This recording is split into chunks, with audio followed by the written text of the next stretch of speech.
Devi Parashakti. Let us first start with the Dhyana Shloka to Devi Parashakti. Dhyana Shloka means the reference verses where the very form of Devi Parashakti is described.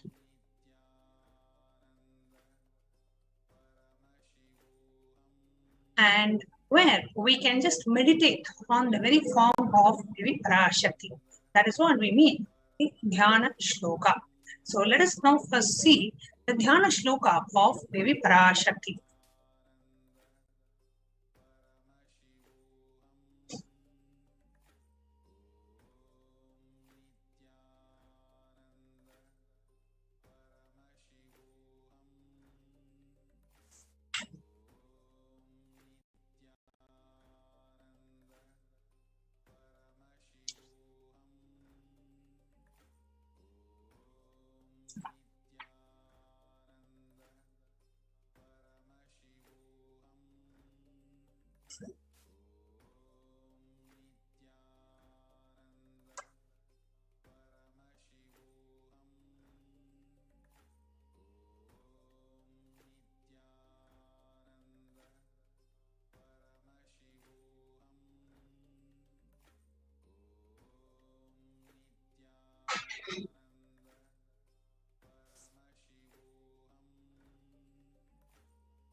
The first Dhyana Shloka of Devi Parashakti. Sinduraruna Vigraham Trinayanam Manikya Spurastara Akashikaram Spitamukhim Apina Vakshoruham Panibhyam Manipurna Ratna Chasham Raptotpalam Vibhatim Saumyam Ratna Gatasta Ratna Charanam Yayet Paramambikam. The Divine Mother is to be meditated upon as shining in the vermilion red body, with triple eyes sporting a crown of rubies, studded with the crescent moon. Her face all smiles, a splendid bust, one hand holding a jewel cup brimming with mead, and the other twirling a red lotus. Directly, the Dhyana Shloka from the Lalita Sahasranama. The Dhyana Shloka continues. Aruna Karuna Tarangitakshim Dhrita Pashankusha Pushpavana Chapam Animadimhilavratam Mayuratik Rahamityeva Vibhavaye Bhavani. I meditate on the great Empress. She is red in color and her eyes are full of compassion, and holds the noose cord, the bow and the flowery arrow in her hands. She is surrounded on all sides by the powers such as anima for race, and she is the self within me. Devi Parashakti, ultimate pure feminine consciousness. Parashakti is the cosmic mother. It is her womb, the cosmic womb, from which billions and billions of universes comes out. Source where the Big Bang and the black hole is found. Parashakti is the source Shakti, the source energy, the source power from which all of us came, in which all of us are even now, which all of us are going to merge. Out of her extreme love and compassion, Parashakti herself is manifesting through the embodied form as the Nijavatara of the Supreme Pontiff of Hinduism, Asanidhanam, His Divine Holiness, Bhagavan Nithyananda Paramashivam, raising us, answering all our questions, tending to our prayers, giving boons, healing us, revealing our past, present, and future, delivering the profound spiritual truths, and ultimately giving us the experience of Paramashivoham itself. Let us now see how Devi Parashakti reveals herself in her own words. Raising as Omkara, expressing as the Vedas and the Agamas, blossoming as Hirimkara, filled as Parashodasi, living in the 40 triangles, the Kailasa Swamini, who is in Kailasa, Sri Purachintamani Parashodasi, sitting as a part of Paramashiva, Parameshwari, who rules the world, Paramashakti Manonmani Meenakshi as Nithyananda. I took the Nija Avatara here give good boon to everyone, to bestow all goodness. Hiranyagarbha Swarupini, Brahmanda Yoni, Shami, Chandramouli, Prabala, Aparna, Uma, Parvati, Savitri, Navayavana, Samrajya Lakshmi, Parameshwari, Parashodasi, Meenakshi, taking the form of Nithyananda, I came here as Nijavatara. Great compassion, I am blessing. Listen, people, to do good to all of you, I took the form of Nithyananda and came down as Nijavatara.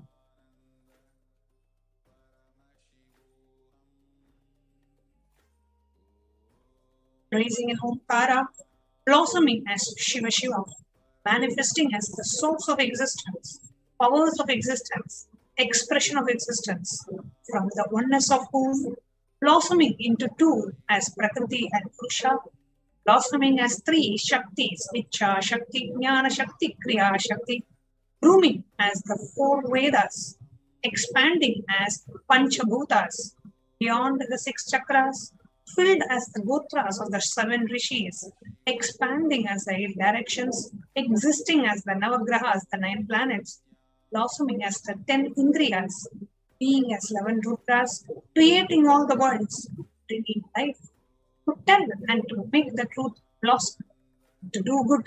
Parashodasi Meenakshi is coming down, the form of Nithyananda. I came to bless each and every one of you. These are introductions of Devi Parashakti as revealed by Devi Parashakti herself.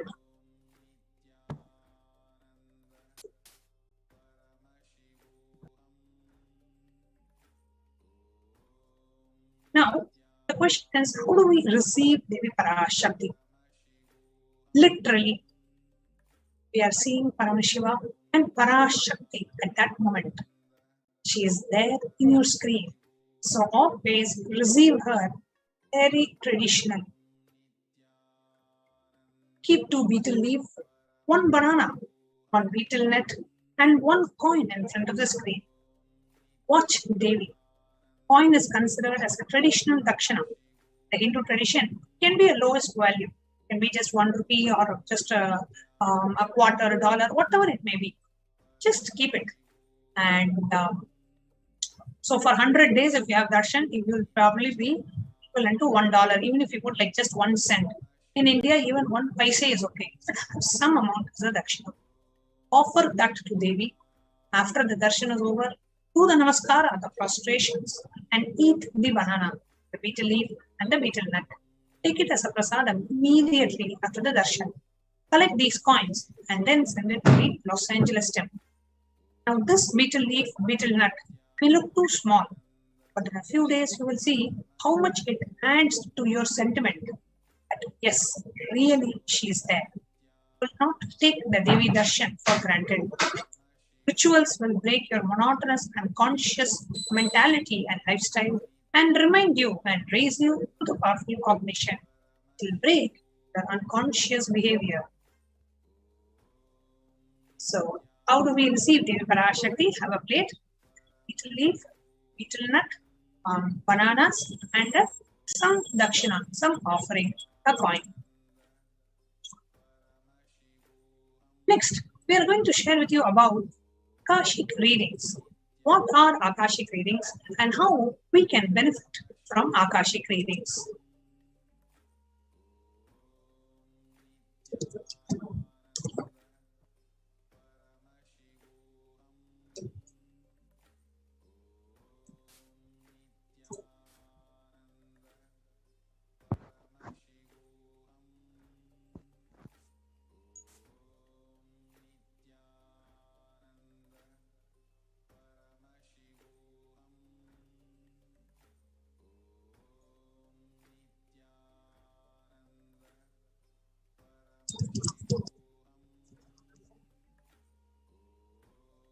Now let us take a look at what are Akashic records. Now, Akashic records are records created in space. Whatever has happened in time is there as a file. Nothing can be destroyed. Please understand, none of your actions, thoughts, plans, emotions, words, nothing can be destroyed. So Akashic Records are the cosmic archives of everything that happened, happening, and will happen. Akashic records are the verbal, visual, five-dimensional document of whatever is happening is continuously getting recorded. All the information you collected from all your births is in your DNA, and you can access some of these just to understand and not to waste time doing the same thing, the same actions again and again.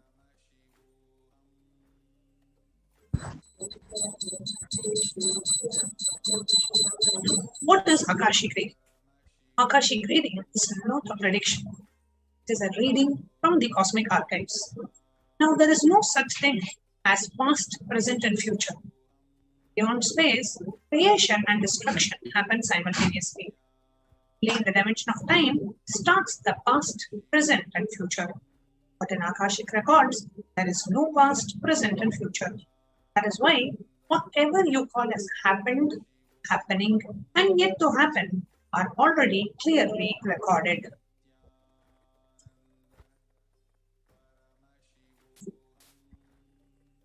Now, in the words of the Supreme Pontiff of Hinduism himself, nobody has the right to comment on these readings. Nobody has a right to manipulate these readings. And nobody has a right to interpret or comment on these readings. They are complete unto themselves. And for anybody who wants to live in tune with the cosmos, with Jivan Mukti, living enlightenment, does not need to practice any special kind of practice other than listening to these readings again and again. When you simply listen to these readings, these great readings naturally penetrate your negative logic, and all the great truths settle inside of your inner space, and they make you live enlightenment.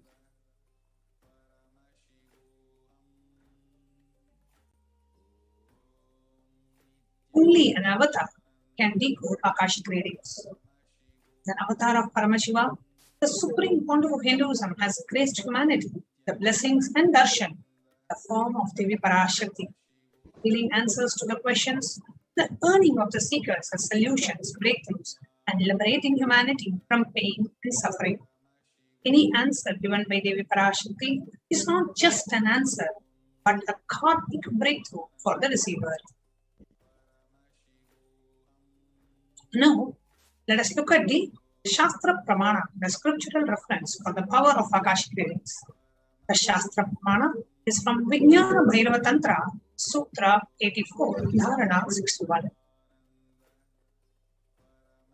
Akasham vimalam pashyan Dritva drishtim nirantaram Stabdhatma tat kshanat devi Kairavam vapurapnuyat. Bhagavan Paramashiva says, King at the spotless infinite etheric space Akasha, beyond the sky and clouds, one should fix one's gaze without thinking continuously and make the body and inner space ready and motionless. That very moment, O Devi, one attains the nature and the powers of the infinite space Bhairava.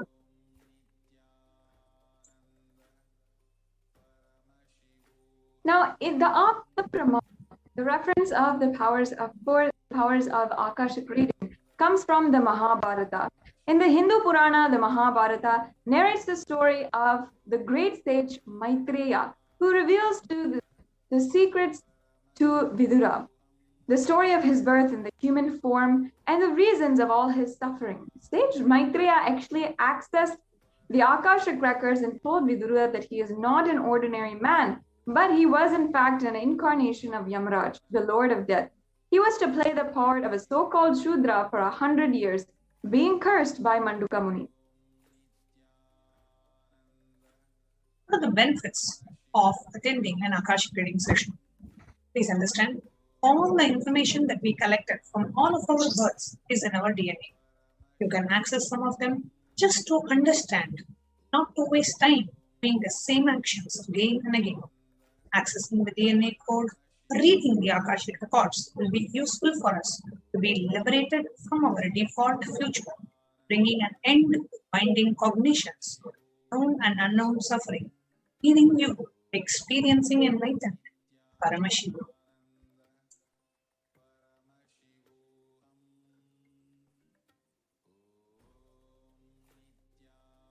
Now, only an avatar can actually read and can actually alter the Akashic readings. Some of the initiated Balasans of the Nithyananda Gurukul view the Akashic record. However, it is only an avatar that can alter, edit, upgrade, and change the Akashic record. During the darshan and the dikshas, the Supreme Pontiff of Hinduism blesses and upgrades the Akashic readings according to the prayer of the devotee. Now, what kind of questions that you can ask in the Akashic readings? Now, the most accurate and unbiased answer to any questions about your life, destiny, purpose, or any or everyday part of your life. Now, you can ask questions about your personal life, professional life, spiritual life. You want to know something about the past, or you want to know something about the future. You're curious to know something. You want to know about, many people ask about what is the purpose of their life, or they say, what is the right career path for me? Or some people have even asked, when will I get married? Who's my life partner? Is this the right person for me? Somebody has even asked that they wanted to know, that who the real mother was, because they didn't know and they've never seen the biological mother. So people ask all sorts of things. Somebody even asked, I want to know which date I'm going to die. So people ask, you can ask any question that you wanted to know about your life in the past, present, or future, or even if you can even ask questions about the global issues that are there. Let's say, for example, the COVID pandemic.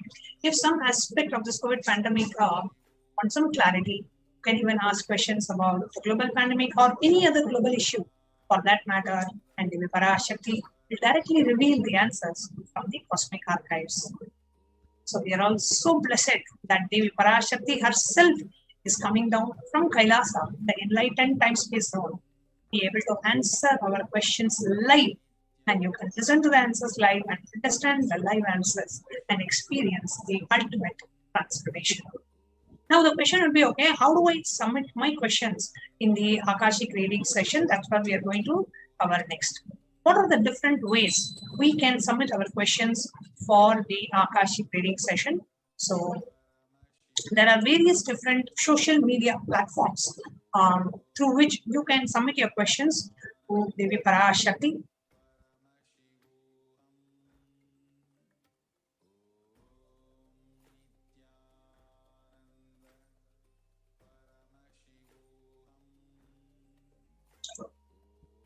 So Devi Parashakti Akashic readings, the social media segment. Okay, so now first way you can submit your questions is through the YouTube live. When you go to the live feed on YouTube, you will, below the video, you will see a join button. If you are not yet a member of the channel, see the join button. If you are already a member of the channel, it will not show you the join button.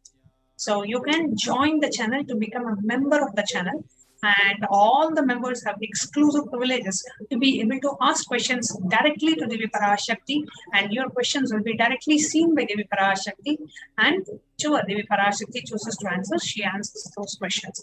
But the questions are falling the eyes of the divine. That itself is the biggest blessing and good. So you can post your questions in the live feed. So when you open the live feed on YouTube, on the right hand side, you will see a live chat box. You can post your question directly to Devi Parashakti, but do it only during the live session, and do not keep bombarding the live chat with your same question over and over again. Just ask your question once. If it will be answered, it will be answered, whether immediately or later. So just go ahead and submit your question in the YouTube live chat option. Now if Facebook, you can also visit the Kailasa's HDH Nithyananda Paramashivam official Facebook page of the Supreme Pontiff of Hinduism. And first of all, make sure that you have liked and followed the Kailasa's Nithyananda Kailasa's SPH official Facebook page. Now here you can get all of the notifications for the live darshan and the live announcements about the different live telecasts, the temple rituals, and all the different celebrations that are going on throughout the year, different announcements and so forth. So don't miss out on liking and following the official page of the Supreme Pontiff of Hinduism. And if you'd like to ask your question through Facebook, you can just go to the live Facebook video, which is for the live Parashakti Akashik reading. And during the live telecast, you can ensure that you put your question in the comments down below. So if you're already watching on Facebook, it'll be in the comment section right below this video. If not, it'll be in the comments of the live Parashakti Akashik reading program or event that is going on Facebook.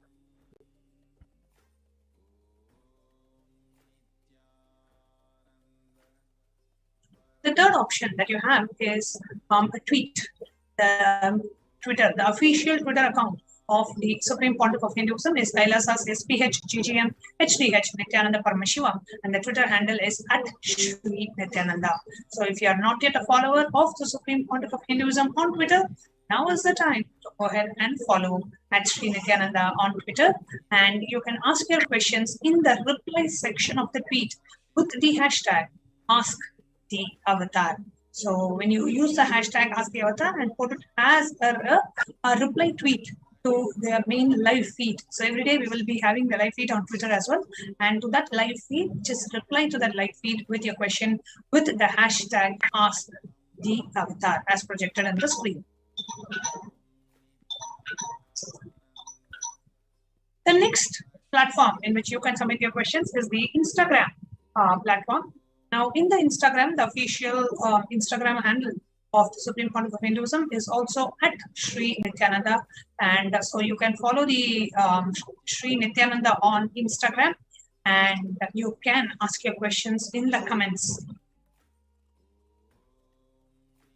In the comment section of that particular days, let's say, for example, today's live feed, you will have the post related to today's feed, and you can comment that section and post your questions. And finally, the kailasa.org website, you can ask your questions on WhatsApp. So on the kailasa.org website, you have two widgets on the main screen. On the left side, you will see a WhatsApp widget, and on the right side, you will see a live chat widget. You can actually submit your questions through either of these ways. Through WhatsApp, you click and it directly gets you into the WhatsApp app, where you can directly send your questions to the number that is embedded, or you can also use the live chat option, which is on the right hand side, where you don't have to you give your basic details and be able to ask questions live during the Parashakti Akashic readings in the WhatsApp chat or in the live chat segment itself. So these are the different ways. We have YouTube, which is exclusively for the members of the official channel. We have Facebook, we have Instagram, we have Twitter, we have WhatsApp, and we have the live chat options. The different ways in which you can submit your questions for the Akashic readings. Now, we are going to share with you how you can connect and relate with Devi Parashakti after a short break.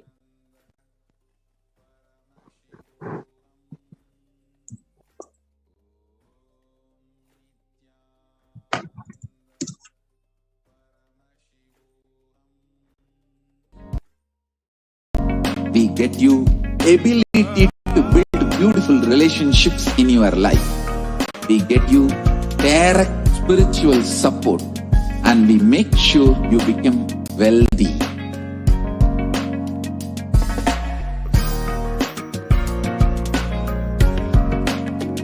We won't stop giving you just good life. We will literally not stop till you live enlightened life. Manifesting the state of Paramashiva, space of Paramashiva, powers of Paramashiva, being of Paramashiva.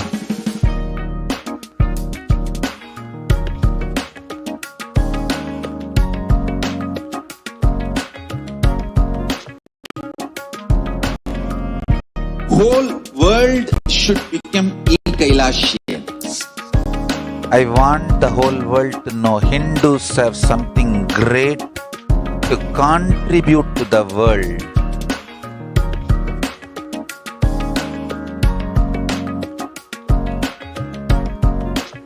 We have something great to contribute to the world.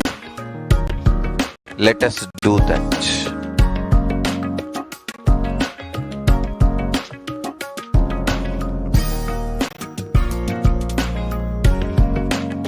Kailasa is proper customized spiritual service helping you to identify your root patterns of suffering.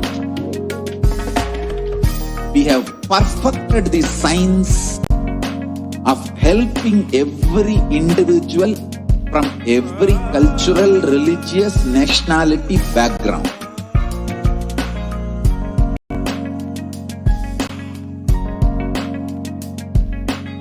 You will have lowest reactionary assumptions, highest awakened response, alive response for life continuously.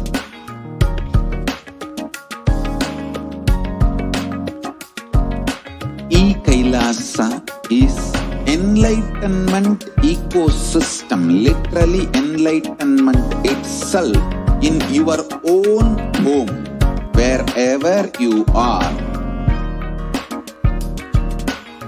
Proper customized spiritual service helping you to complete with your life negativity, withdrawal from life, self-hatred, self-denial, self-doubt, so much of tiredness, laziness.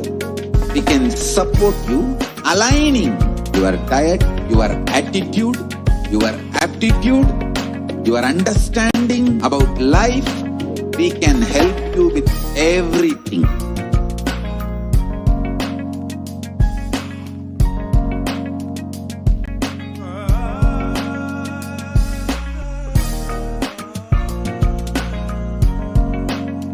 If you are interested in enlightenment, we will immediately bring this to you. If you are not interested, we will explain the whole science, inspire you and make you interested in enlightenment time.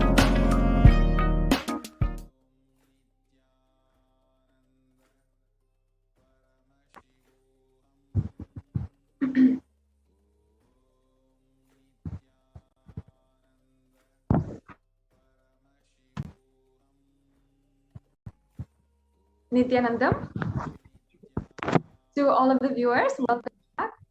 After a very quick break, now we'll be entering into a very exciting segment where we understand how we can deepen our relationship, our deep existence and oneness with Devi Parashakti through the offerings and through the sevas.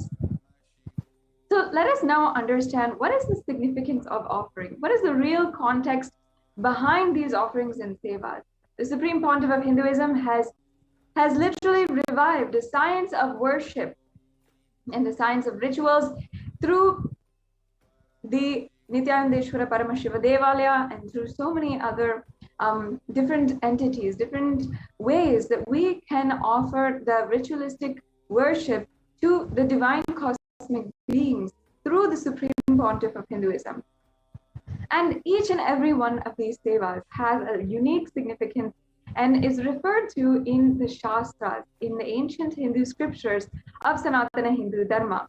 And that is from where the Supreme Pontiff of Hinduism has revived them and ultimately revived the science behind how we attain supreme oneness and a deep feeling connection to Devi Parashakti. Devi Parashakti has been answering, granting boons, giving the request of all of humanity, different people from all over the world.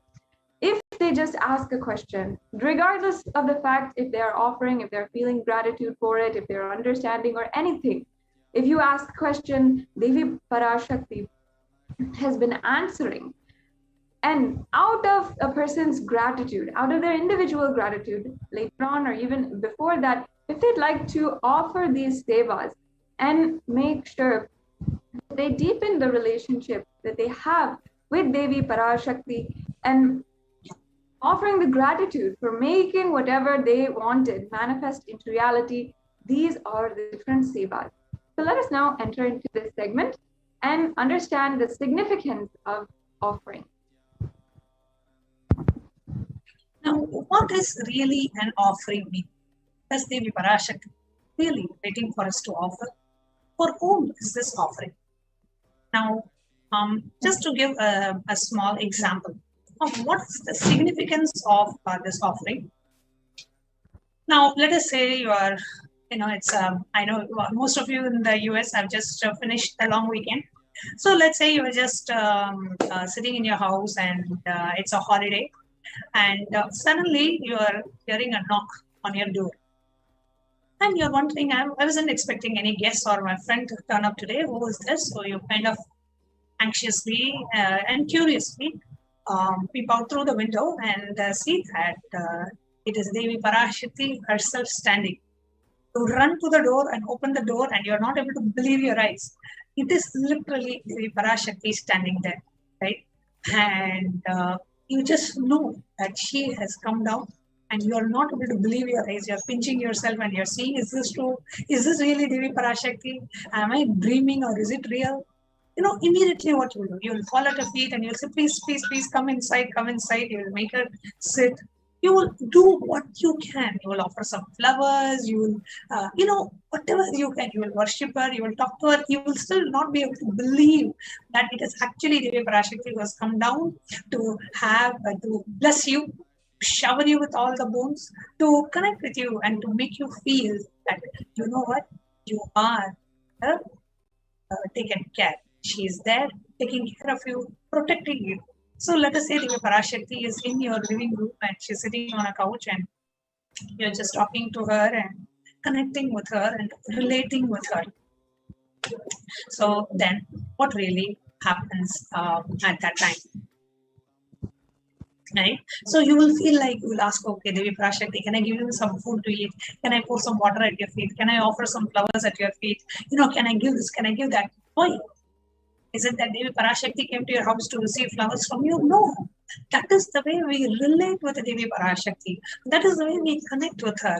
We feel, if I do this, it is my biggest blessing that I'm able to put some flowers at her feet, that I'm able to, touch her feet and do the Pada Puja, that I'm able to offer some clothes to her. She partook the food offering that I gave her. Lifelong you'll be telling it. You know what? Devi Parashakti herself came and she partook my food. She accepted my cloth offering. She accepted my Pada Puja. This will be a lifelong celebration for you. You will never forget that moment. And that moment will be the most cherished moment of your time.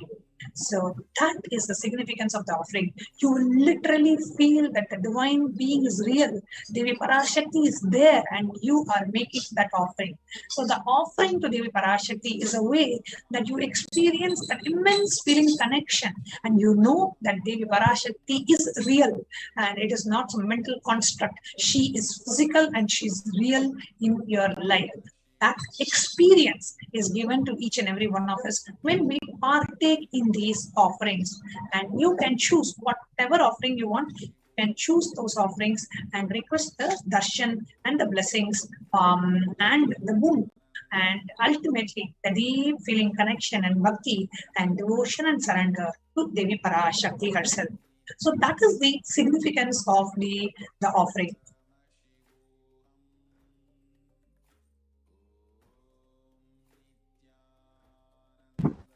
Now, an offering is giving of a divine gift of pure love, devotion, and oneness, and it consists of two parts, giving and accepting. Only when divine accepts what one offers, the offering becomes complete. The offering is not made out of fear or out of greed. When an avatar lands, the offerings are purely a part of the grand Leela played out for the purpose of enlightenment.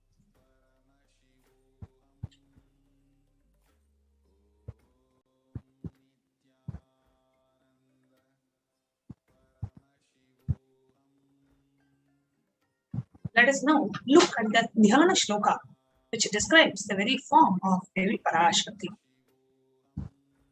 Ikudi bhaveda karavatninayanam syat pankajavara bhaya japaksha sarayuktam anga ima bhushana vichitra vasanam syat tunga makutojjvala manonmani swarupam.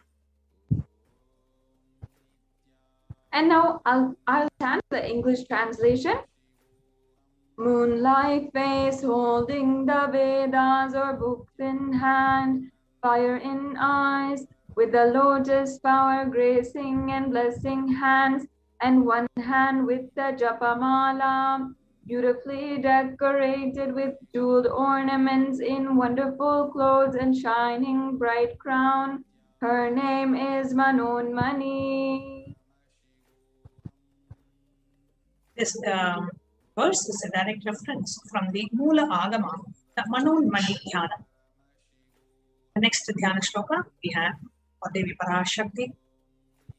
Dhyaye Devim Trinetram Sashini Bhavadanam Vedahastam Dadanam Savye Patmam Varadamapare Chabhayam Sakshamalam Divyairavaranayir Vibhushitatanam Brahmadibhih Pujitam Devimeva Manonmanim Pradidinam Kamarthadatrim Shubham.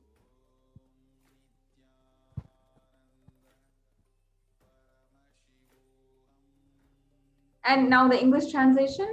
I meditate on Devi with 3 eyes glowing like a moon and holding the Vedas, lotus and gracing with blessing and gracing hands.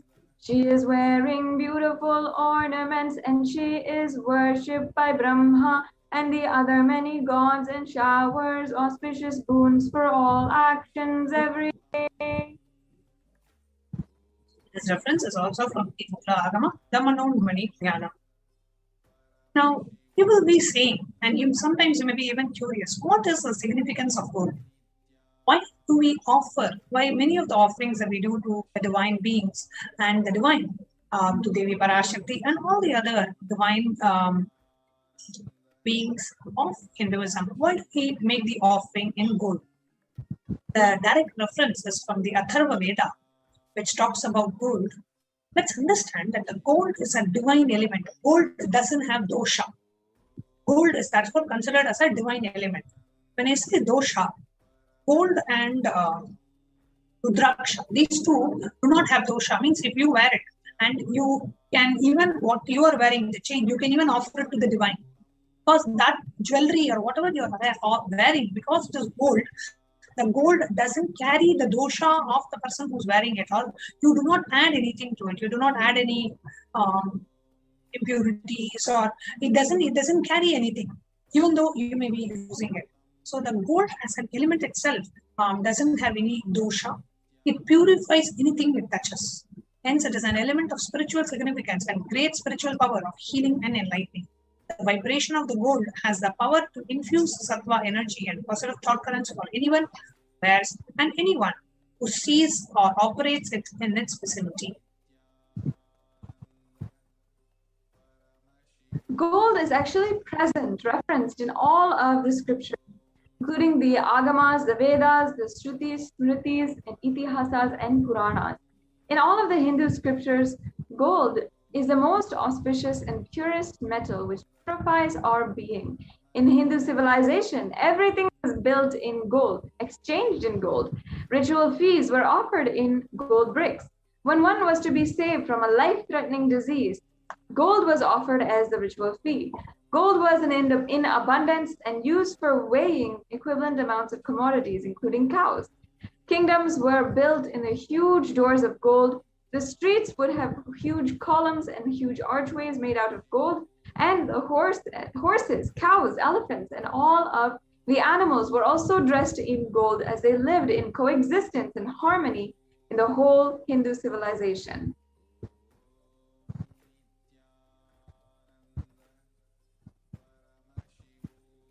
The Hindu civilization thrived on the banks of rivers of gold. The Indus River, called Hiranmaya, the river of gold in Rig Veda, the river Saraswati, was called Hiranyavardhini in Atharva Veda.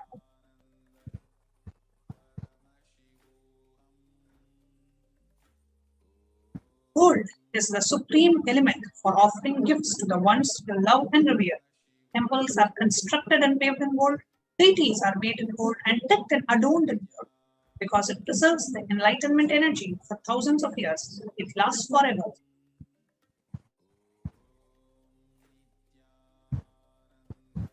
Now we will begin the different various array of offerings that we have to present to all of you with the first and foremost one of the offerings that you can even make today at any amount.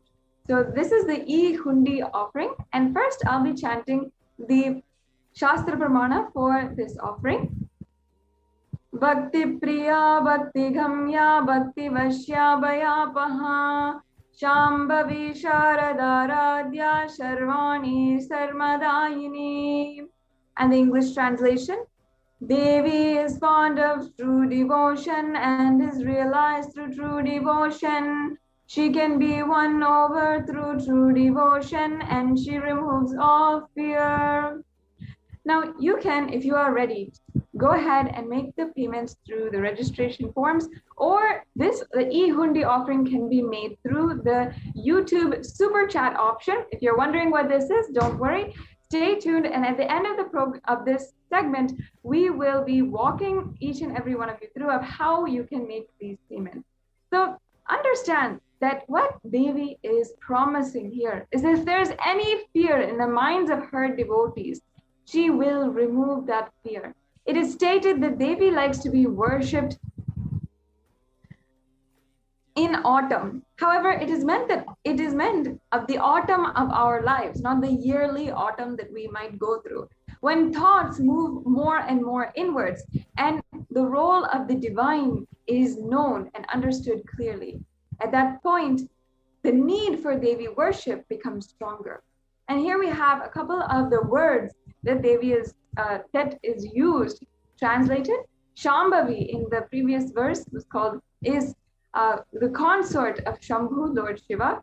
The Sharada Radhya means worshipped by Sharada, Saraswati. And Sharvani means wife of Lord Shiva. And in the Linga Purana, the Lord Shiva is to be called Sharva in his earth form. And Sharmadayini means Devi who is bestowing happiness on devotees. So you can offer your gratitude and devotion to Devi Parashakti by offering this E-Hundi offering, and your name will be chanted out during the puja to Devi.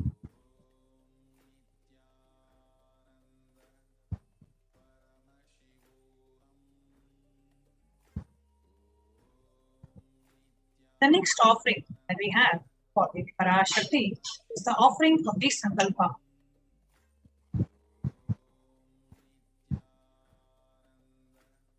Tayetan Mohyate Vishwam Shaiva Vishwam Prasuyate Chaya Chitta Chavijanam Tushta Arudhim Prayachati.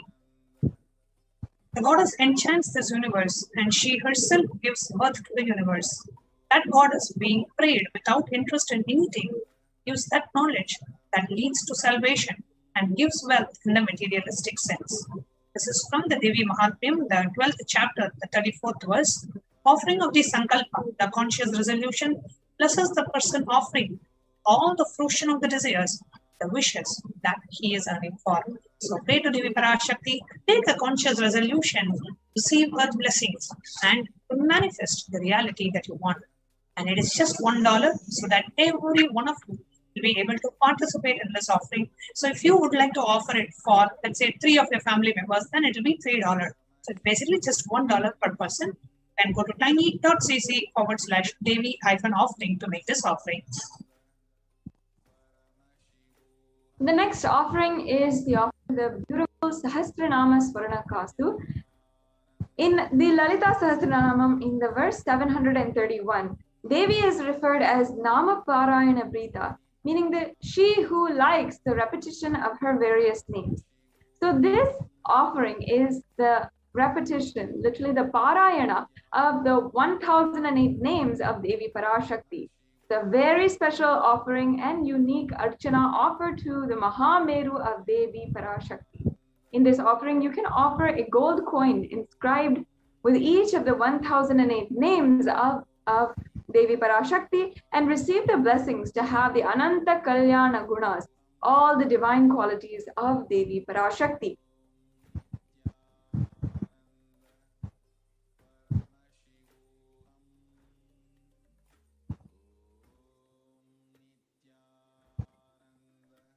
The next offering we have is that of the Mukta Anguti, the finger ring, the pearl. Saharalasatkirita ruchiram purnendu vakta prabham sinchanno purakinkini manidaram padma prabhabasuram sarvabhishta phalapradam girisudam vani ramasevitam Meenakshim pranadosmi santatamaham karunyavaram nidhim. I bow to the goddess Meenakshi, whose crown has a garland of pearls, and face shining like a full moon, who wears anklets that are studded with gemstones, and has small bells, who is shining like the splendor of lotus, who grants all the wishes, the daughter of the mountain, who is worshipped by the goddess Vani and Rama. I remain ever bowing to goddess Meenakshi, the ocean of compassion.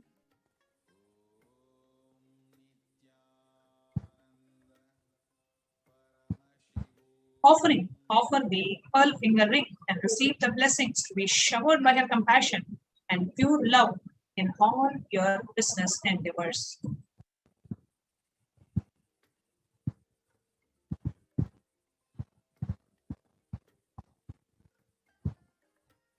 Yes, the next offering is the Swarna Padma Pushpa, the golden lotus. Now, in this, the Shastra Pramana is from one of the sacred ancient books, the Kamika Agama, and in that, the Paramashiva says that all the kalashas should be wound around with suitable thread and covered with new cloth. They should be adorned with the lotus flower made of gold.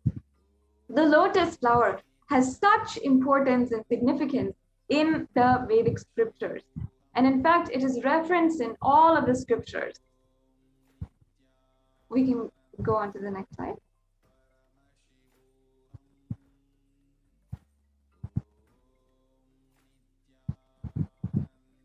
And there are hundreds of scriptural references for using the lotus in the worship of Paramashiva. In fact, almost everything in worship of the ultimate involves the consecration of deities, of worship, or meditating on the mudras and asanas used during worship involves the lotus flower, the lotus leaf, the lotus pericarp, and the lotus petals. The lotus is thus considered a very divine, sacred flower. And further, the lotus is also referenced as Shakti of Paramashiva, which is also understood as the lotus. Even the base of the Paramashiva linga, as you're seeing in the picture, is a lotus, and the disciple of Paramashiva is considered as a lotus as well, which is about to bloom.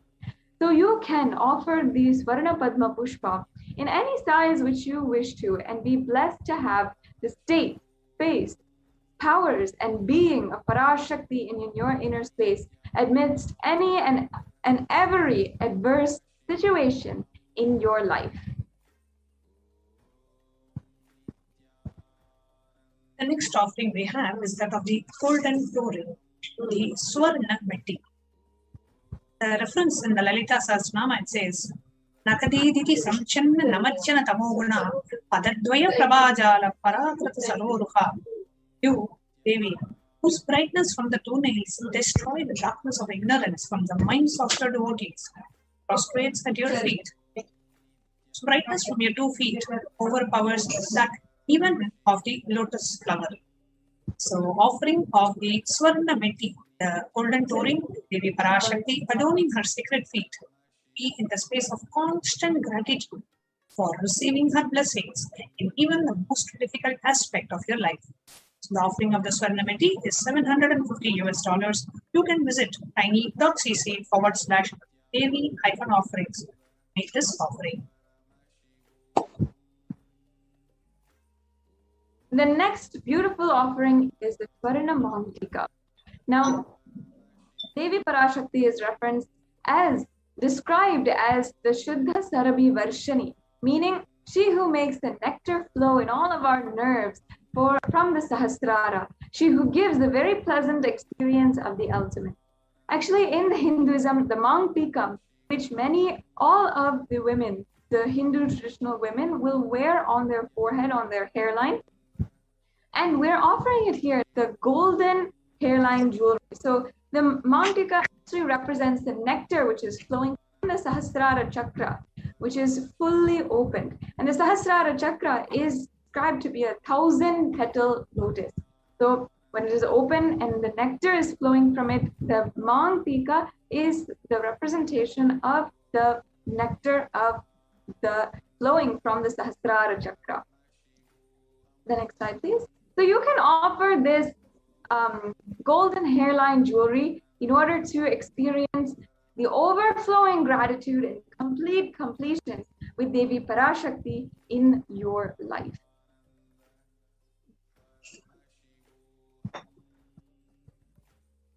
The next offering we have is that of the Pratyaksha Parapuja, of the most sacred of offerings and the most sacred rituals Sanatana Hindu Dharma is that of the Pratyaksha Parapuja.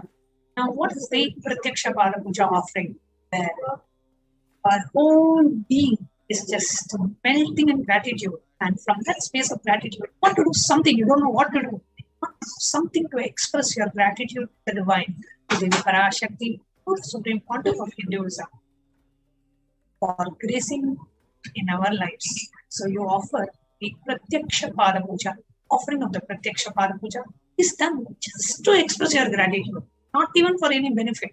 For benefits, you can even do the $1 Sankalpa chanting, that is enough. But the offering of Pratyaksha Parapuja is so sacred that your whole being is just overflowing in gratitude for Devi happening in your life, for the Supreme Pontiff happening in your life. Just out of that overflowing gratitude, want to offer the Pratyaksha Parapuja.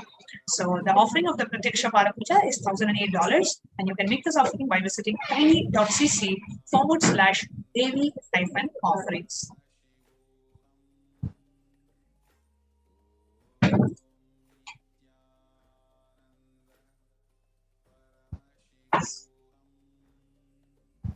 Yes, and the next offering that you can make at the feet of the Supreme Pontiff of Hinduism himself is the Vastra Seva. So offering this Vastra Seva blesses any of the Yajamans with all of the auspiciousness and blessings of the Supreme Pontiff of Hinduism.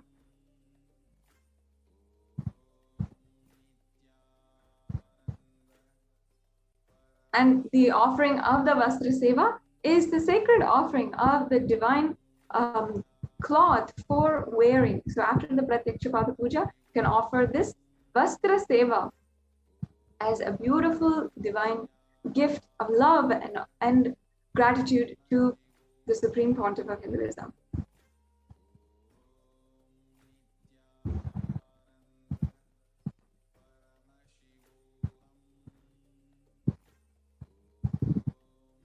Here you can see the various different offerings that we can make to Devi Parashakti. It starts with E-Hundi, which can be offered, any amount can be offered. The Sankalpa chanting, which is $1 per person. Then we have the Devi Sahasra Nama Kasu, the gold coin, each with one of the 1,008 names. And it comes in 3 different sizes, $75, the smallest one. So just for $75, you'll be able to offer a gold coin to Devi Parashakti. The Mukta Anguti, the pearl finger ring, the Swarna Padmapushpa, the golden lotus flower, the Swarna Meti, the golden toe ring, the Swarna Mangtika, the golden hairline jewelry, the Pratyaksha Parapuja, and the Vastra Seva offerings. You can register for any of these offerings. So now the question is, how do I register? Now, if you are ready to go ahead and make the offering and make the payment with your credit card, debit card, or your PayPal, you can directly go to the online payment link, the second link that is projected on the screen, which is tiny.cc/Devi-offerings. Please note down. You can even take a photograph of this screen if that will help. You can take a screenshot or a photograph of just the screen so that you have the links ready with you. So if you are ready and wanting to make an offering, can use the second and the third link. An online payment, tiny.cc/Devi-offerings, and after making the payment, submit the details for the puja. Just tiny.cc/Sankalpa 2021, where this is where you enter the names of the family members whom you want chanted in the when the puja or when the offering is being made. Now, there may be some of you who really want to do the offering, but currently you are unable to manifest the finances for it, or you are having some other difficulties. In that case, you can go ahead and fill the first form, just the first form, just tiny.cc/Bhavasamadhi. This form does not ask for any payment. It is just to express your intention to make the offering. And just pray to Devi and request Devi's blessings to bless your intention so that you will be able to make those offerings to her. So the tiny.cc/Bhavasamadhi is to receive your interest in offering this ritual, and we will help you manifest, overcome all the obstacles and manifest your reality. So now I'll be taking you through a walkthrough of the online payment portal, how you can connect to the online payment portal and go ahead and make the offering.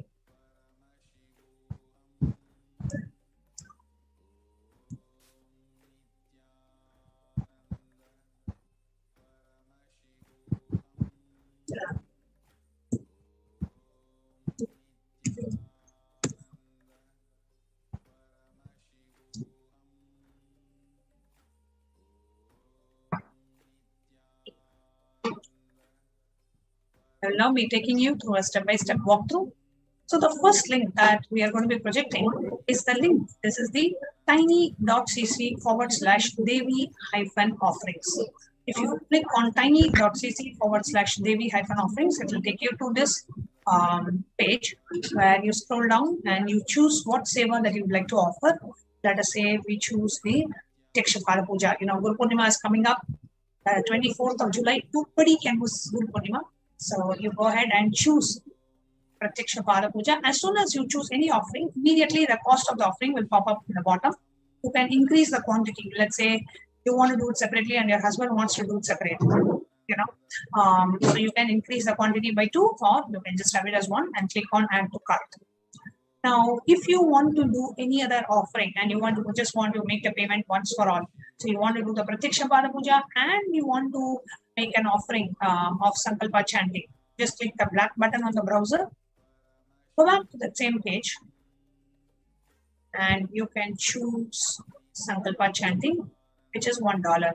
And let's say you want to do it for 5 of your family members.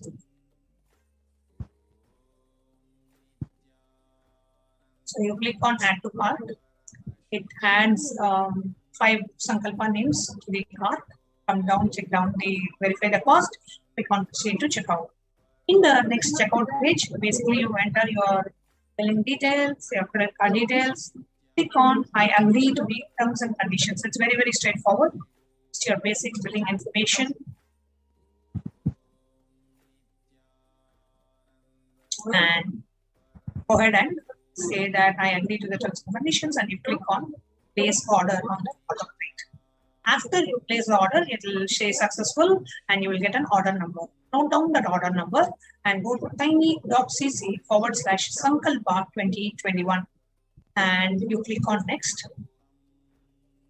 And here you can go ahead and agree to the terms and conditions, enter the payment details, and click on offering for Devi Parashakti Akashik readings.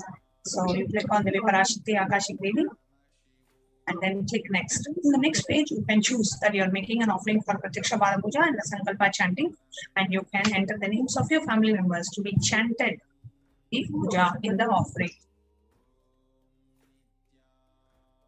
Then the final offering that we have is that of the YouTube live, the super chat. Now, if you are on the YouTube live, on the right side, you will see a chat window, or if you're on a mobile, it will be below the live stream. And in that chat window, see 2 options in the bottom, which is a dollar symbol, and you will see the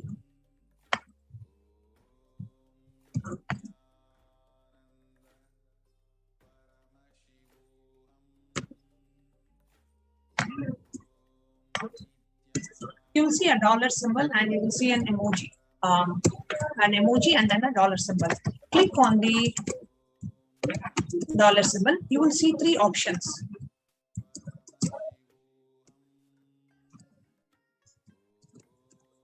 Now, in the three options, the first option is for you to join the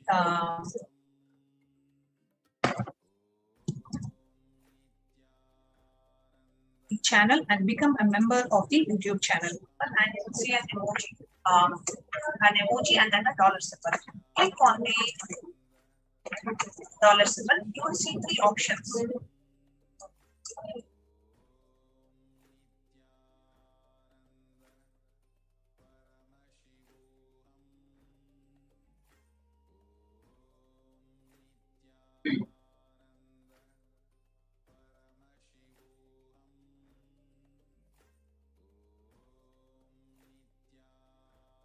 Yes.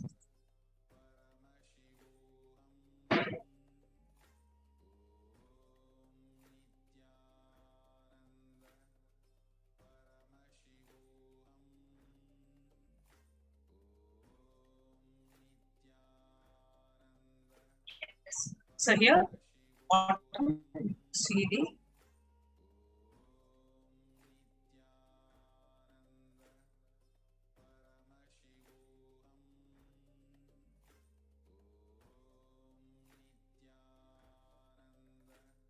okay. So here you can see the member channel will be able to post their questions in the Devi Parashakti Akashik reading. That is why here, if you are not able to see the dollar symbol or the emoji, it's because of that. And for those of you who want to join the channel, then go ahead and click on join here, which will make you the member and you will be able to participate in the live chat. Bronze, silver, gold, premium, and platinum. And you click on join.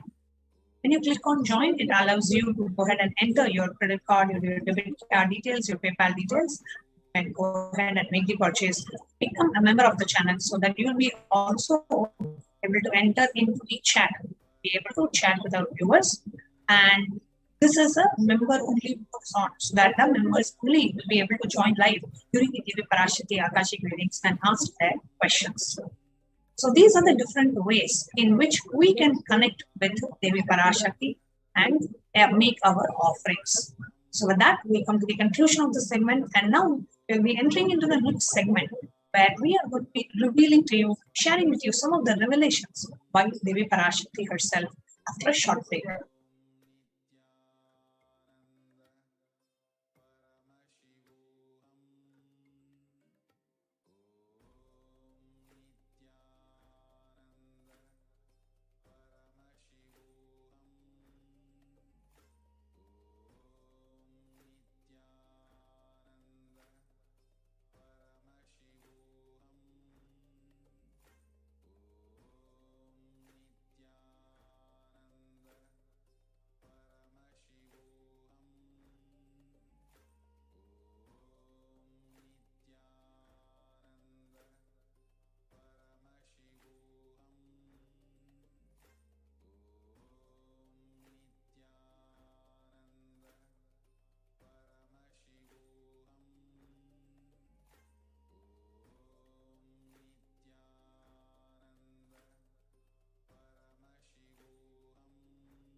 Need to cater this enlightenment signs to the whole world wherever they are, because enlightenment is the birthright of all human beings. Kailasa is responsible to provide that to all human beings.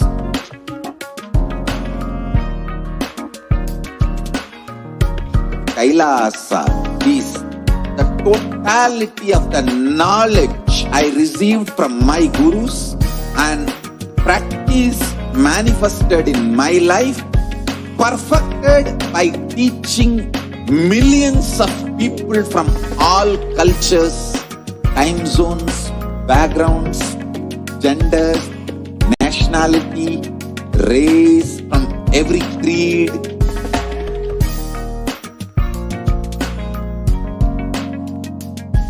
So this absolutely perfected knowledge available to you, served to you in your home without even you moving out of your couch, free of cost.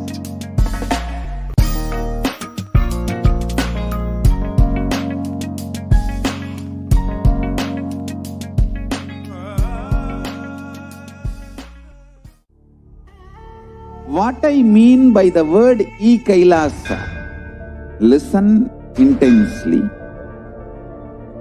Enlightenment ecosystem, literally enlightenment itself in your own home, wherever you are. If you cannot come to Kailasa, it's okay. Kailasa can come to you. Kailasa coming to you is Kailasa.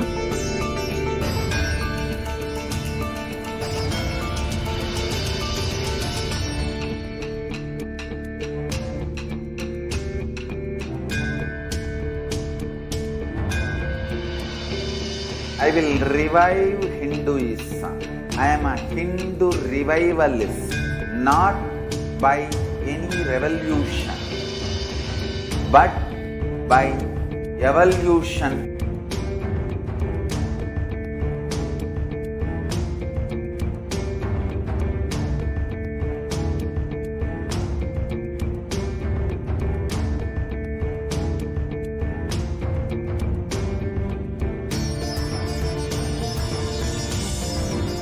And setting model community.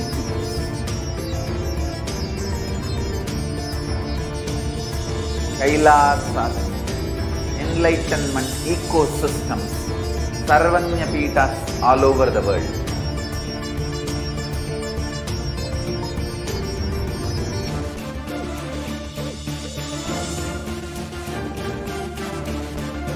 All powerful cognition, knowledge, only when you live, power manifestation and possibilities manifestation happens. It's a fundamental truth.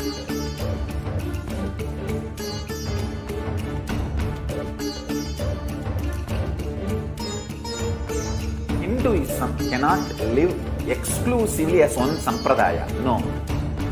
All sampradayas of Hinduism is an ecosystem.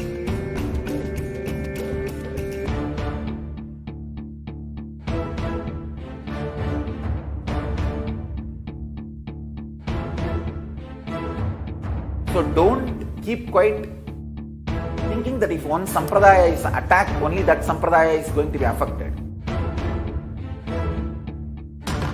All of us are ecosystems.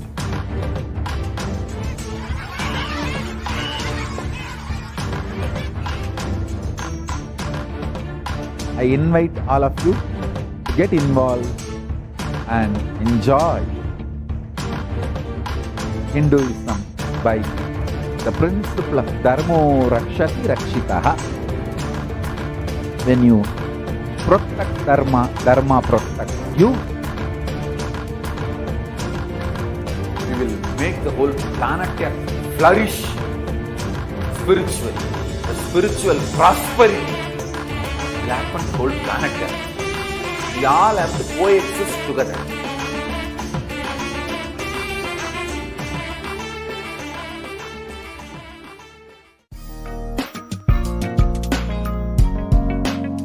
We get you health. We get you ability to build beautiful relationships in your life. We get you direct spiritual support, and we make sure you become wealthy.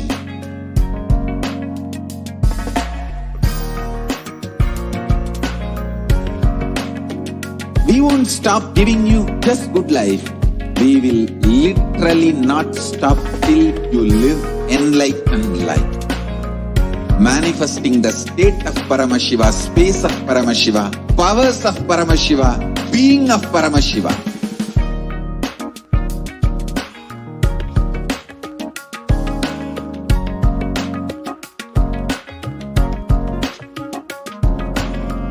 Whole world should become Kailasians.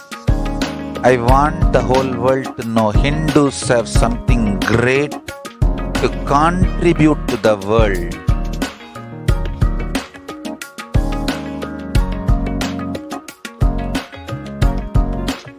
We have something great to contribute to the world. Let us do that.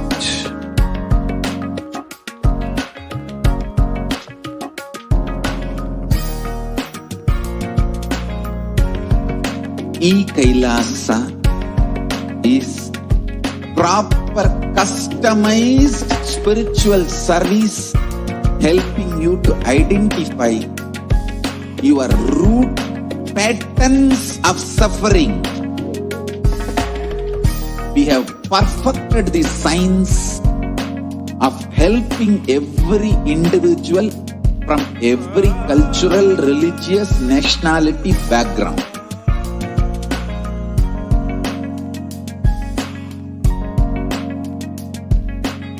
You will have lowest reactionary assumptions, highest awakened response, alive response for life continuously.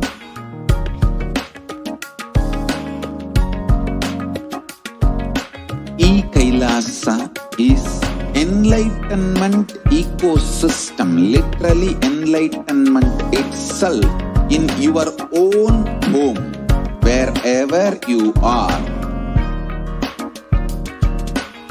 Proper customized spiritual service helping you to complete with your life negativity. Withdrawal from life, self-hatred, self-denial, self-doubt, so much of tiredness, laziness. We can support you aligning your diet, your attitude, your aptitude, your understanding about life. We can help you with everything.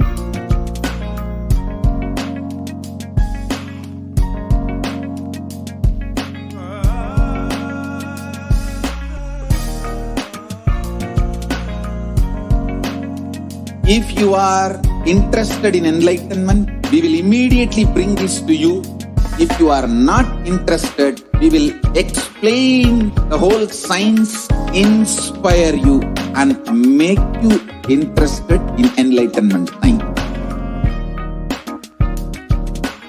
We need to cater this enlightenment science to the whole world wherever they are, because enlightenment is the birthright of all human beings. Kailasa is responsible to provide that to all human beings.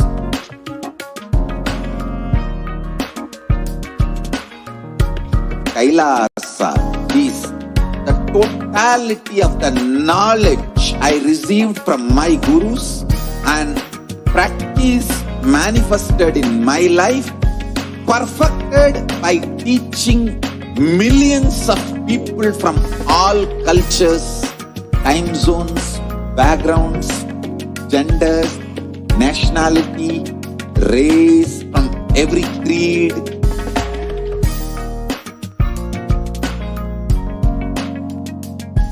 So this absolutely perfected knowledge available to you, served to you in your home without even you moving out of your couch, free of cost.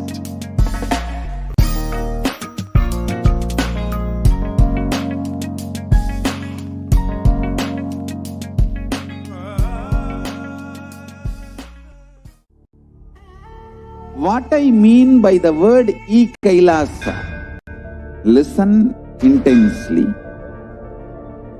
Enlightenment ecosystem, literally enlightenment itself in your own home, wherever you are. If you cannot come to Kailasa, it's okay. Kailasa can come to you. Kailasa coming to you is Kailasa.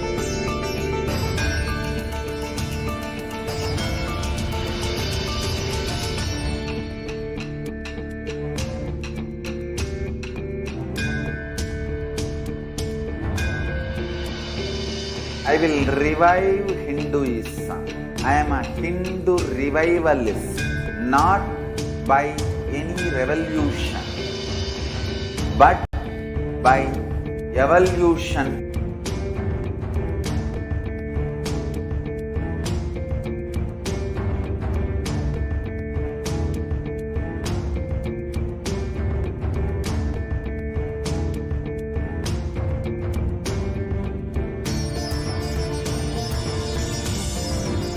And setting model community.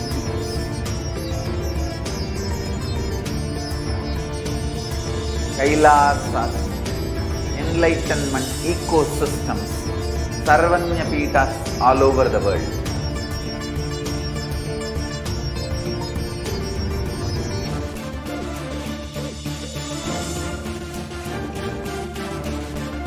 All powerful cognition, knowledge, only when you live, power manifestation and possibilities manifestation happens. It's a fundamental truth.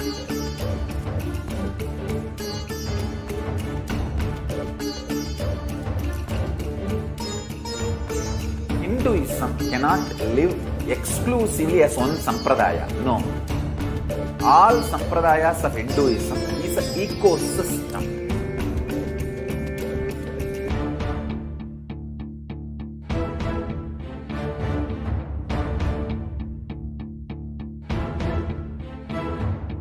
So don't keep quiet thinking that if one sampradaya is attacked, only that sampradaya is going to be affected. All of us are ecosystem.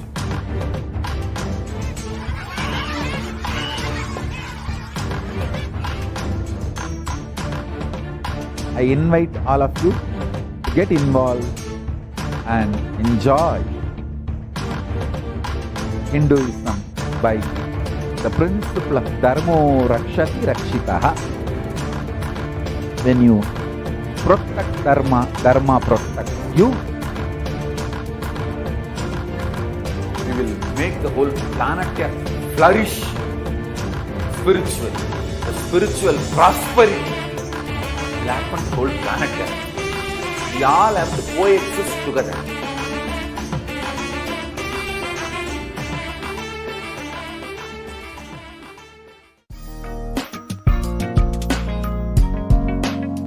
We get you health. We get you ability to build beautiful relationships in your life.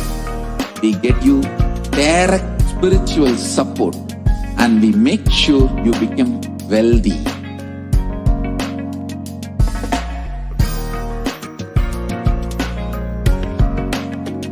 We won't stop giving you just good life. We will literally not stop till you live enlightened life. Manifesting the state of Paramashiva, space of Paramashiva, powers of Paramashiva, being of Paramashiva.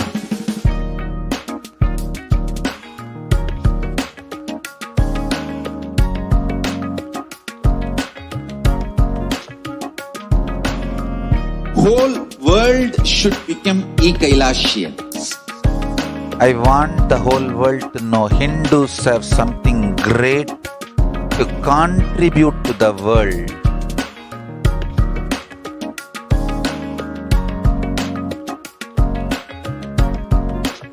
We have something great to contribute to the world. Let us do that.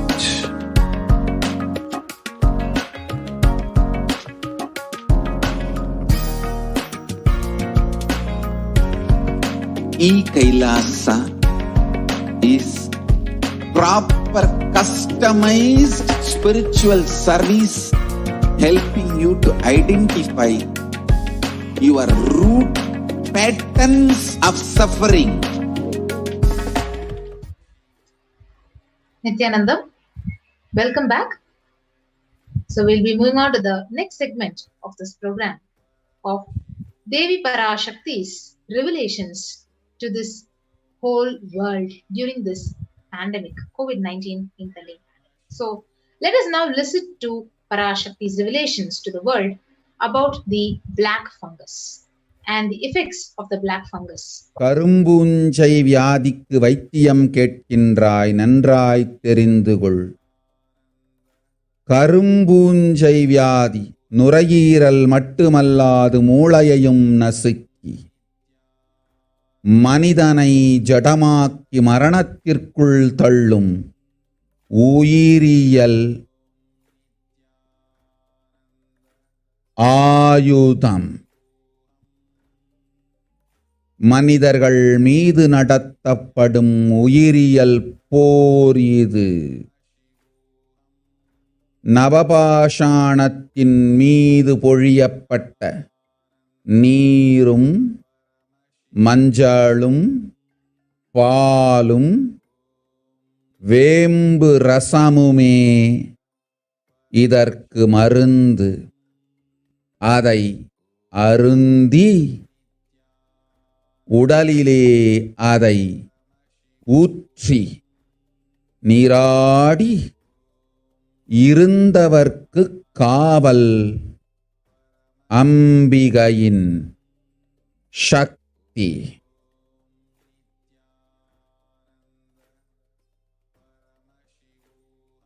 ஓம் ஓம் ஓம்.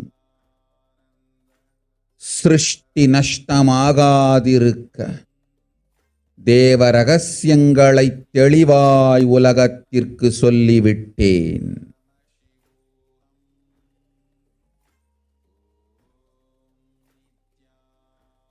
இந்த ரகசியங்கள் எல்லாம் உலகத்திற்கு நாம் நித்யானந்தன் வடிவு கொண்டு சொல்லும் பொழுது எதிரிகள் பெருங்கோபத்தொடு நித்யானந்தன் திருவுருவை அழித்திடாமல் இருந்திடவே அவன் திருவுருவை கைலாயத்திற்கு கொண்டு வந்து பாதுகாப்பாக்கிக் கொண்டு பிறகு இந்த உண்மையெல்லாம் உலகத்திற்கு சொல்லுகின்றேன். அன்னை பராசக்தியும் கூட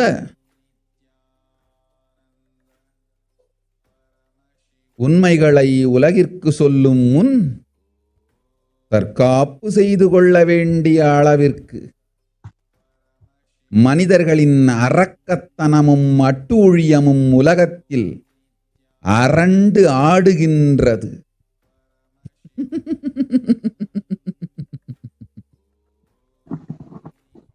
ஓம் ஓம் ஓம் ஓம் ஓம்.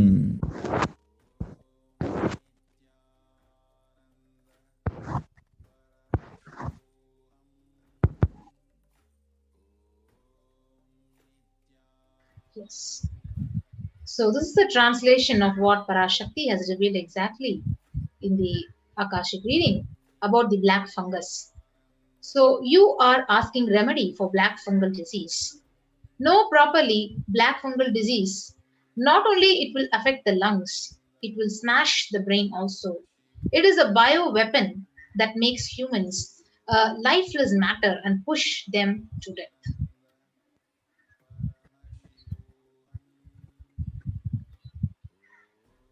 And Devi Parashakti then said, the demonishness and atrocities of humans is dancing in the world, that even Mother Parashakti needs to do self-protection before telling the truths to the world.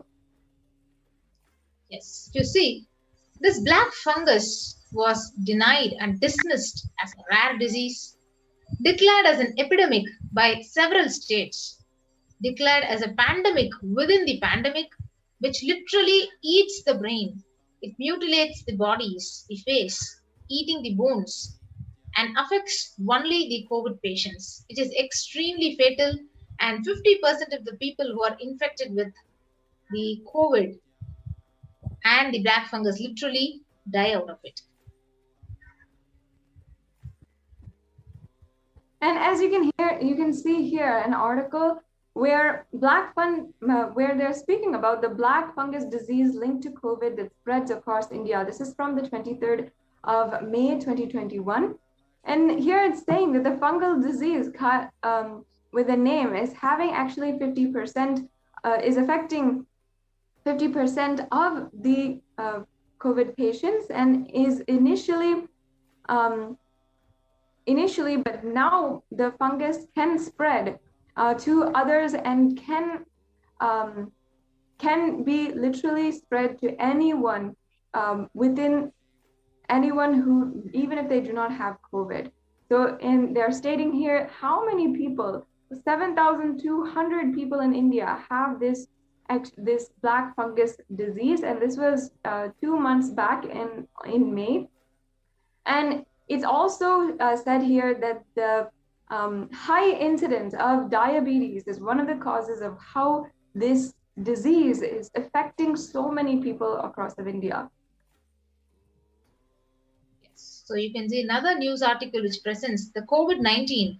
It increases the black fungus infection risk in India. So if you see the black fungus, which is also called as the mucormycosis, where India has been facing high rates of this COVID-19 and with more than 27 million confirmed cases since January 2020.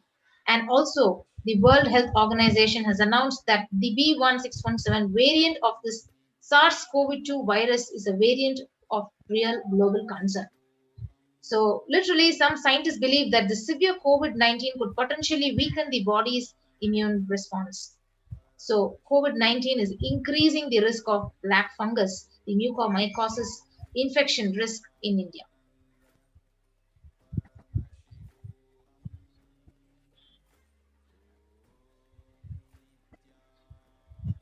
Yes, please go ahead. From the 28th of May, the deadly black fungus outbreak declared an epidemic as cases climbed to 12,000 across India. So a range of states across India have declared that the outbreak of the black fungus epidemic with the total number of cases which has hit 12,000.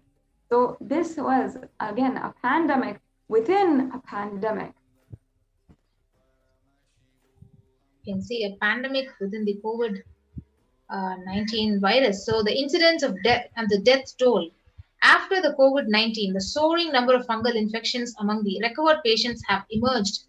A new medical concerns with one more article which says more than 12,000 cases of this fungal infection have been reported from different parts of the country that has created a sense of panic among the people.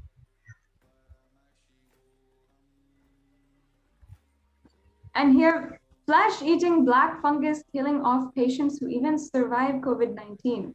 Here you can see black fungus has a near 50% mortality rate and is tragically killing many who were relieved to have beaten COVID-19. The infection can eat through skin, soft tissue, or even bone as it attacks the brain or other critical organs. Once it starts growing that way, it's very difficult to control. Doctors are studying the outbreak in India, saying steroids used to treat COVID also weaken the immune system, leaving patients more susceptible to the fungus. Yes. So here is how exactly Devi Parashakti words saying that it is literally smashing the brain. That is how the black fungus is actually working, and even how doctors are studying it.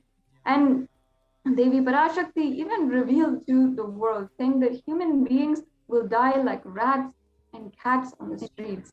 And we have seen so many news articles, so much devastating news saying that the dead bodies floating in a large quantity in Ganga. The authorities are fudging numbers and under-reporting, and even the dogs are eating those dead bodies. And because dogs ate those dead bodies, they are dying, and poor human beings eating those dogs' dead bodies because they don't have any food, and they are also dying.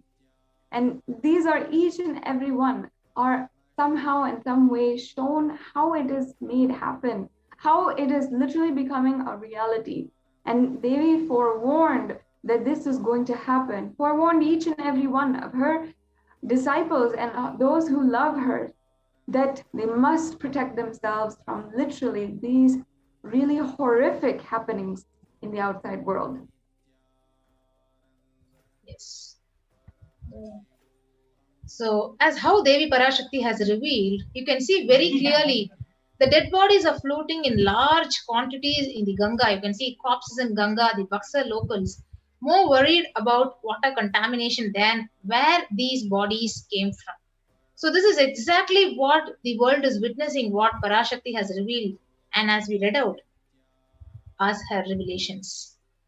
And here we also have different reports saying that scores of decomposing bodies are laid uncovered in the Sangam area, and predatory birds and dogs are feasting, gather and feast on their remains. The government should make arrangements for proper burials. Obviously, on one end, this disrupts and completely throws end to through any kind of hygiene or sanitation, and it makes the disease spread further because of how much it is being used, and the disease, the literal how much is being killed and how many people are being killed from this disease is worsening. So human beings will die like rats and cats. This is what exactly was the revelation of Devi Parashakti. The same news is now here in the covered in the news article, saying several dead bodies were found floating in the Ganga in Bihar and Yamuna in Uttar Pradesh as COVID-19 cases surge. So as India is reeling under a massive second wave of COVID-19 pandemic, the number of deaths also has increased, and such is the situation in the crematoriums and burial grounds, which are packed to the capacity. So this is what exactly was revealed, and we could see this article as a witness to it. Now, we're seeing also here how how Devi revealed that poor human beings eating those dogs' dead bodies are also dying because they don't have food and they are dying. And in an article, we are seeing how over 150 dead bodies, which have been reported as COVID fatalities, were dumped on the banks of Ganga. And these COVID bodies will be washed down further and can be eaten by stray dogs, which will further spread the coronavirus. This is from a report on the 10th of May, 2021. Yes, you can see another article which says the dead bodies where human beings will die like rats and cats. The same revelation captured in the news article, which describes dead bodies washed up on the banks of Ganga were sighted for a second straight day today, this time in Ghazipur in Uttar Pradesh. The spot is around 55 kilometers upriver from Bihar's Buxar, where more than 100 bodies were found yesterday, evoking shock and anger. So the bigger authorities, they had argued that the corpses had floated down from UP as their state has no tradition of consigning bodies to the water.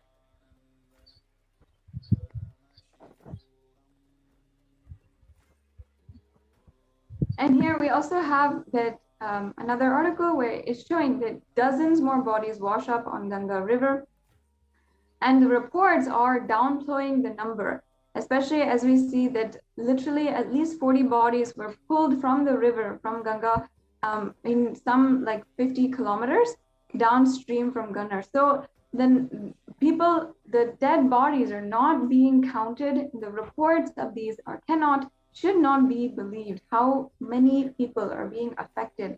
How many people are dying? Yes. So here is the worst state where India is dying and the media is lying. So earlier reports of the downplaying number of these cases were reporting 40, and this article is reporting 400. So literal undercounted numericals which are being actually projected in the media, where the death rate is literally 3 times higher than which is actually spread over in the media. And also we're seeing here how another article where it's showing just how big India's true COVID toll could be. So if we're seeing here the number of deaths, the number of reported deaths, which the number of reported cases is 26.9 million, and the number of reported deaths is 307,231. On the other side, we can estimate that it's 400 million cases that have been that are there. This is the estimate, and 600,000 deaths And on the other side also, we have the 539 million estimated cases and 1.6 million deaths, and also the estimate for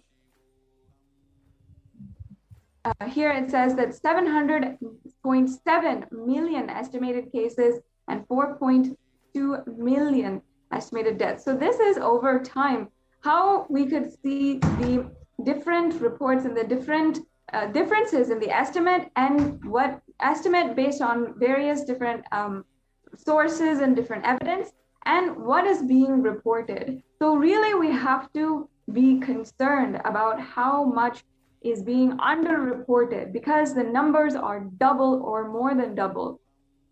And here's another article saying that over 2,000 bodies were found in 1,140 kilometers on the banks of River Ganga in Uttar Pradesh, and over 2,000 bodies were found. And here you can again see how it is absolutely terrifying, the status, what's going on with human beings.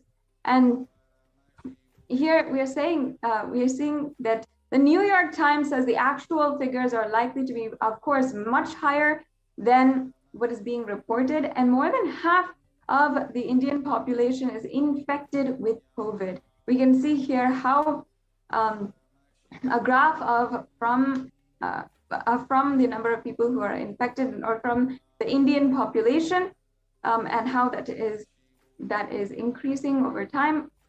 And we also have the New York Times, again, the New York Times saying that the actual figures are likely to be more higher. And here's another source, The Print, saying at worst case, India's COVID deaths are 14 times higher than the government count. So it's actually extremely appalling what is going on. Now, Devi Parashakti also revealed to the world that COVID is now airborne, and that there are so many people who are denying and being critical of others when they themselves are responsible. And in fact, that there is no acceptance of the facts that are going on, and a delayed warning was issued that no person in authority had given a warning before it was told, and nobody was held accountable for the deaths of millions of people.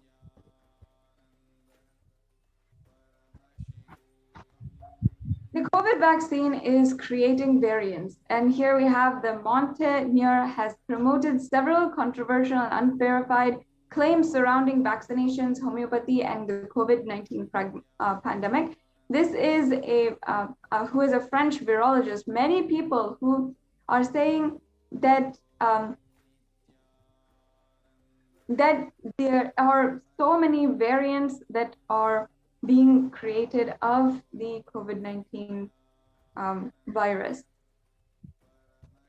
We also have here again how the Nobel Prize winner Montaigne had reveals that the COVID vaccine is creating variants again.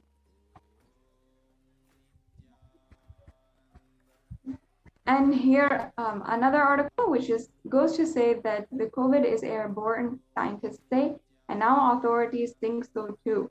So we have data.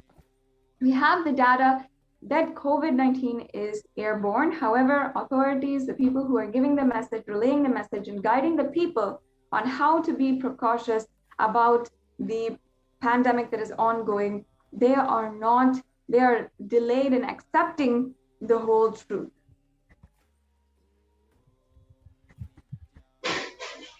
We have an article here by the Mint saying that America's delayed acceptance of the airborne COVID transmission. Here in a quote saying that those scientists have been discussing airborne transmission for months. It was only last week that the WHO and the CDC made this official. Again, until now, they have denied certain evidences. They have denied the fact that there are ways that we have to be precautious. But now only accepting and now only guiding the whole humanity on how we need to be extremely cautious and extremely aware of what is going on.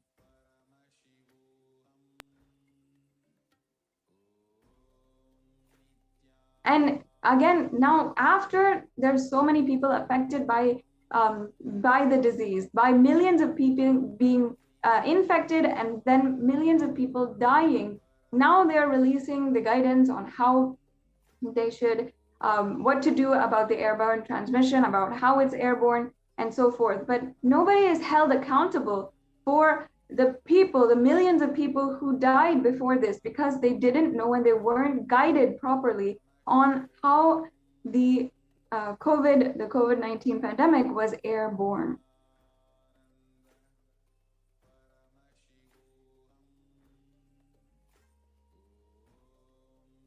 And here, many articles which are saying that home quarantine is a prime reason for a number of deaths, and it is not going to be possible, it's not going to work, is the prime reason for a large number of deaths in the second wave of COVID-19. And this was happening in Assam.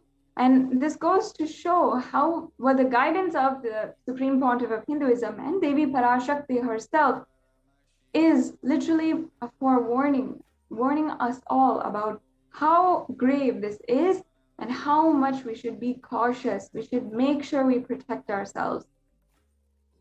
In Maharashtra, the government announced that Tuesday to stop home quarantine, which shows a high COVID positivity rate than the state's average. And the state's public health minister, Rajesh Tope, said that the decision is taken to ensure better healthcare facilities to patients in districts which are showing higher positivity rate. And here it's also saying COVID live news that many of the people are telling that they should be sent to quarantine centers and not do home quarantine. And again, how in the business line it's saying on why home quarantine is impossible for the majority of Indians.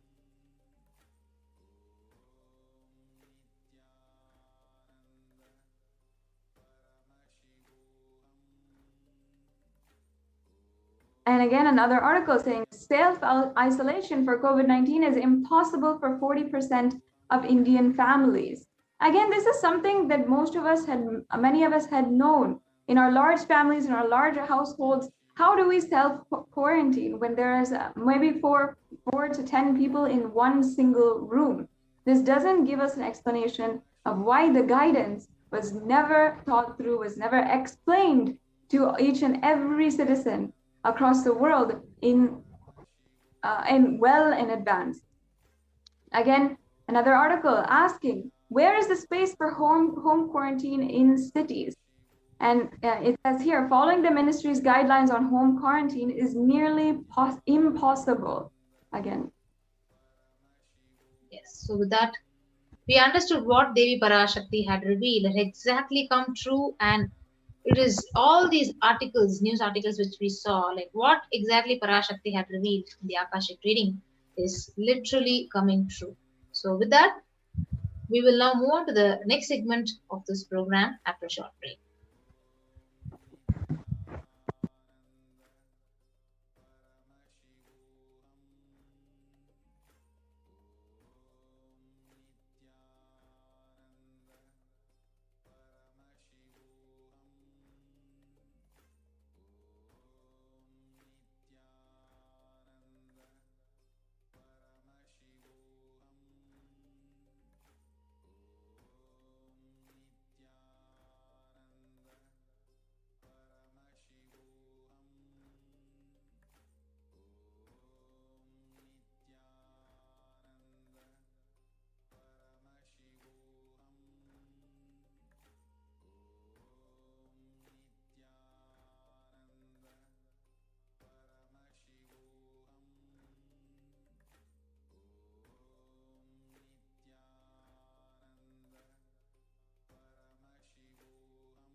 Paramashivoham.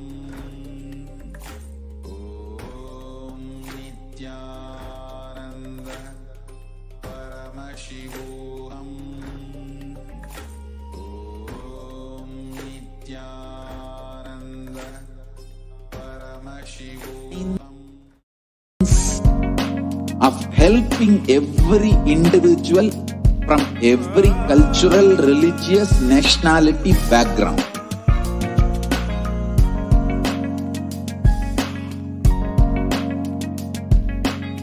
You will have lowest reactionary assumptions, highest awakened response, alive response for life continuously.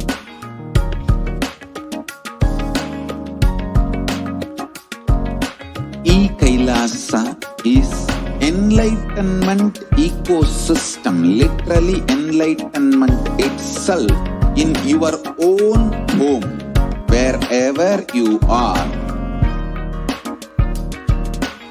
Proper customized spiritual service helping you to complete with your life negativity. Withdrawal from life, self-hatred, self-denial, self-doubt, so much of tiredness, laziness, we can support you, aligning your diet, your attitude, your aptitude, your understanding about life. We can help you with everything.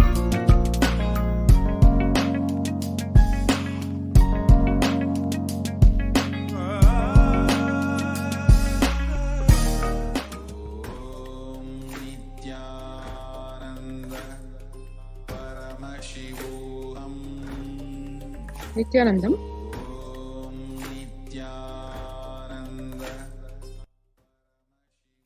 And now let us look at the next segment, which is the spiritual routine that is followed in Kailasa's de facto spiritual embassies as COVID care protection centers.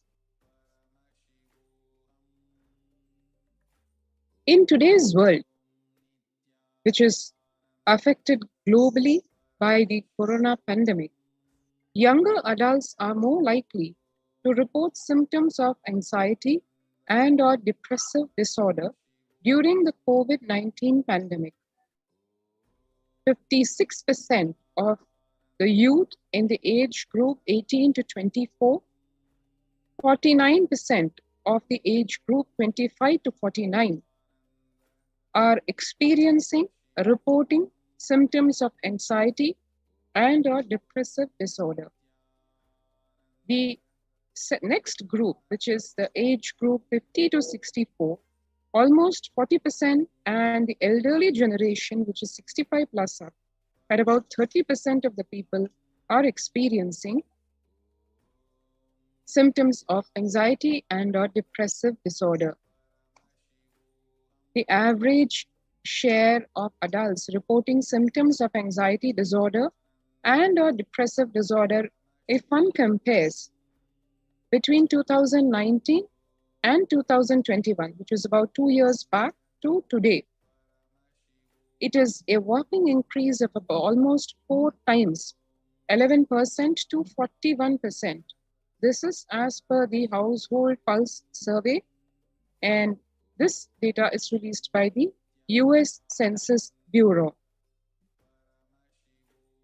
The share of the adults reporting symptoms of anxiety and or depressive disorder during the COVID-19 pandemic, as one can see, almost the whole world is affected by it across the age groups.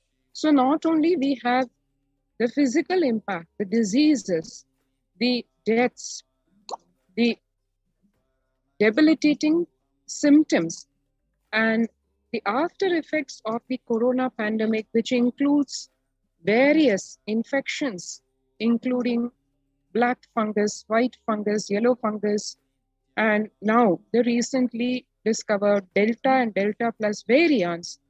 And on top of that, we have, even if one is not physically affected by the pandemic, the mental trauma, the mental disorders that the disease is inflicting on the worldwide population is very concerning, because baseline 30% of the people affected, which is the elderly population, and it goes as high as above 50% for the important youth segment, which is what comprises the so-called active population. So in that population itself, more than 50% of the people down with anxiety or depression.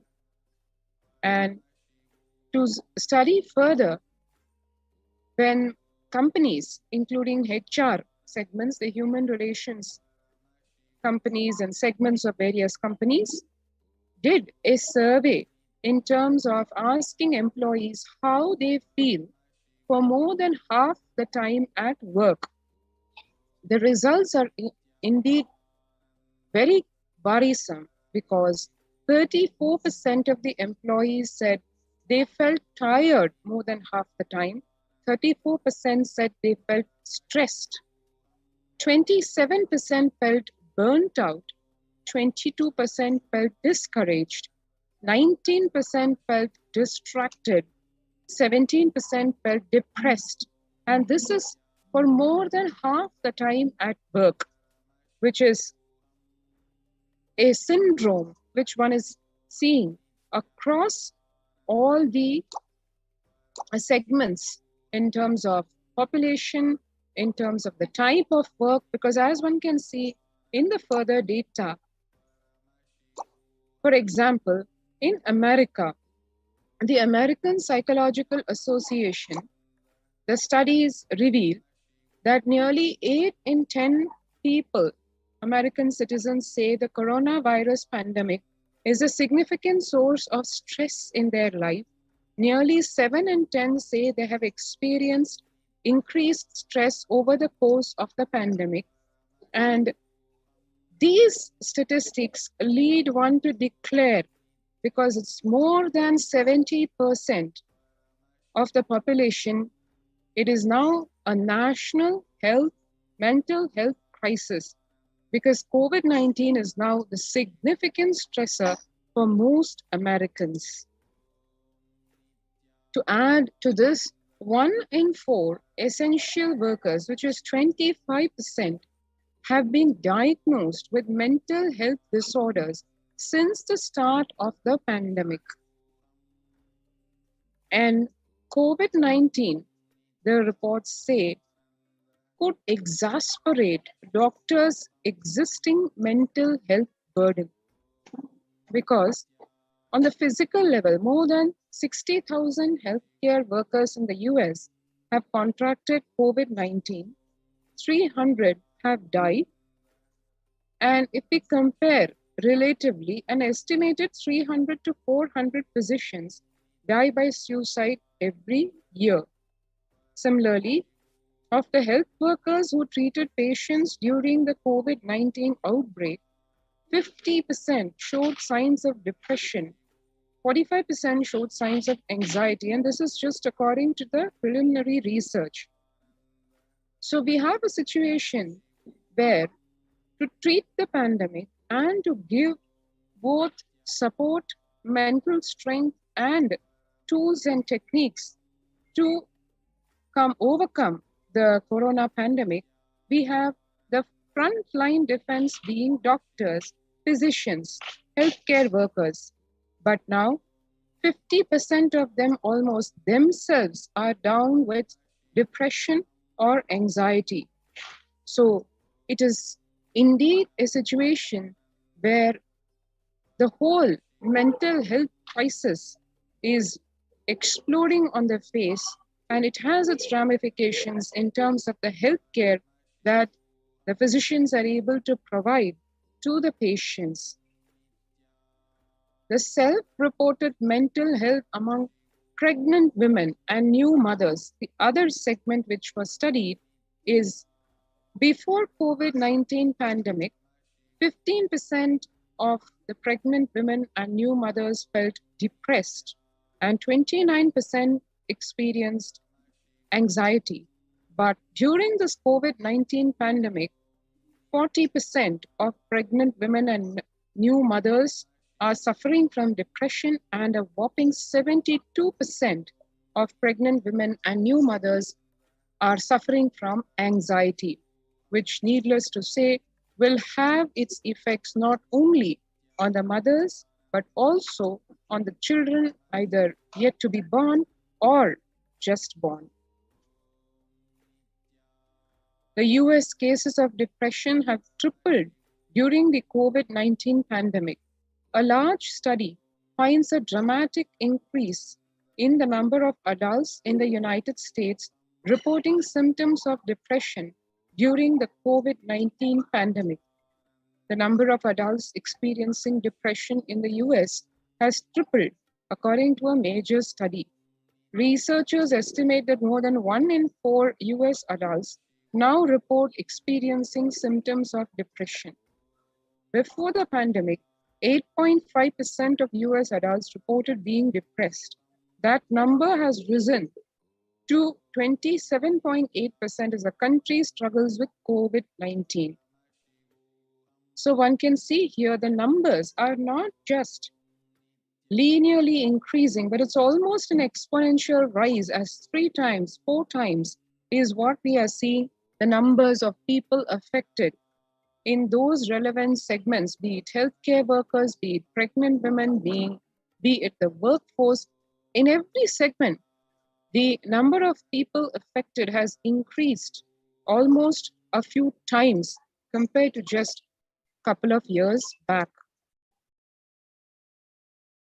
Further research is showing 76% of the US employees are currently experiencing worker burnout. 57% say worries about COVID-19 have been a contributing factor. And one would imagine that political issues, which are usually on the forefront of people's worry list, that actually is looking faded at a 33% saying worries about political issues have contributed to the burnout, whereas almost double at 57% are saying they are worried about the COVID-19 pandemic. The pandemic's impact on mental health. 78% of the global workforce says the pandemic has negatively affected their mental health. 85% say their mental health issues are causing sleep deprivation, poor physical health, reduced happiness at home, strained family relationships, or isolation from friends. 68% of people would prefer to talk to a robo over their manager about stress and anxiety at work. 76% of workers believe their company should be doing more to protect the mental health of the workforce. This is as per the studies of Oracle and Workplace Intelligence. So one can see here the red flag in the form of the numbers, everything above 70% at least, in terms of the people being affected mentally, their mental health being affected by the pandemic. And the one more concerning aspect is the young workers, the youth are the hardest hit. The age group 22 to 25, 89% of the youth affected, 26 to 37, 83% of the youth workforce affected, 38 to 54, 73%, and 55 to 74, the so-called mature, the elderly population, that itself 62% of the people in the workforce stressed or worried or depressed. The younger respondents were more likely to say that the pandemic has had a negative effect on their mental health. Now that's where we are in terms of what the situation in the world is in terms of mental health and the impact that the pandemic has had, the secondary so-called ripple effects that the pandemic has had, besides the death toll that it has taken worldwide by people just succumbing to the disease, the pandemic leaving a trail of extreme anxiety and depression, be it in the workforce, in the IT sector, or in the healthcare segment, or in pregnant women and nursing mothers, or generally the population at large, especially in terms of the youth getting very badly impacted, almost more than 70%, and the elderly segment of the population not far behind at almost close to 50%. And in the light of this, what are the contributions that Kailasa, under the guidance and aegis of the Supreme Pontiff of Hinduism, Jagat Guru Mahasannidhanam, His Divine Holiness Bhagwan Nithyananda Paramashivam, has to give to the world in the time of this extreme crisis? Let us see in the next few minutes after a short break.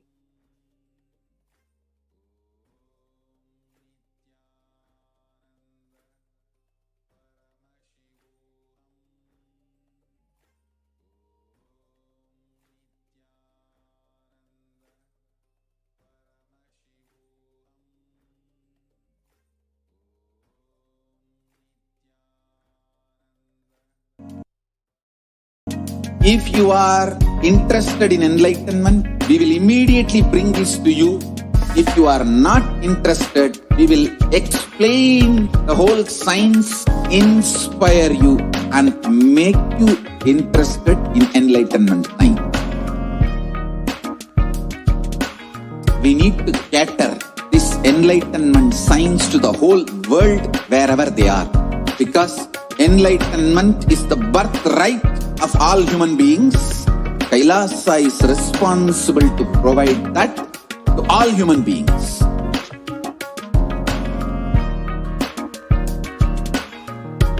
Kailasa is the totality of the knowledge I received from my gurus and practice manifested in my life, perfected by teaching millions of people from all cultures, time zones, backgrounds, genders, nationality, race, from every creed.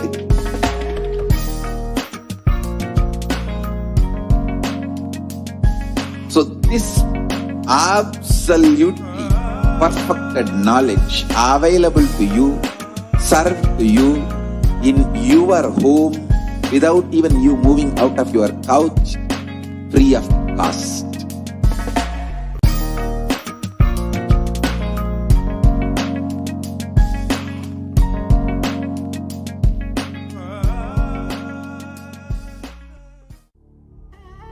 What I mean by the word Kailasa, listen intensely. Enlightenment ecosystem, literally enlightenment itself, in your own home, wherever you are.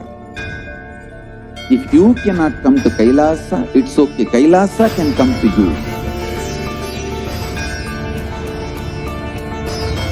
Kailasa coming to you is Kailasa.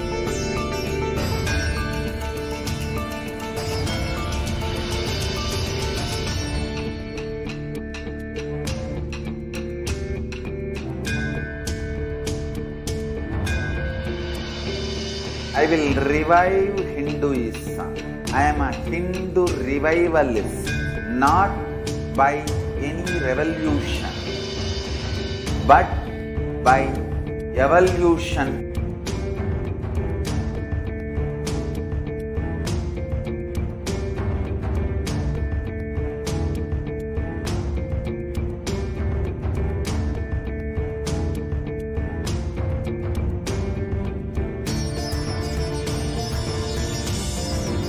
And setting model community.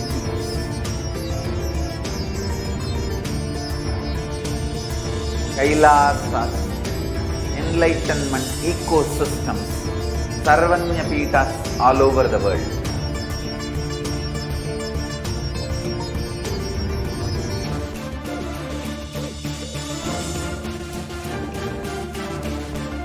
All powerful cognition, knowledge, only when you live, power manifestation and possibilities manifestation happens. This is a fundamental truth.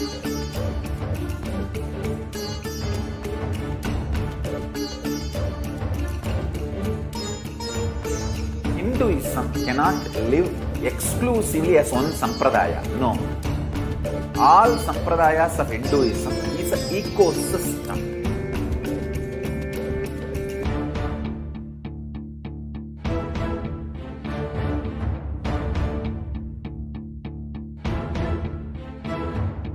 So don't keep quiet thinking that if one sampradaya is attacked, only that sampradaya is going to be affected. All of us are ecosystem.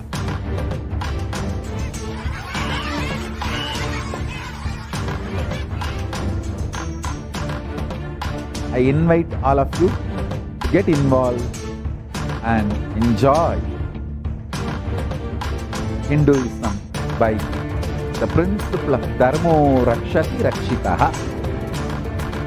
When you protect Dharma, Dharma protects you. We will make the whole planet flourish spiritually. The spiritual prosperity will happen to the whole planet. We all have to coexist together.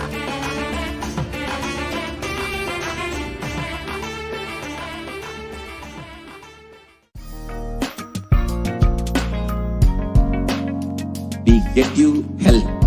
We get you.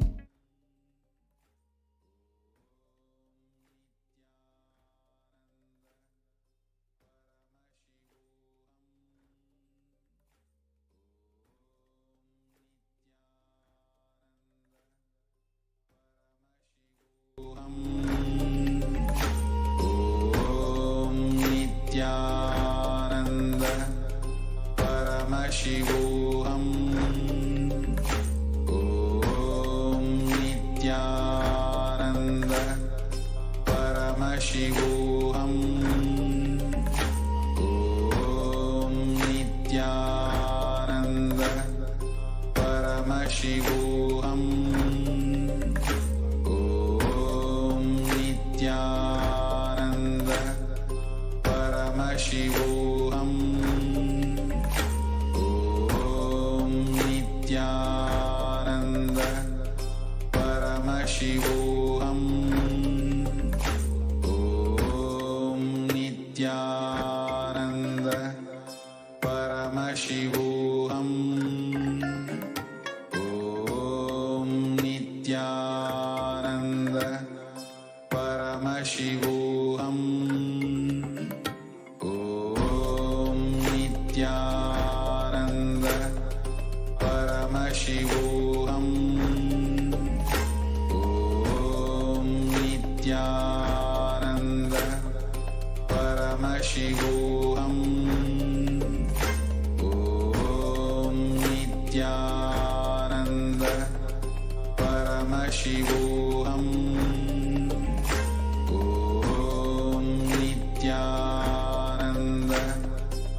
Paramashivoham.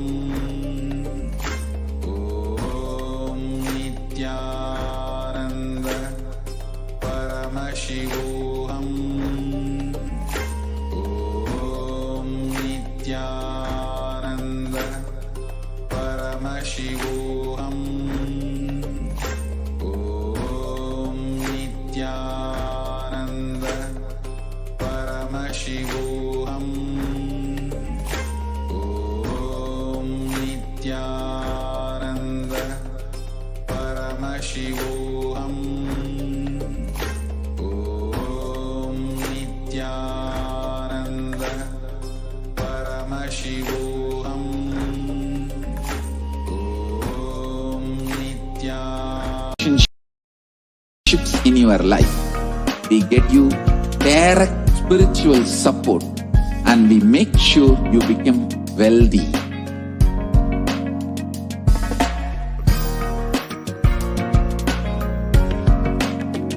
We won't stop giving you just good life. We will literally not stop till you live enlightened life. Manifesting the state of Paramashiva, space of Paramashiva, powers of Paramashiva, being of Paramashiva.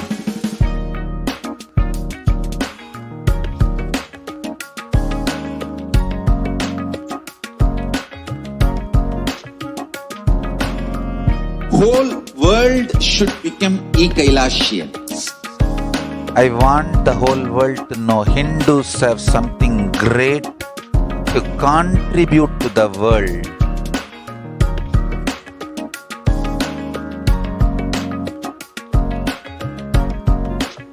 We have something great to contribute to the world. Let us do that.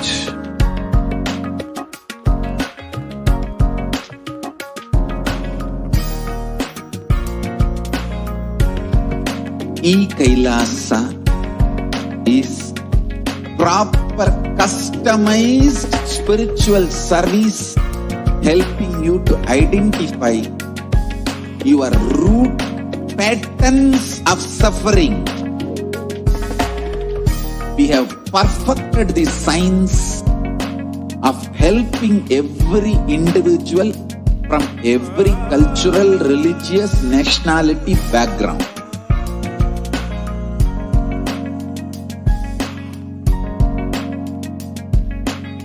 You will have lowest reactionary assumptions, highest awakened response, alive response for life continuously.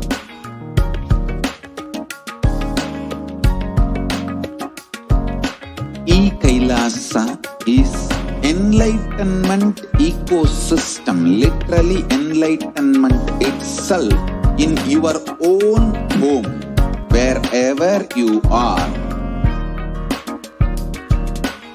Proper customized spiritual service helping you to complete with your life negativity, withdrawal from life, self-hatred, self-denial, self-doubt, so much of tiredness, laziness.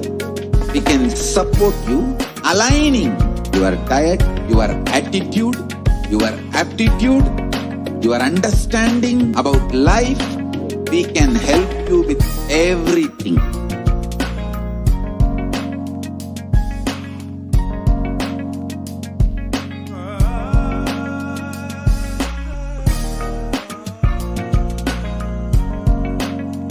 If you are interested in enlightenment, we will immediately bring this to you.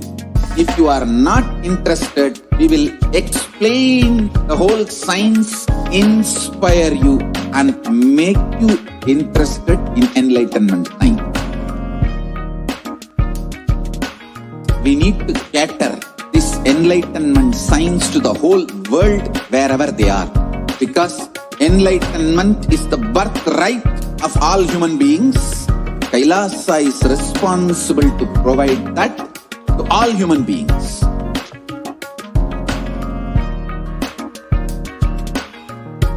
Kailasa is the totality of the knowledge I received from my gurus and practice manifested in my life, perfected by teaching millions of people from all cultures, time zones, backgrounds, genders, nationality, race, from every creed.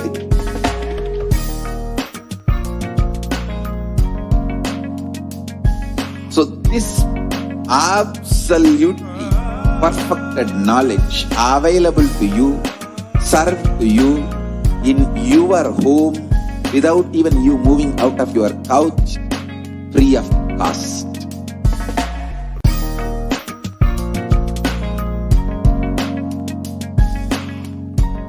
Paramashivoham. Welcome back. Nithyananda.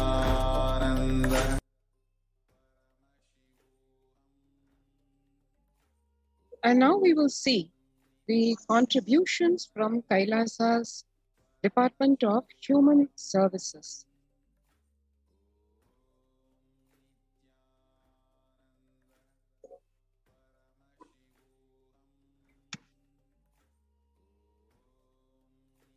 Kailasa's Department of Religion and Worship, Department of Human Services, and each of Kailasa's temple ecosystems consider the right of happiness to be the highest fundamental right of all humans, the right to bliss. The ultimate for Hinduism and Kailasa, led by the Supreme Pontiff of Hinduism, Nithyananda Paramashivam, is the material and spiritual well-being and prosperity of humanity.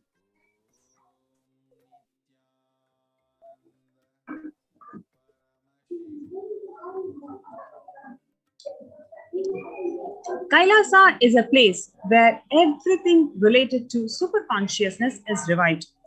All the sampradayas, all the spiritual ecosystems created for the enlightenment will be revived and established in such a way that it never gets lost again.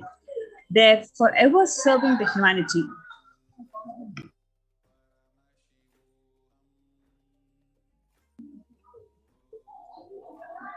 What you're seeing is on 21st of October 2006, following a meditation under the sacred banyan tree, the Kalpa Vriksha in Adi Kailasa, the peacekeepers of Kailasa, along with the children of Nithyananda Gurukul, celebrate the auspicious occasion of Deepavali.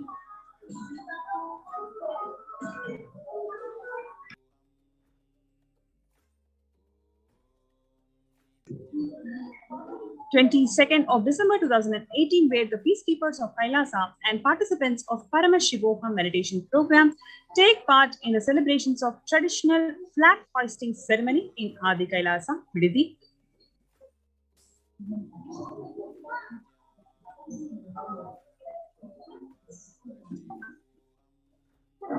Next is on 14th of December 2006, where the Supreme Pontiff of Hinduism conducting the Nithyananda Purana Convention, which is Life Bliss Program Level 2, a meditation workshop in Chennai, India.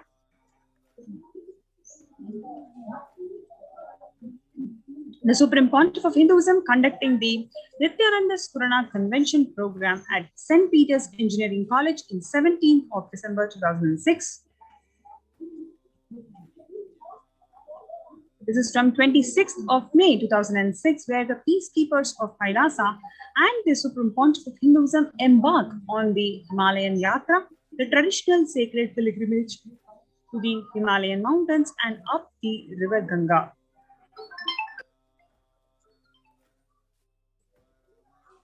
The temple ecosystem of Tiruvannamalai serves as the driving factor in maintaining the lifestyle of health, wealth, and well-being of the denizens of Tiruvannamalai, one of the remaining living temple ecosystems.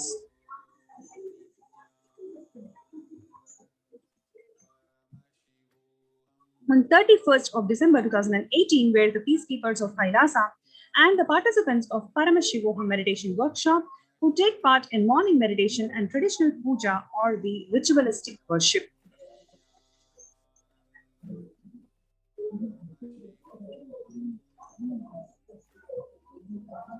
On 11th of September 2016, where the peacekeepers of Kailasa, led by the Supreme Pontiff of Hinduism, who take part in the Karaseva, the voluntary contribution of the physical service towards the cleaning or construction of the sacred Hindu temple.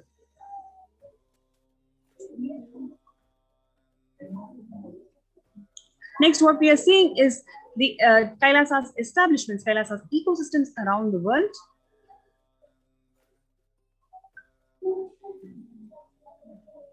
In 1994, where the Supreme Pontiff of Hinduism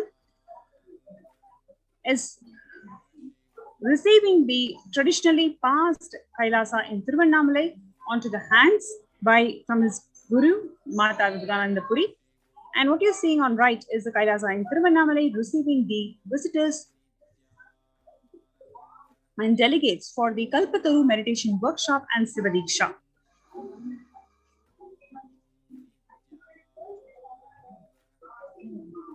11th of March 2017, where thousands of people arrived to celebrate the living enlightenment ecosystem and to traditionally meet the Supreme Pontiff of Hinduism, Jagadguru Mahasannidhanam, His Divine Holiness Swamiji.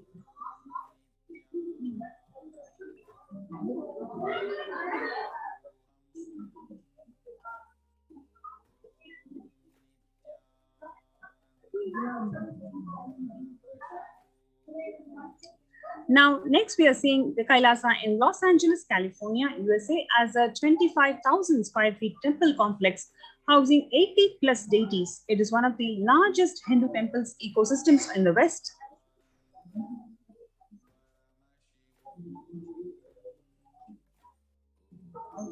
Next is the Kailasa in Columbus, Ohio, the first temple established by the Supreme Pontiff of Hinduism outside India. The temple physically came into life in just 9 months. The chief presiding deities of the temple are Sri Nithyananda Paramashivam and Devi Nithyanandeshwari Parashakti. The deities are 7 feet tall granite weighing about 6 tons, and their divine faces have been directly hand-carved by the Supreme Pontiff of Hinduism.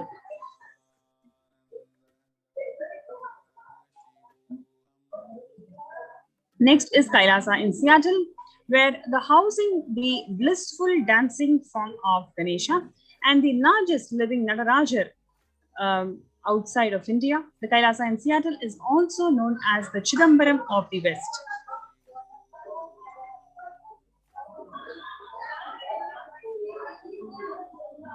Next is Kailasa in San Jose, which is inaugurated in 2009.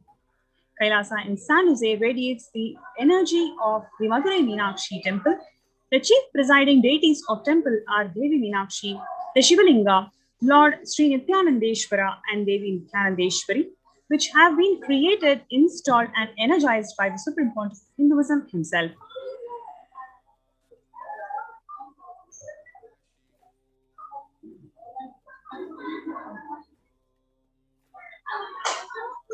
Kailasa in St. Louis, Missouri, along with the Sivalinga and Nithyanandeshwara Ganesha. Kailasa in St. Louis carries the energy of Tirumala Tirupati of South India and houses one of the tallest Venkateshwara deities in North America, along with his consorts Sri Devi and Bhudevi. The beautiful landscape nestled among the woods and the rolling hills of Missouri stretches for about 20 acres.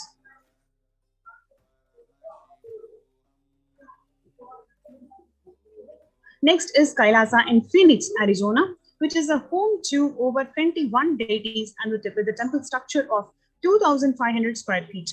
Kailasa in Phoenix have been directly established by the Supreme Pontiff of Hinduism, serving as an energy center, energy field of meditation, worship, and celebration over 7 years.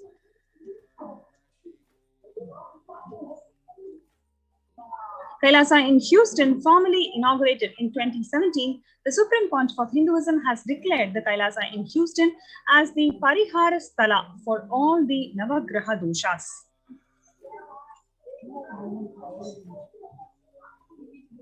Kailasa in Toronto, Canada, inaugurated on July 2011. Kailasa in Toronto is the only Hindu temple in the West with all the 63 Nayanmars and 18 Siddhas residing as vivid deities. The temple deities here are seated exactly as the existential preside in Kailasa around Paramashiva, the primordial deity of Hinduism.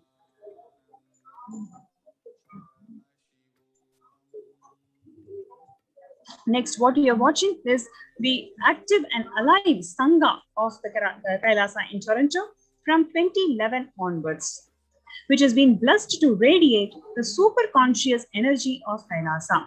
The temple ecosystem goes on providing various services to the community, including Annadan and other traditional Hindu ceremonies.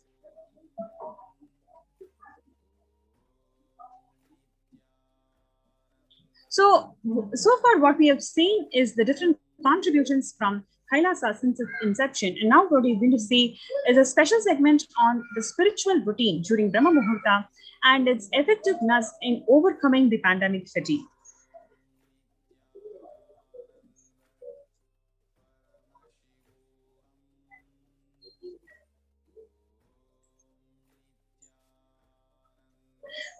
Let us look into the revelations to the world by Devi Parashakti, where the Supreme Pontiff of Hinduism, Jagadguru Mahasannidhanam, His Divine Holiness Swamiji is manifesting as the Devi Parashakti when she revealed on 12th of May 2021, when she told that, I came as Nijavatara. I am blessing you, listen. People, listen. To do good to all of you, I have taken the form of Nithyananda and came down as the Nijavatara. People of India, listen, carefully listen. Time after time, Bharadam is a Jnana Bhumi, where the enlightened beings comes. We cannot make the Jnana Bhumi as infertile. Enlightenment beings have to come.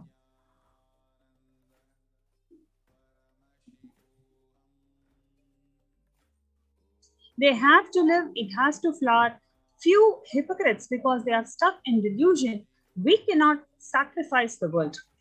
Cosmos cannot be destroyed. The ship I did to save the cosmos from being destroyed, that is called Adi Kailasa. The ship I did to protect the beings from Pralaya is Adi Kailasa. Because of the conspiracy of Drohis and enemy rules, captain has to leave the ship.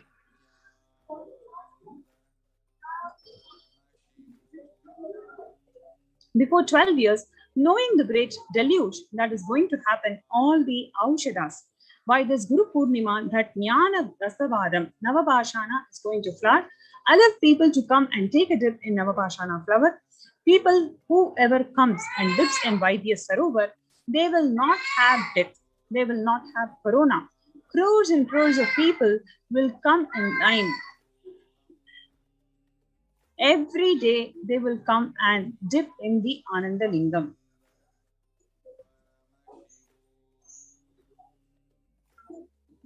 Listen well to my words. For India, I made the ship as protection. The Nithyananda Navapashana Lingam in Vaidya Sarovar. Go to Adi Kailasa. O Indians, listen. All those regretting losing the Nithyananda Nijavatara without confusion and without talking, just as a lip service, go to Adi Kailasa.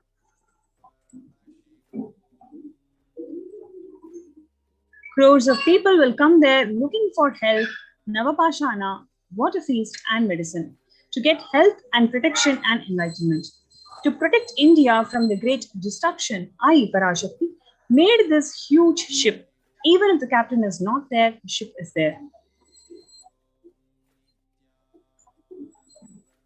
When the first world countries closed their borders during this massive global emergency, Kailasa has opened its door to one and all without exception. The Supreme Pontiff of Hinduism has opened his homes for people to get protected from COVID-19. So if you are somebody who wants to feel protected, especially on the ongoing pandemic, you are welcome to reside in the COVID care protection centers that are nothing but the de facto spiritual embassies of Kailasa for one and all, that is being provided and offered by the Supreme Pontiff of Hinduism unconditionally. So you will be provided with free food, free accommodation, free internet service. You can work from home. You can evolve and manifest the space of Paramashiva by being in this energy field. So the free COVID care centers that are opened across India includes Adi Kailasa Nithyananda Sarvanya Peetham in Viridi, Salem Adinam in Tamil Nadu, Thiruvannamalai Adinam in Tamil Nadu, Rajapalayam Adinam in Tamil Nadu, Puduvai Adinam in Puducherry, Pattanam Adinam in Tamil Nadu, Siragapadi Adinam in Tamil Nadu, Sri Puram Adinam in Tamil Nadu, in Hyderabad, Madurai Adinam in Tamil Nadu, Avattipalayam, Erode, Tamil Nadu, Hosur Adinam in Tamil Nadu, Baroda Adinam in Gujarat.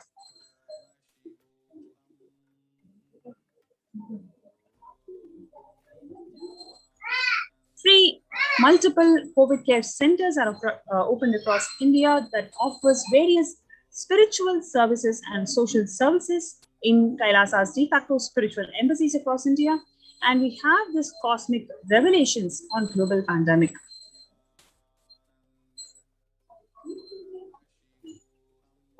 The free social services include medical care, allopathy, and Siddha medicine. So anybody who comes here to the de facto spiritual embassies of Kailasa, you will be provided with free medical care, whether it is allopathy, Ayurveda, or Siddha medicine, and the infrastructure to accommodate thousands of people, and the accommodation that guarantees you the multi-layered quarantine facility.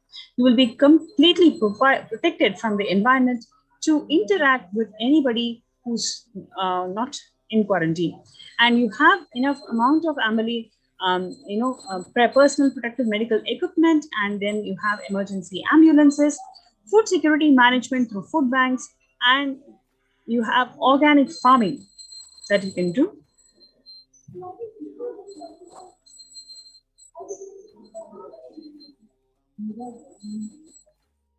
So here is an opportunity to one and all to join this COVID care protection centers. You can register through the link kailasa.org/Kailasa care, KAILASA.org/KAILASACARE. So what can you expect in these COVID care protection centers? These COVID care protection centers are the de facto spiritual embassies of Kailasa. Here in these centers, all the basic needs for anybody, say food, accommodation, internet services, you can work from home, all of these basic services are provided. But why do you need to join here in the COVID Care Protection Center? You have this Nithyananda Navapashana Lingam that the Supreme Pontiff of Hinduism has prepared this sacred concoction that is going to protect people from pandemic. If you take a dip in this Vaidya Sarovar that is there in the Adi Kailasa Nithyananda Sampathi, you will be granted the protection from COVID infections. So thousands and thousands of people are going to head to this Nithyananda Navapashana Lingam to get healed from COVID. And here is the grace and the blessings of the Supreme Pontiff of Hinduism that he has opened his Kailasas for one and all. He has opened his homes to one and all, especially when the first world countries close their borders. Every single person close their borders. And here what we need to really note is even if the captain of the ship is not there, the ship is there. That is the grace of Parashakti. The captain of the ship is none other than the Supreme Pontiff of Hinduism, Jagadguru Mahasannidhanam, His Divine Holiness Swamiji. He had to leave the ship because of the ongoing persecution from the anti-Hindu elements and anti-Hindu Guru Media Mafia. And this, despite all of these attacks, it is the grace of the Supreme Pontiff of Hinduism that he has opened the homes of this Kailasa for people to come, reside, evolve themselves spiritually, and feel protected during this ongoing COVID. So we provide this opportunity to one and all for you to be part of this COVID care protection centers. The place where you can register is kailasa.org/Kailasa care. So let's take a few minutes for us to get registered in this link, kailasa.org/Kailasa care, before we go to the next segment.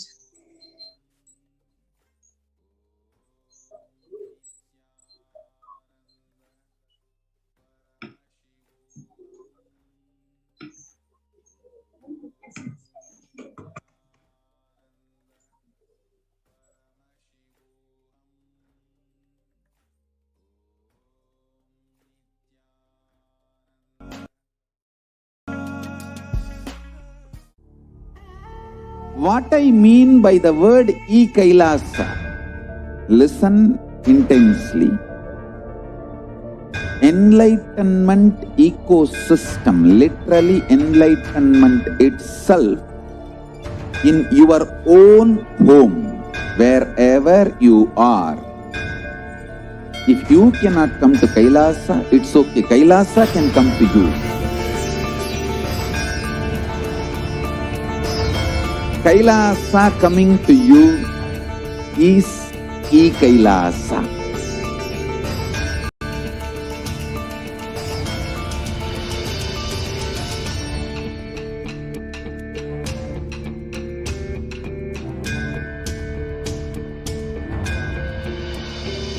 I will revive Hinduism. I am a Hindu revivalist, not by any revolution, but by evolution.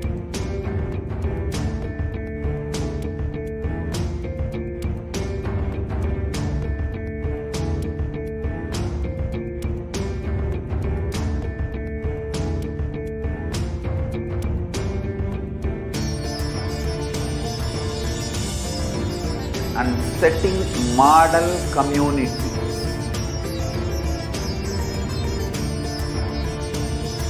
Kailasa, enlightenment ecosystems, Sarvanya Peethas all over the world.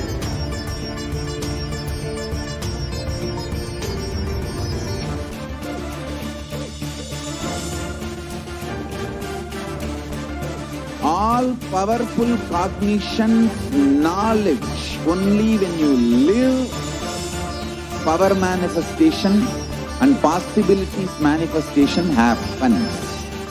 It's a fundamental truth.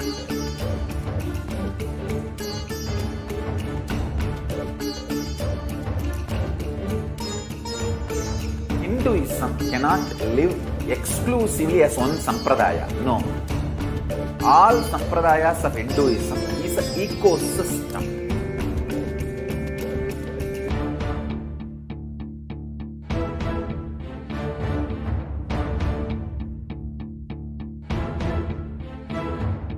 So don't keep quiet thinking that if one sampradaya is attacked, only that sampradaya is going to be affected. All of us are ecosystem.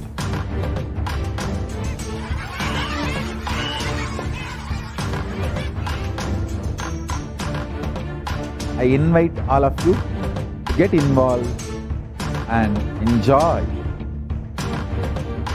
Hinduism by the principle of Dharmo Rakshati Rakshitaha.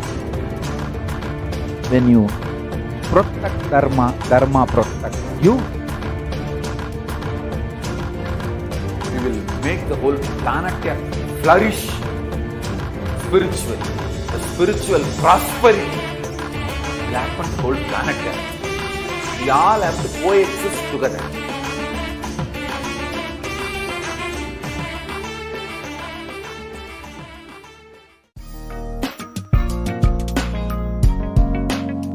We get you health. We get you ability to build beautiful relationships in your life. We get you direct spiritual support, and we make sure you become wealthy.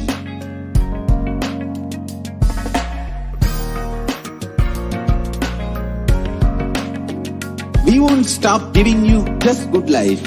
We will literally not stop till you live enlightened life. Manifesting the state of Paramashiva, space of Paramashiva, powers of Paramashiva, being of Paramashiva.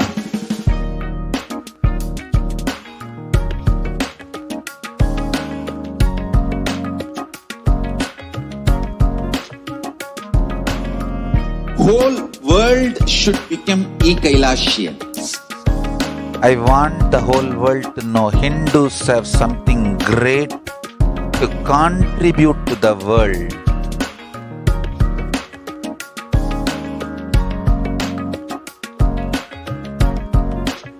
We have something great to contribute to the world.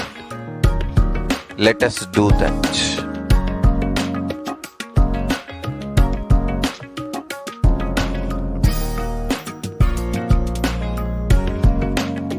Kailasa is proper customized spiritual service helping you to identify your root patterns of suffering. We have perfected the science of helping every individual from every cultural, religious, nationality background.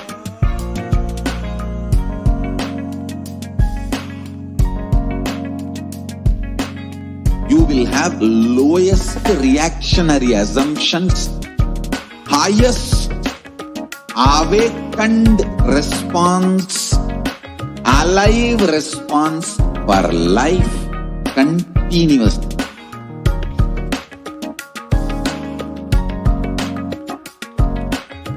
Kailasa is enlightenment ecosystem, literally enlightenment itself in your own home, wherever you are. Proper customized spiritual service helping you to complete with your life negativity, withdrawal from life, self-hatred, self-denial, self-doubt, so much of tiredness, laziness. We can support you aligning your diet, your attitude, your aptitude, your understanding about life. We can help you with everything.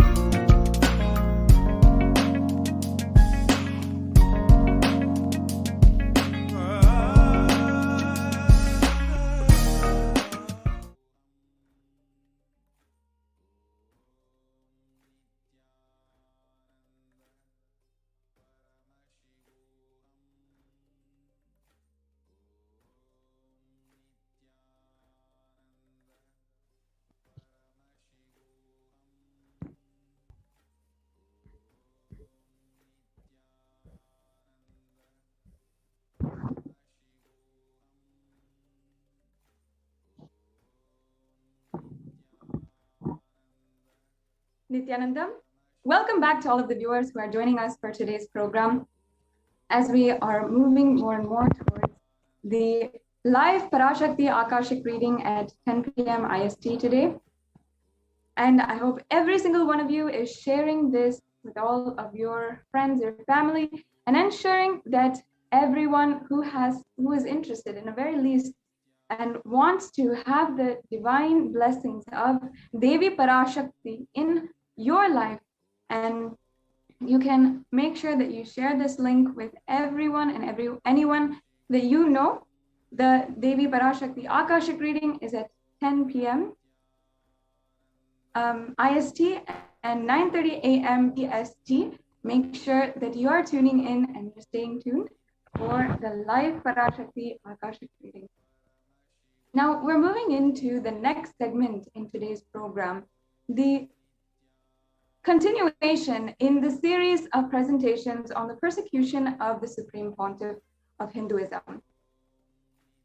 And in so many different ways, we've heard the stories of survivors of child sexual abuse, the stories of survivors of brutal assault and rape, the stories of survivors who have literally seen their homes just light up in flames and need to be kicked out onto the streets. And in each of these instances, it is not just an attack against one adina, one monastery, one person, or even if you say it's an attack against the Supreme Pontiff of Hinduism, still it is an attack against Hinduism in its entirety. Hinduism for the last 1,000 years has been under continuous series of attacks and is literally going through genocide after genocide. And today, the dying population of Hindus is extremely alarming. But we have to ask ourselves, why are the bells not ringing? The number of Hindus in Pakistan is slowly dwindling to less than 1%. And even officials do not know how many Hindus are actually living there and continuously who are being attacked and needing to flee. And the Hindus in Afghanistan, Hindus in Bangladesh, Hindus in Malaysia, in every single country that was once a Hindu desha, Hindu country, the Hindus are under attack. They're continuously facing violence by different anti-Hindu forces and supremacist forces. And the population of Hindus is dwindling, is dying, and is becoming more and more vulnerable. We have to ask ourselves, why isn't an alarm going off inside of each and every one of us? Why aren't the bells ringing that Hinduism is dying, that Hinduism is actually losing its numbers, losing its existence slowly in the world? We have to be disillusioned by the reality that we are living in. We have to be disillusioned by whatever idea that we have that Hinduism is still alive and that it is still in its most authentic form. We have to understand that it has gone far from what it once was, and it's losing its origins, losing its roots. Today, we are going to be presenting to each and every one of you what's happening in the heart of the Hindu civilization in India itself, in Madurai, one of the most prolific and most powerful centers for Hinduism, an epicenter for the ancient Hinduism that is still alive today, and at least in the infrastructure. And one of the first and the longest surviving Hindu ecosystems that exist today. The Kailasa Dvadashanta Shyamala Pita Sarvagna Pitam was established in the midst of time by Lord Paramashiva and later revived by Devi Meenakshi and Lord Sundareshwara, who as deities and the incarnates of Sri Paramashiva ruled over the kingdom of Madurai. And we're going to be analyzing and understanding the persecution that happened against this ancient indigenous Hindu kingdom. Devi Meenakshi Lord Sundareshwara and the Tirugnana Sambandar, or the Guru Parampara of this ancient lineage of the Madurai Adinam of the Shamala Pita Sarvagna Pita, and the Supreme Pontiff of Hinduism was coronated as the Guru Mahasannidhanam of the Shamala Pita Sarvagna Pitam on the 29th of April in 2012. This grand and ancient lineage, starting from Meenakshi herself and Paramashiva in the form of Sundareshwara, and then revived by Sri Tirujnana Sambandar in later years, and then after that, an unbroken lineage of Guru Mahasannidhanams who had ruled literally as the leaders of the sovereign kingdoms in India, in Bharata, in the Hindu Desha. As you can see here, we have all of the proceeding Guru Mahasannidhanams as a lineage who are predecessors of the Supreme Pontiff of Hinduism. And each of them worshipped and revered as sovereign leaders of the kingdom of Madurai, the kingdom of the Shamala Pita Sarvagna Pita. Yes, and here is the 292nd Guru Mahasannidhanam, the Shamala Pita Sarvagna Pita, and finally the lineage being passed down to the Supreme Pontiff of Hinduism himself on the 29th of April 2012. Now, I also have joining with me Ma Nithya argue about how the entire narrative of Madurai had happened. And I'd just like to welcome Ma Atmapriya Swami to the panel. Nithyananda. Yes, so as we were narrating the glory and history of the ecosystem, the kingdom of Madurai, you could see these pictures which are actually displayed, where the Supreme Pontiff of Hinduism, His Divine Holiness, was declared as the 293rd Guru Mahasannidhanam of the Shamala Pita Sarvagna Pitam, the Madurai, the oldest papal state and the monastic kingdom, at the age of 34 on 27th of April 2021. You can see the 292nd Pontiff who is coronating His Divine Holiness and giving him the staff, the traditional staff of Meenakshi to His Divine Holiness on the 27th of April 2012. And actually, Ma, I'd like if you can just describe it. Actually, I remember from our previous conversations about the glory of the Madurai Adinam and the coronation of the Supreme Pontiff of Hinduism, that you actually had mentioned how the 292nd Guru Mahasannidhanam actually saw and declared the Supreme Pontiff of Hinduism as an incarnation of Sri Tirujnana Sambandar himself. Could you just share a little bit more about that and about how what that means really to the whole world, what that means in the history of Hinduism, that Guru Mahasannidhanam is declaring this for the Supreme Pontiff of Hinduism? Yeah, yes. So it was way back in 2012 when some of the disciples of the Supreme Pontiff of Hinduism had met the 292nd Pontiff. And after a while, he had actually told that he got a dream, and Paramashiva had literally told that Swamiji, the Supreme Pontiff of Hinduism, is going to be his successor of the Madurai Adinam. And literally, it is blessings of Paramashiva and Meenakshi herself to have Supreme Pontiff of Hinduism as the 293rd Pontiff of Guru Mahasannidhanam. So this was what exactly he had actually told in all the media, in the press, and that is after which he came to Adi Kailasa Sarvagna Pitam. He met the Supreme Pontiff of Hinduism, and he coronated him in both places, in Adi Kailasa and in Madurai. These are the pictures, as you had said, I remember very clearly. So he came to our Adi Kailasa Sarvagna Pitam, where this is the picture which is projected over here, and also in Madurai when he coronated him, saying that he had a dream and revelation to him that the Supreme Pontiff is an incarnation of Tirujnana Sambandar, and this has happened only by the blessings of Paramashiva and Meenakshi.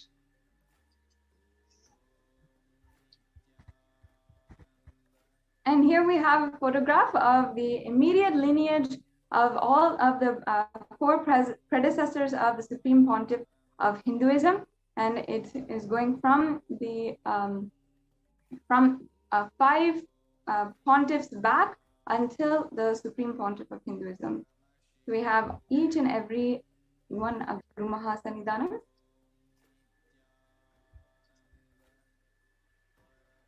Yes, so these are the pictures you could see. Sorry. The aftermath of the coronation of His Divine Holiness as the 293rd Pontiff of the Madurai Kingdom. So he literally walked the streets with the 292nd Pontiff, and he met each and every person in the street, and every day he used to go to the Meenakshi temple and heal people who ever come to the Adinam and offer annadan to more than 5,000 people per day. So that was the beautiful contribution after the coronation of the Supreme Pontiff of Hinduism.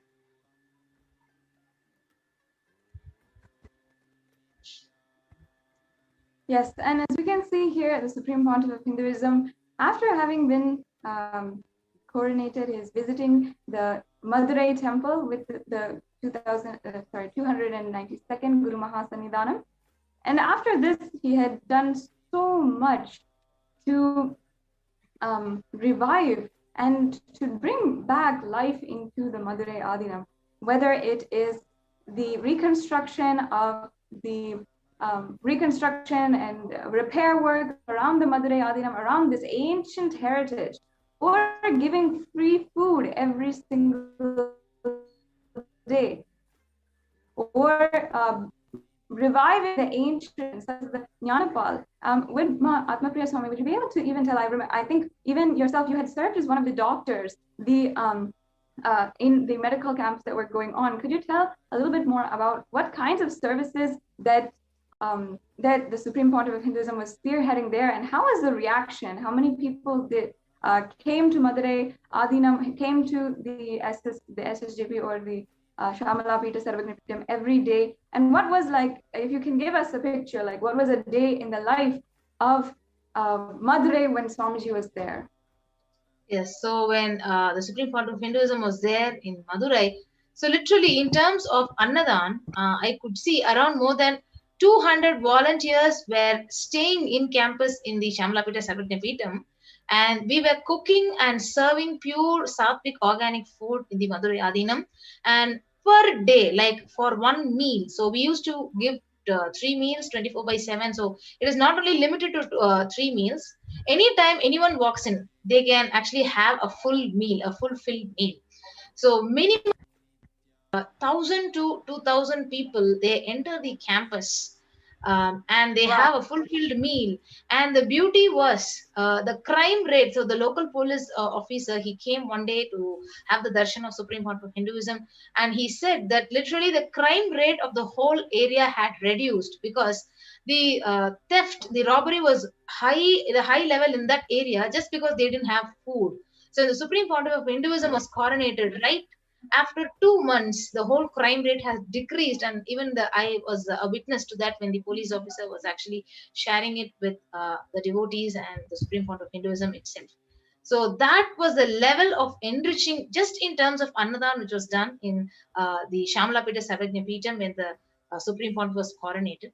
So later when in the medical camp. So I was also a part of the medical camp, and almost 3 medical camps were conducted with a team of more than 50 doctors in more than 10 to 12 specialities, in various specialities, and around more than 10,000 people around the whole area near the Shamalapita Sarvagnipitam were actually benefited by the medical camp. So, and the Supreme Pontiff also had a huge vision of building a big hospital, a multi-speciality hospital in the Shamalapita Sarvagnipitam. So that was in regards to the contribution in terms of medical facilities and medical camp. Yes, ma'am. Amazing. Can you tell us a little bit about what it was like as yourself serving in these medical camps? How were the patients? How did they really feel about Swamiji holding these medical camps, and how many people in the medical camps also were benefited in the surrounding area? Yes. So as I actually mentioned, more than 10,000 to 15,000 people were benefited in each medical camp. So we had conducted more than 3 to 5 medical camps. So the people, like the basic food and medicine is what people are yearning for. So that was fulfilled, and the early diagnosis. Not only that, so even if they had any diagnosis of any disease or any problem, the next day they used to come to the Supreme Court of Hinduism, take his darshan during the Sarva darshan and get it healed. So this was a huge service was actually offered in the Shamalapita Sarvajna Peetham when the medical camp was actually conducted, and we had a team of more than 50 doctors, all of them who were initiated disciples of the Supreme Pontiff, and everyone, like literally, not only the doctors, we had more than 100 volunteers in the medical camp who had come over there and distributed free medicines. So whoever came to the medical camp received free medicines for whatever problem and medical illnesses they were actually facing. Wonderful. So actually, in addition, as you can see here, the Supreme Pontiff of Hinduism had gone and visited so many of the surrounding temples, and the Madurai Adhinam actually being one of the oldest heritage adhinams and monastery complexes of this entire area, was in charge, if I'm right, of different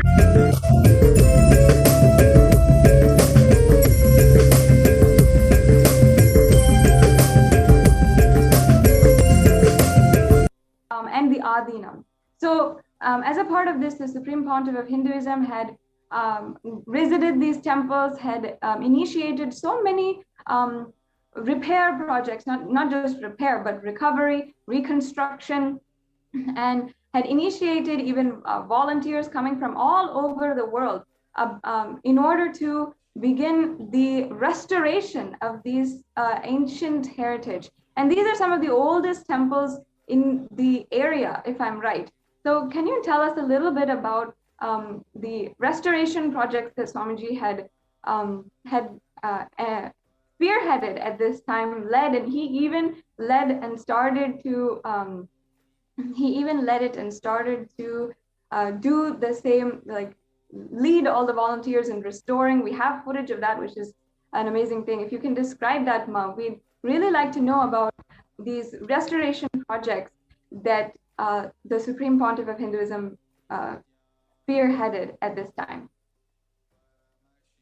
Yeah, so actually there are 4 temples which are a part of the Madurai Adhinam. We can see the Kanchanam, the Kachanur temple, and 2 more temples which are a part of the Madurai Adhinam. So the Supreme Pontiff, actually, he physically visited all these 4 temples. These are the ancient temples which are a part of the Madurai Adhinam, the Shamalapita Sarvajna Peetham.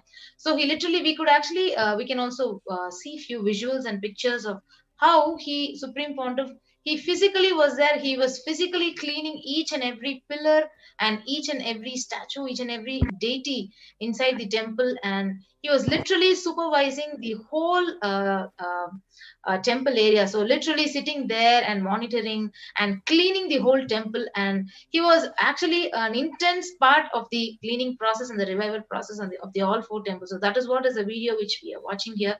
So he went, not only visited the temples, he was actually on ground. He just did the work.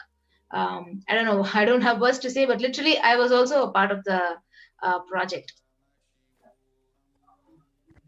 Right. So we do have footage of the Supreme Pontiff of Hinduism himself cleaning the temples. I think we just have to, that would be amazing to show that footage in particular.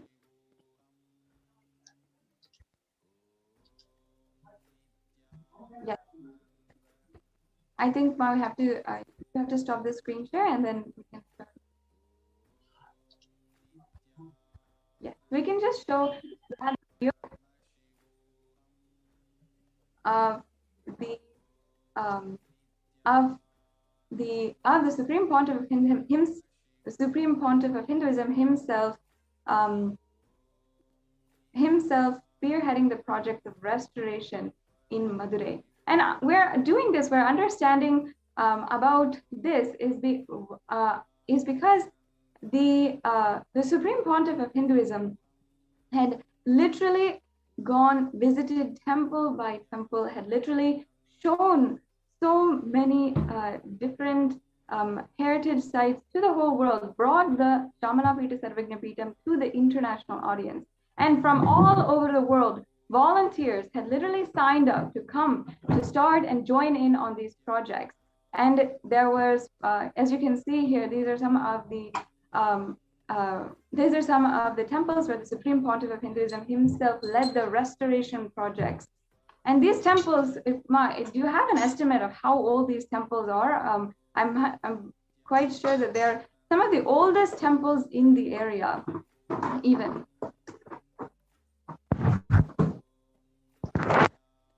These temples, such as the Kanjanur temple and in Kanchanam, the temples there are some of the oldest temples that are in the area, as well, of course, as and are all under the purview, under the responsibility of the Madurai Adinam itself. So that's why, as the Supreme Pontiff of Hinduism, he himself went and not even visited, he himself went to these temples, led the projects, led these massive restoration projects. As you can see here, the Supreme Pontiff of Hinduism himself directing the whole team for the restoration of this temple. And he himself cleaning, going and cleaning the deities, going and cleaning the cobwebs off of the temple pillars. All of this really shows the amount of contribution that the Supreme Pontiff of Hinduism was determined to do. And not only that, what he was successfully doing. These temples for hundreds of years did not even see how the basic running, and were not even able to meet in many ways the basic levels of running and sanitation, cleanliness. And many of the temples were degraded. Many of the temple constructions were slowly falling apart due to so much of air pollution, due to so much of different effects of time happening on the temple construction. And due to this, the Supreme Pontiff of Hinduism saw it necessary, absolutely necessary, to ensure that these projects are underway and happening. And therefore, he himself went and cleaned these temples, as you can see here.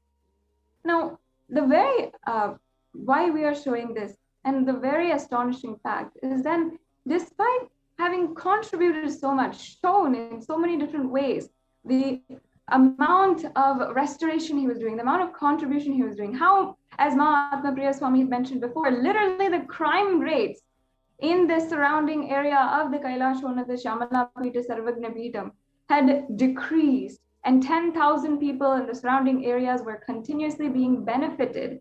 It's not a joke to be able to do this kind of good to the people. And people around Madurai were celebrating the Supreme Pontiff of Hinduism continuously, always visiting the temple, visiting Madurai temple when the Supreme Pontiff of Hinduism had graced and received the blessings of Devi Meenakshi. Every single morning there would be a procession to the Devi Meenakshi Madurai, the main temple of Madurai, and both the 292nd Guru Mahasanidhanam and the Supreme Pontiff of Hinduism as the 293rd Guru Mahasanidhanam would go to the temple to receive the darshan of Devi Meenakshi. And at that time, literally crowds of people would be gathering around just to have a glimpse, the blessings, and seek the guidance of the Supreme Pontiff of Hinduism. So in this way, the Supreme Pontiff of Hinduism has given so much has contributed so much to the Madurai Adinam, to Madurai itself. It's not a joke to be able to say that 10,000 people in the surrounding areas were continuously being benefited. As you can see here, as I mentioned, the Pontiff of Hinduism going to the temple to receive the darshan. And like this, going to every single temple. And not only that, the programs that were being offered when Mahatma Priya Swami joins us back, we'll see how the programs that were ongoing continuously in the Madurai and also in the surrounding areas were also benefit people. Programs about how to live a conflict-free life, how to overcome anxiety and fear, and how to really be able to live life powerfully.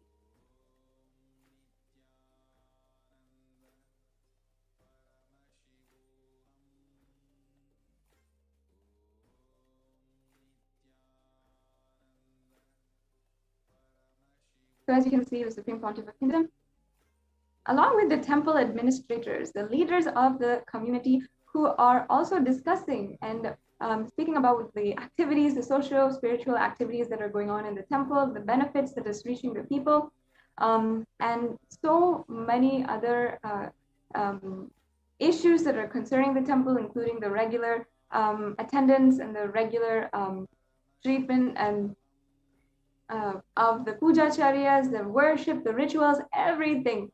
The Supreme Pontiff of Hinduism would be consulted for his guidance by the temple administrators and the leaders of the surrounding area.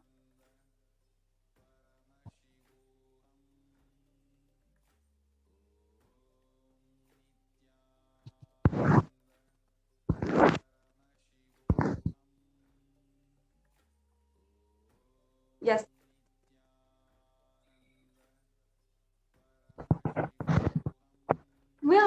We'll be understanding next.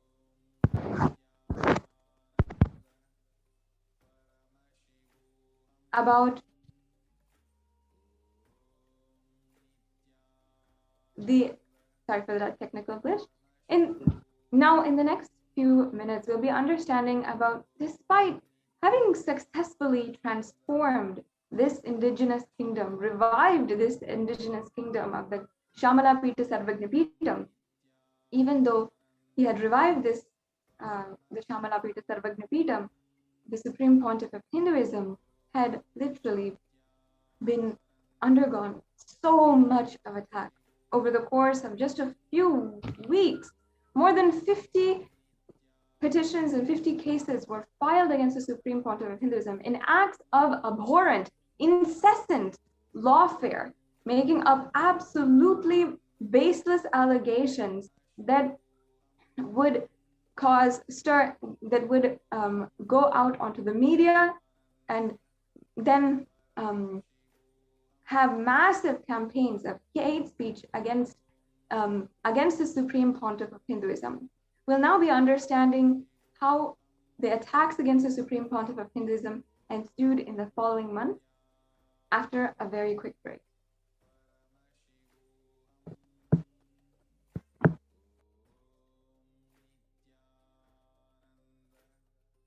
Paramashivoham.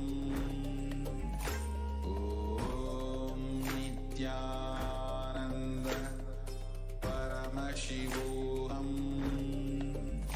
Om Nithyananda Paramashivoham. Om Nithyananda Paramashivoham.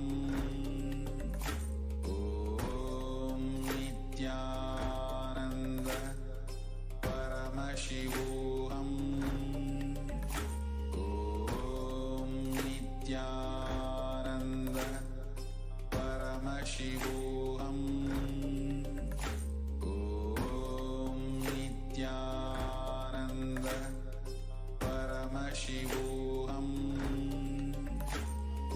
Om Nithyananda Paramashivoham. Nithyananda Paramashivoham. Om Nithyananda Paramashivoham. Om Nithyananda Paramashivoham.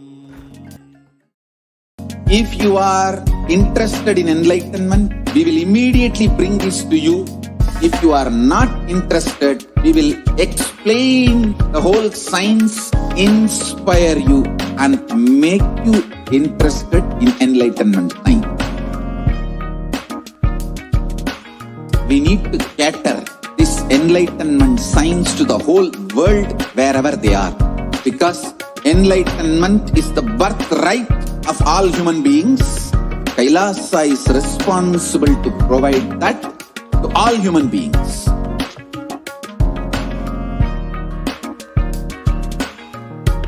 Kailasa is the totality of the knowledge I received from my gurus and practice manifested in my life, perfected by teaching millions of people from all cultures, time zones, backgrounds, genders, nationality, race, from every creed.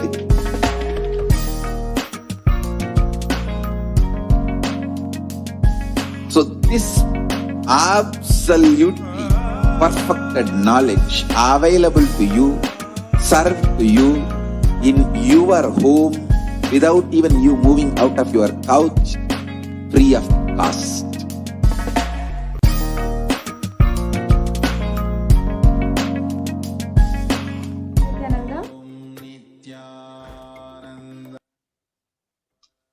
Yes, Nithyananda.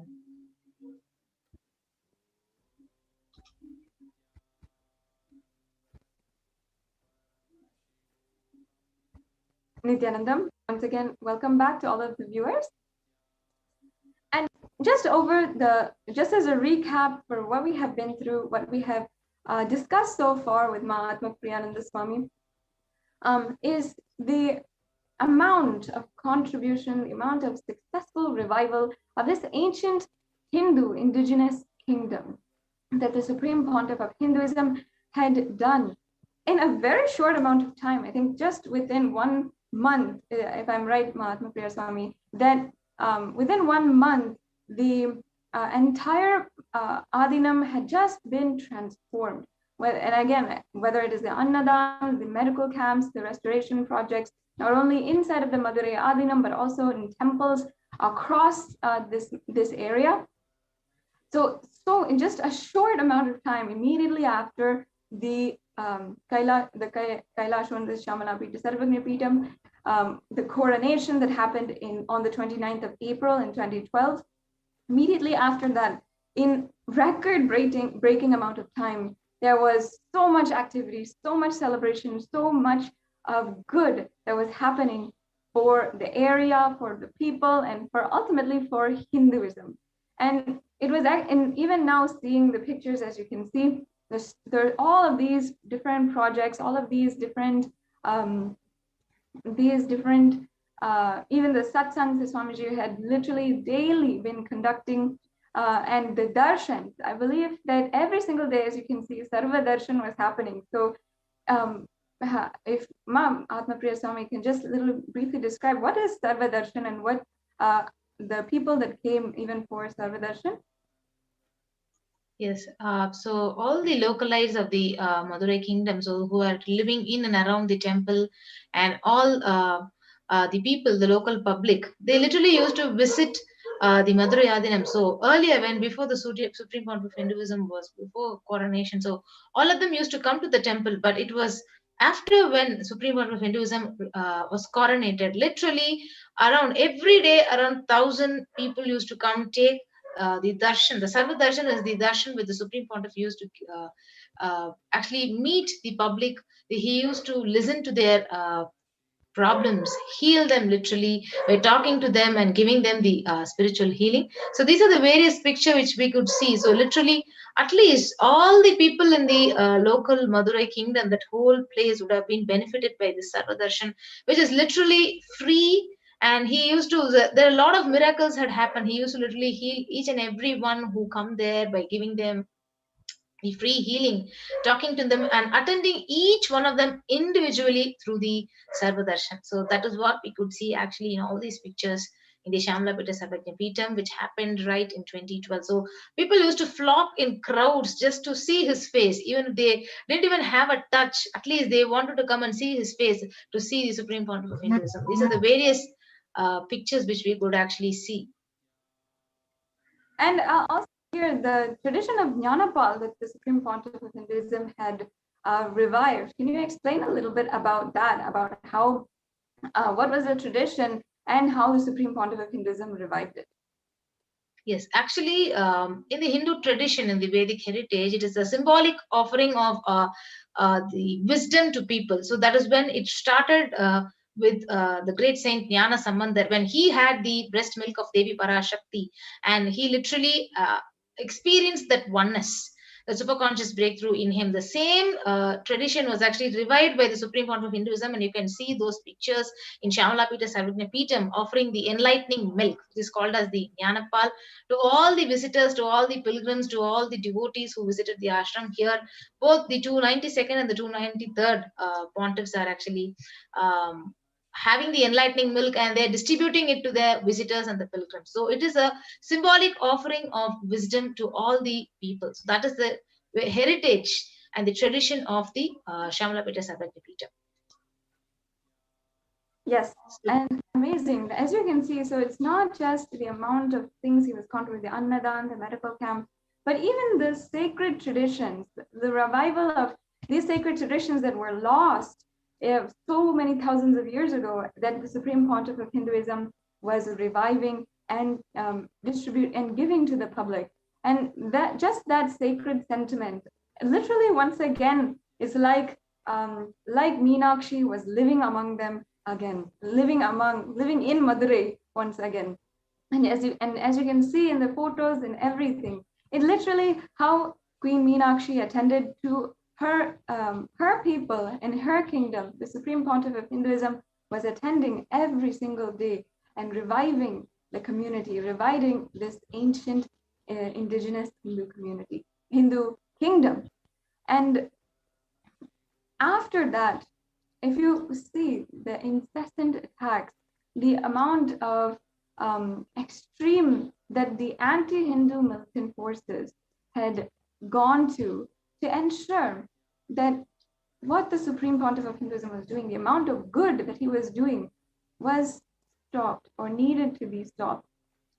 And even though today we can say that the Supreme Pontiff of Hinduism has now started again the amount of contributions that he's doing in an absolutely new breakthrough way. No, at that time in 2012, there was an onslaught of attacks against the Supreme Pontiff of Hinduism by anti-Hindu militant forces that had really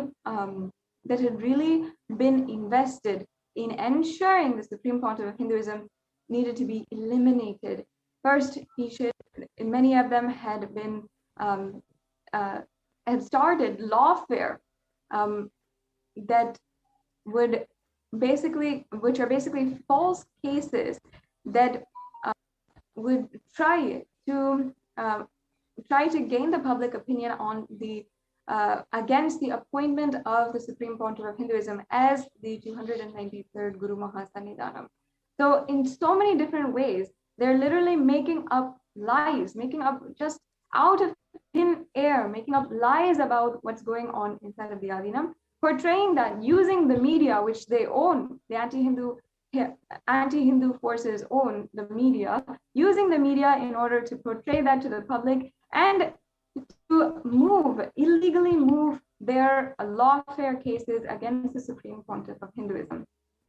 So, Atmapriya Swami, if you can just brief us on a little bit about what were the lawfares, the cases that were filed against the Supreme Pontiff of Hinduism that were absolutely baseless, that allegations were just so atrocious. If you can share your insider point of view on that and share that with the viewers, please.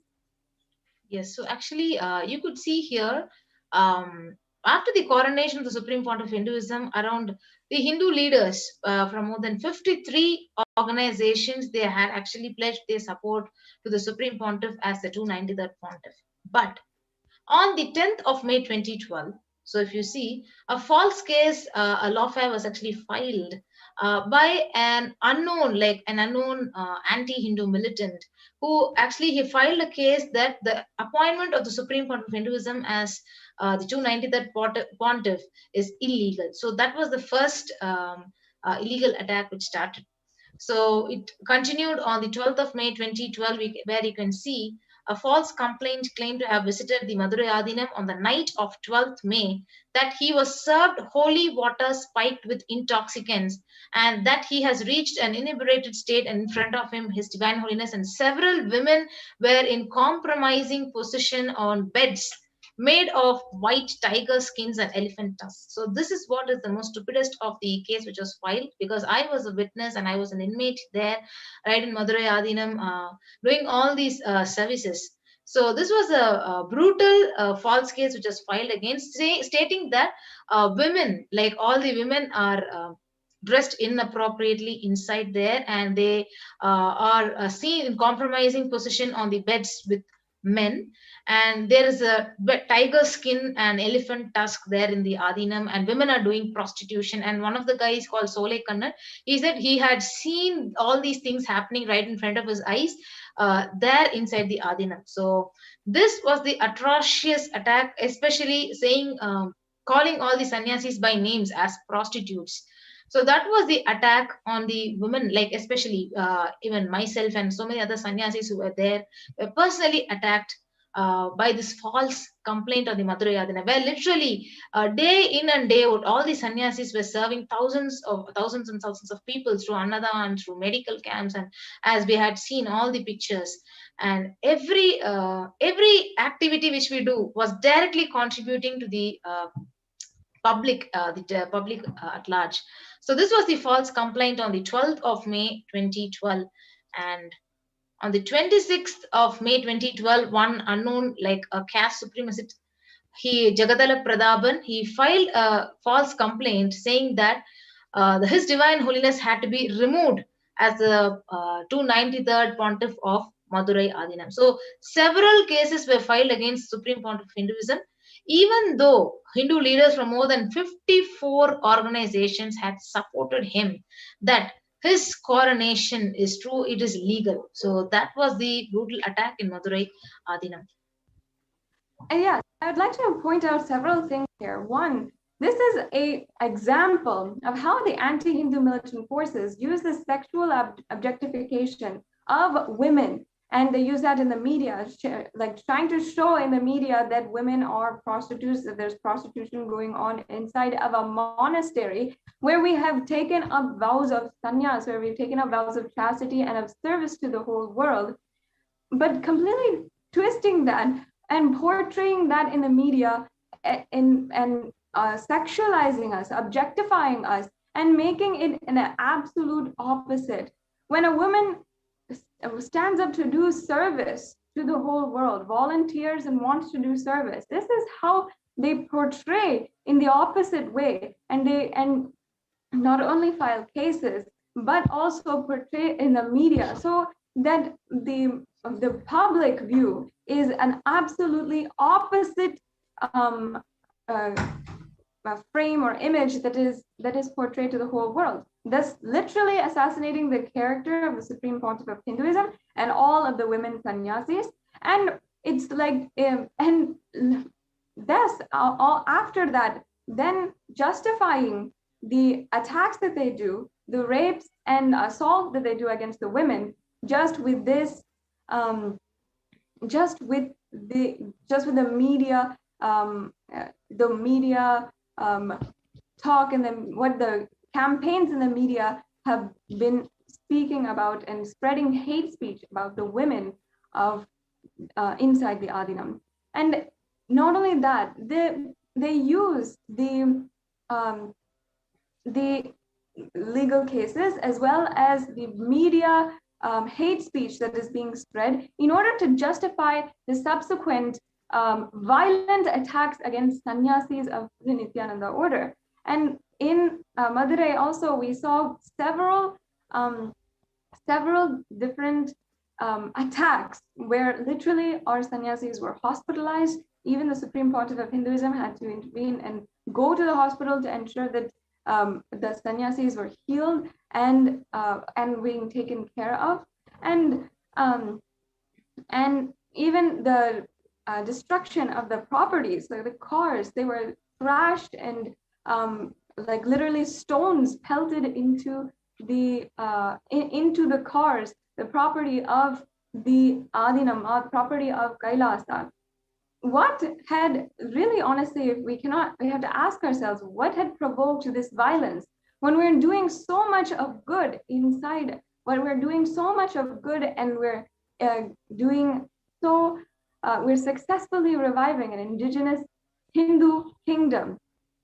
The way that the anti-Hindu militant forces had literally conspired and strategized these attacks in order to ultimately oppress the Hindu kingdom, continue further, and ensure that the work of the Supreme Pontiff of Hinduism was delayed and could not be done. As you can see here, this is some of the most brutal staged mobs of the anti-Hindu militant forces.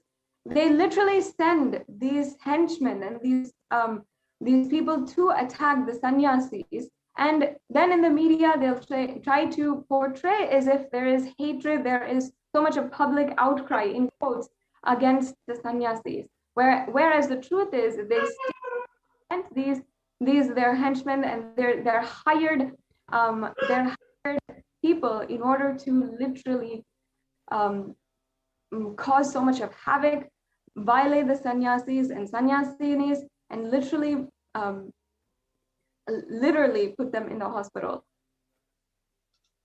Yes, so here you could see the visual where two sannyasis at the Madurai Adinam's Kanjanur Agnishwara temple, it's a part of the Madurai Adinam, the Shyamlapeta Sarvajna Peetham.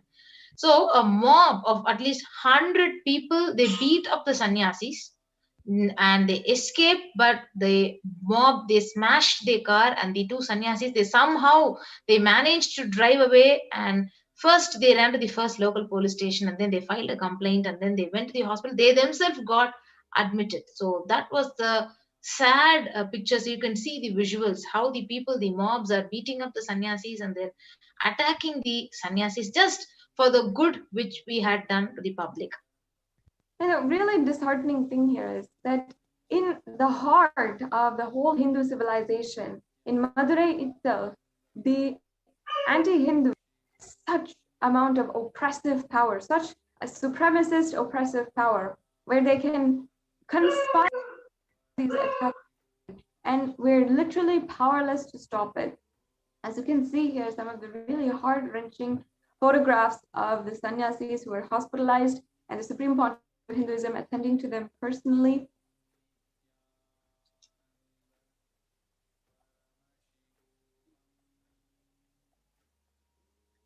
Yes, this is on the 30th of May 2012 when His Divine Holiness and the 292nd Pontiff they were traveling back from the same Kanjanur temple, and literally before the attack happened, they had confronted their vehicle, and the police actually, they pretended to stop the mobs, but the assassins, they dragged the devotees, though these were two devotees, they were named Senthil Kumar and Muthu Krishnan, out of the escort vehicle. They beat them brutally, while His Divine Holiness and Second Supreme Pontiff of Hinduism and the 292nd Pontiff had literally just escaped from the attack. So these were the two people who were actually beaten up by the mobs when the attack was happening.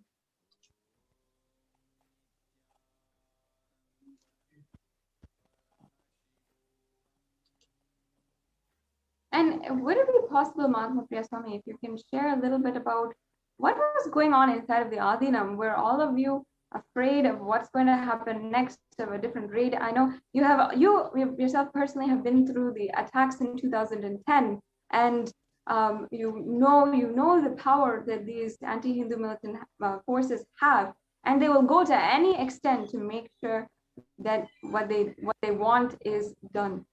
So can you share a little bit about what was going on inside as a woman, as a female sannyasi? What was happening inside of the Adinam?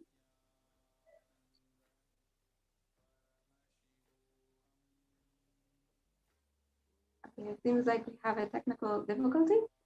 And I just like to share with all of the viewers also, once again, that the attacks against the Supreme Pontiff of Hinduism that happened surrounding the revival of the ancient Hindu indigenous kingdom, the Kailasa, the Shamala Pita Sarvagna Pitam, was literally a brutal forced attack that was destroying once again, one of the most ancient Adinams, one of the most ancient heritage sites and heritage structures of Sanatana Hindu Dharma.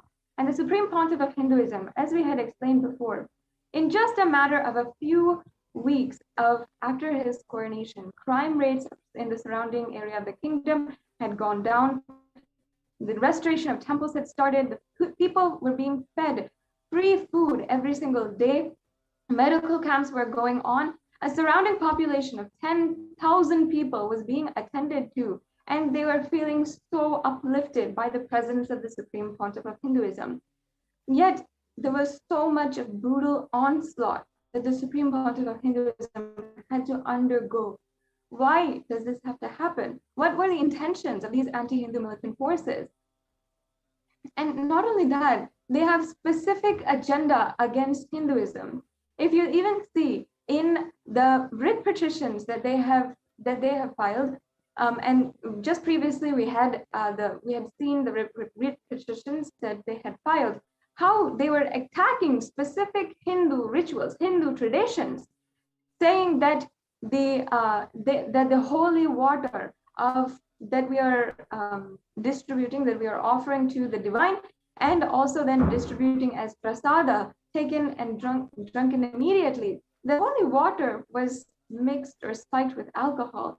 Can you imagine if this was said against any other religion? If this was said in any other circumstance? This is a direct, just hurting the religious sentiments. How can they take something so pure, something so sacred as a Hindu sacred ritual that is ongoing, the offering of waters to the feet of the Guru and the feet of the deity, and then taking that as prasada? But they abused that, and they literally twisted that and made it seem as though there was some crime happening there.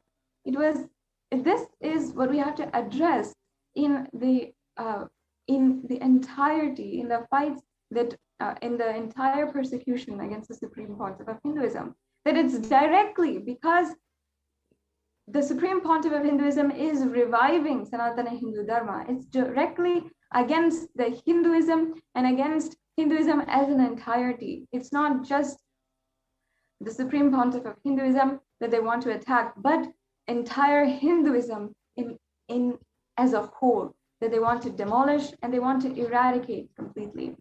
In the surrounding community of Madurai, even though it is the Madurai Adinam and the Shamala Pita Sarvagna Pitam is surviving until today, still there's so much of corruption inside that makes the temple functions and the temple functions, the temple administration, all of that ultimately not benefit the temple ecosystem and making the temple ecosystem weaker and weaker. And because the Supreme Pontiff of Hinduism had been coronated as the Guru Mahasannidhanam of the Shamala Pita Sarvagna Pitam, Hindus in the whole ecosystem were feeling so much of hope that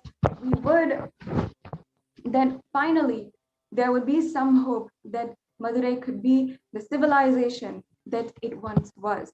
And that there was hope that that there was going to be so much of revival of the sacred Hindu practices and the ecosystem of Madurai.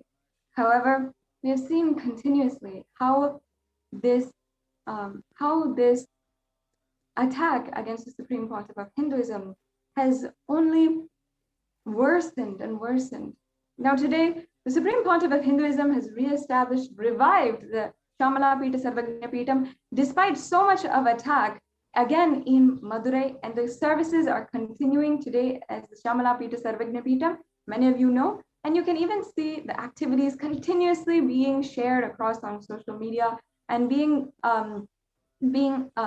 shown into the international audience, where when an Adinam about Hinduism, the oldest Adinam, was not even known to the outer world, to the whole of the world, and the history was covered and made invisible by anti-Hindu forces. Because of the Supreme Pontiff of Hinduism, today the whole world recognizes the Shamalapita Sarvajnapitam as an ancient Hindu indigenous kingdom that was sovereign in its own right. Now, this brings us to a conclusion of today's segment on the persecution against the Supreme Pontiff of Hinduism and the Hindu Holocaust. This entire month, we are bringing awareness and we are speaking on the Hindu Holocaust and how the Supreme Pontiff of Hinduism has literally been on the forefront of this, of the attacks against Hinduism as a whole. And today, he is the last hope for the revival of Sanatana Hindu Dharma. So I request each and every one of the viewers, take a few minutes to go to the link below and see how the United Nations has recognized the persecution of the Supreme Pontiff of Hinduism, and the Human Rights Commission of the United Nations has actually listed Kailasa as among the persecuted communities and has recognized the Supreme Pontiff of Hinduism for the amount he has been reviving the ancient Hindu indigenous kingdoms. He has been protecting the rights of Hindu women and minority Hindu women, and he has and the amount of persecution he has been through just for this. Please go to this link, explore on your own, and share this to all of everyone that you know. And we'll now be entering into the next segment of today's program. We're continuing also with the explanations of the persecution of Supreme Pontiff of Hinduism after a very quick break.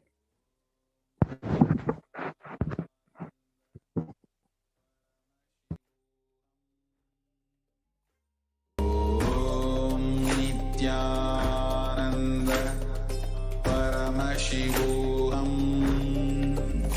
Om Nithyananda Paramashivoham. Om Nithyananda Paramashivoham. Om Nithyananda Paramashivoham. Om Nithyananda Paramashivoham. Om Nithyananda Paramashivoham. Om Nithyananda Paramashivoham. Om Nithyananda Paramashivoham. Om Nithyananda Paramashivoham. Om Nithyananda Paramashivoham.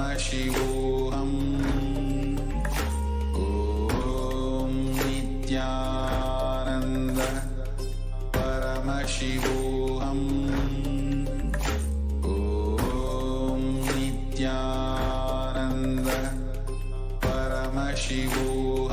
Paramashivoham. Om Nithyananda Paramashivoham. Om Nithyananda Paramashivoham. Om Nithyananda Paramashivoham. Om Nithyananda Paramashivoham. Om Nithyananda Paramashivoham. Om Nithyananda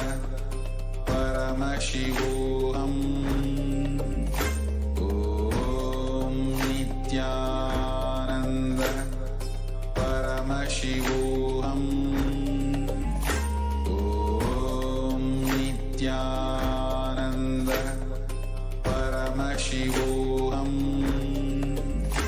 ॐ नित्यानन्द परमशिवोऽहम्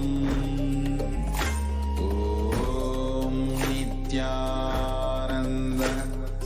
परमशिवोऽहम् ॐ नित्यानन्द परमशिवोऽहम् Nithyananda.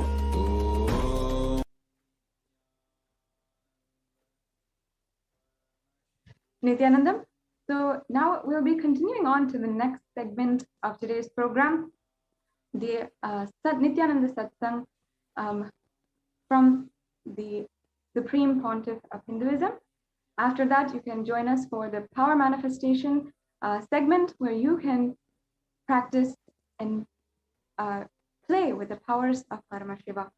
So now, thank you for attending to this program. We'll now be continuing into the next segment of today's program, the Satsang by the Supreme Pontiff of Hinduism. And then we'll be concluding today's program. Thank you, Nithyanandam.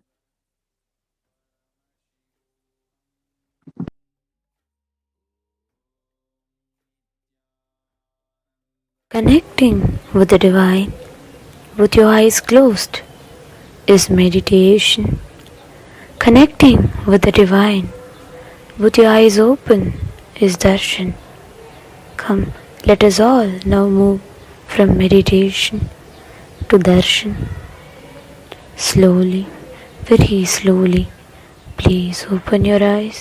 என்னப்பனல்லவா என்னப்பனல்லவா எந்தாயுமல்லவா எந்தாயுமல்லவா தன்னை உணர்த்திடும் தியானம் அளித்தவா என்னப்பனல்லவா எந்தாயுமல்லவா தன்னை உணர்த்திடும் தியானம் அளித்தவா எங்கும் நிறைந்தவா எண்ணம் கடந்தவா பொங்கும் அருவியாய் ஆனந்தம் தந்தவா எங்கும் நிறைந்தவா எண்ணம் கடந்தவா பொங்கும் அருவியாய் ஆனந்தம் தந்தவா என்னப்பனல்லவா எந்தாயுமல்லவா தன்னை உணர்த்திடும் தியானம் அளித்தவா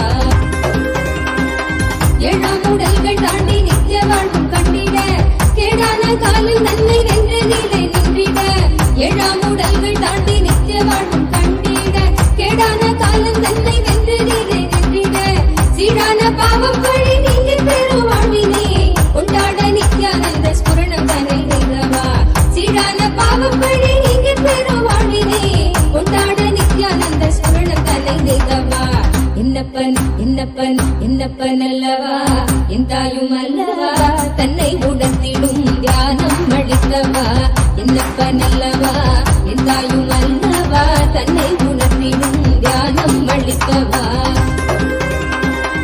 ஏழாம் உடல்கள் தாண்டி நித்திய வாழ்வும் கண்டிட கேடான காலில் நன்மை வென்ற நிலை நின்றிட ஏழாம் உடல்கள் தாண்டி நித்திய வாழ்வும் கண்டிட கேடான காலம் நன்மை வென்ற நிலை நின்றிட சீரான பாவம் பழி நீங்க பெரும் வாழ்வினே கொண்டாட நித்யானந்த ஸ்புரணம் தனை நின்றவா சீரான பாவம் பழி நீங்க பெரும் வாழ்வினே கொண்டாட நித்யானந்த ஸ்புரணம் தனை நின்றவா என்னப்பன் என்னப்பன் என்னப்பன் அல்லவா என் தாயும் அல்லவா தன்னை உணர்த்திடும் தியானம் அளித்தவா என்னப்பன் அல்லவா என் தாயும் அல்லவா தன்னை உணர்த்திடும் தியானம் அளித்தவா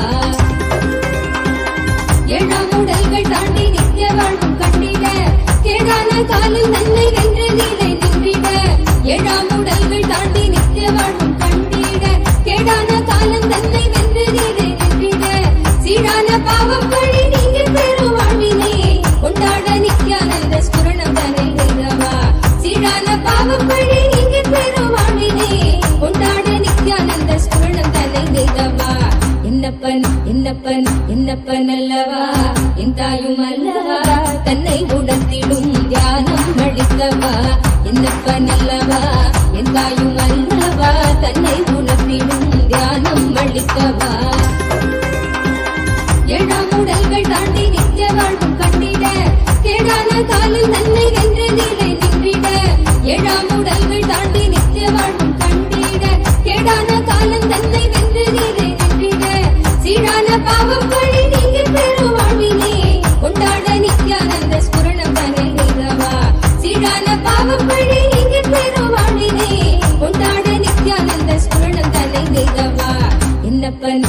என்னப்பன் என்னப்பன் அல்லவா என் தாயும் அல்லவா தன்னை உணர்த்திடும் ஞானம் அளித்தவா என்னப்பன் அல்லவா என் தாயும் அல்லவா தன்னை உணர்த்திடும் ஞானம் அளித்தவா என்னப்பன் அல்லவா என் தாயும் அல்லவா தன்னை உணர்த்திடும் ஞானம் அளித்தவா என்னப்பன் அல்லவா என் தாயும் அல்லவா தன்னை உணர்த்திடும் ஞானம் அளித்தவா எங்கும் நிறைந்தவா எண்ணம் கடந்தவா பொங்கும் அருவியாய் ஆனந்தம் தந்தவா எங்கும் நிறைந்தவா எண்ணம் கடந்தவா பொங்கும் அருவியாய் ஆனந்தம் தந்தவா என்னப்பன் அல்லவா என் தாயும் அல்லவா தன்னை உணர்த்திடும் ஞானம் அளித்தவா என்னப்பன் அல்லவா என் தாயும் அல்லவா தன்னை உணர்த்திடும் ஞானம் அளித்தவா எங்கும் நிறைந்தவா எண்ணம் கடந்தவா பொங்கும் அருவியாய் ஆனந்தம் தந்தவா எங்கும் நிறைந்தவா எண்ணம் கடந்தவா பொங்கும் அருவியாய் ஆனந்தம் தந்தவா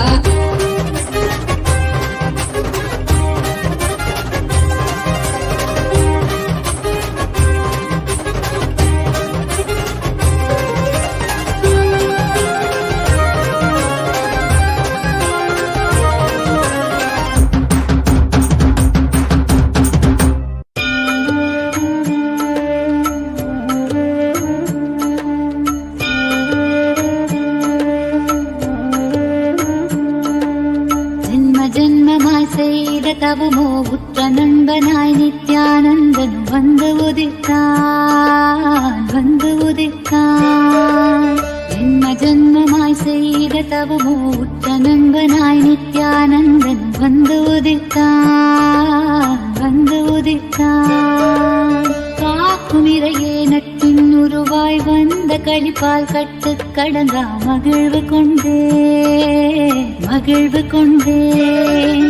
மலை போல் வரும் துயர் யாவையும் துடிப்போதினில் கொடியாக்கிட புயலாய் வருவான் துணையென வருவான் ஜென்ம ஜென்மமாய் செய்த தவமோ உற்ற நண்பனாய் நித்யானந்தன் வந்து உதித்தான் ஓம் நித்யானந்தேஸ்வர Paramasiva சமாரம்பாம்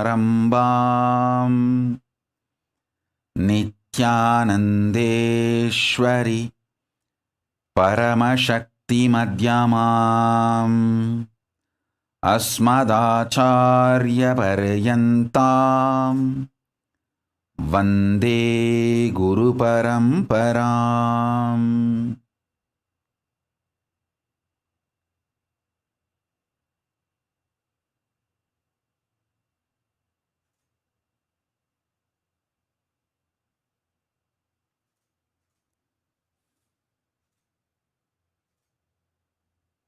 I welcome you all with my love and respect.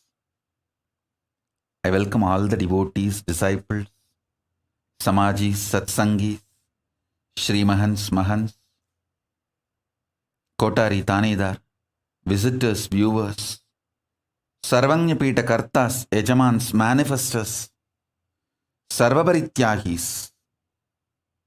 I welcome all of you with my love and blessings.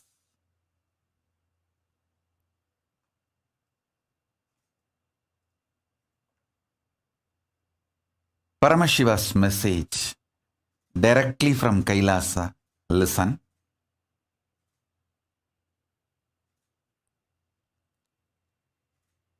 Ferociously, not softly, not politely, not mildly, but ferociously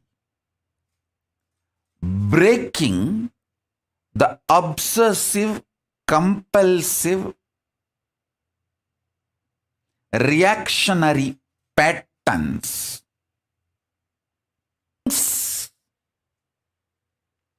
Ferociously reactionary pattern. Very carefully.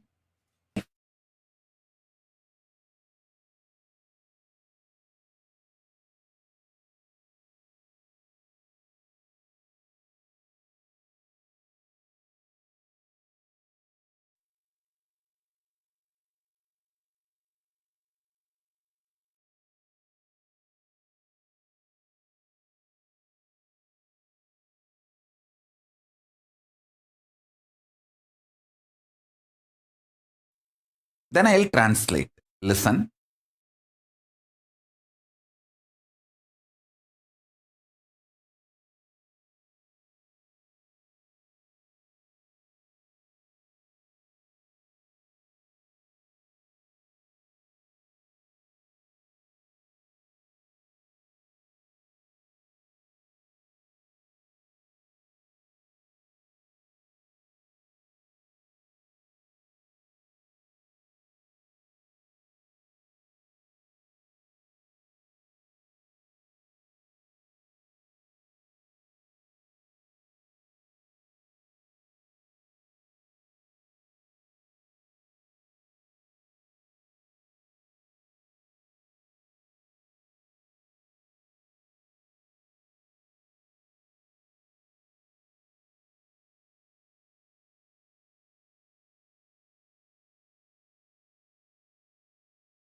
முதல்ல உடம்பு வளையறதுனால உடம்ப சரி பண்றதுனால மனச சரி பண்றது ஹடயோகம். ஜடம் சிற்ஜட கிரந்தி மேல் வேலை செய்வது. பிறகு மனச நிமித்தினாலே உடம்ப நிமித்திர முடியும்னு புரிஞ்சிக்கிறது தியான யோகம்.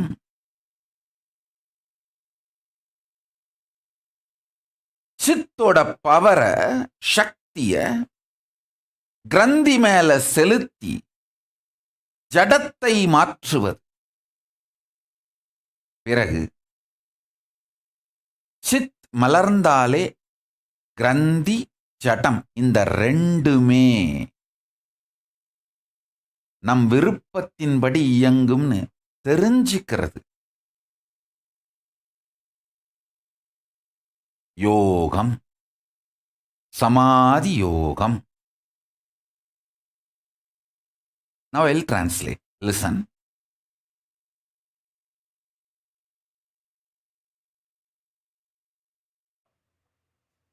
First, initially bending the body. By bending the body, you can bend your mind. Learning that is Hatha Yoga. Then, by bending the mind, learning that you can change your body is Dhyana Yoga. Then, realizing by bending your consciousness, playing with your consciousness itself, you can change the mind and the body is Samadhi Yoga, the ultimate yoga. Listen.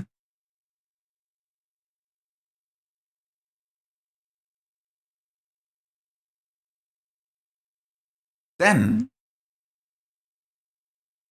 after a few days,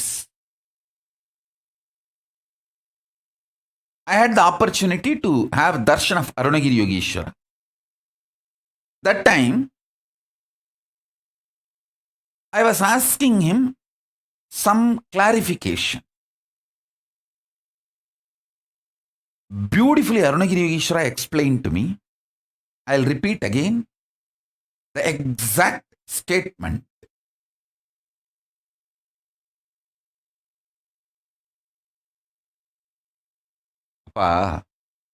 That's the way I've seen many times Arunagiri Yogeshwara used to address me.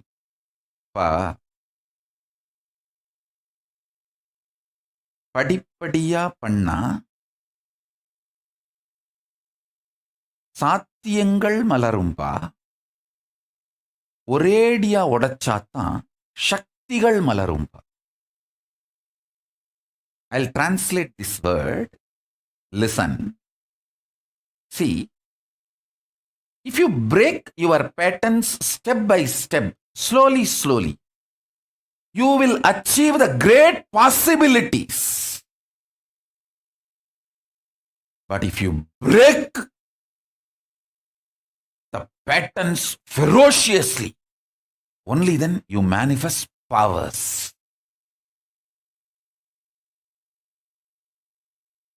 Very beautifully he told me. See, if you do yoga every day, one day you do 10 Surya Namaskar, next day you make it into 25, then you make it into like 50 Surya Namaskar, then you add Surya Namaskar and Pranayama, then you add Surya Namaskar and Pranayama and meditation. This way you will manifest your possibilities. But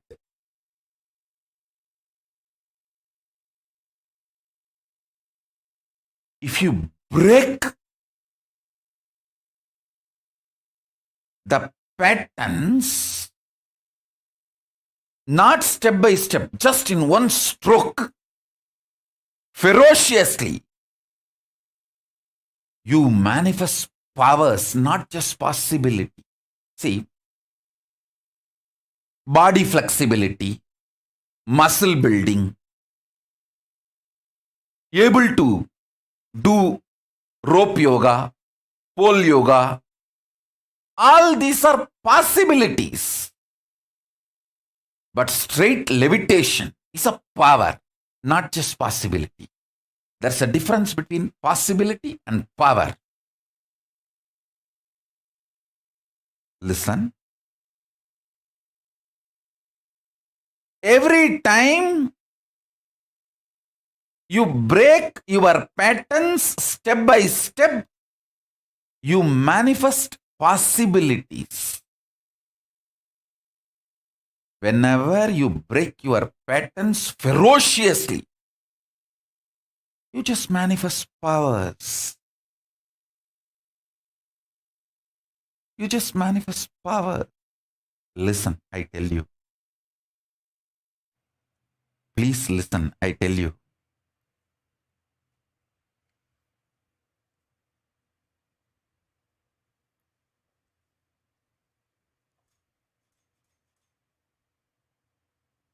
Understand?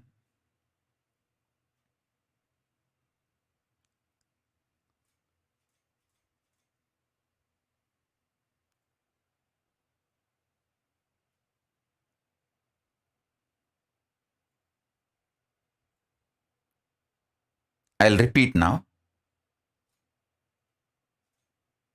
All of you intensely listen.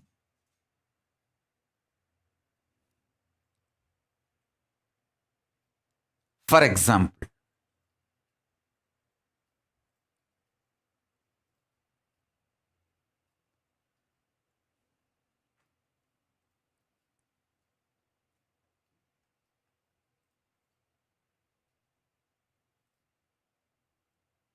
yes, I think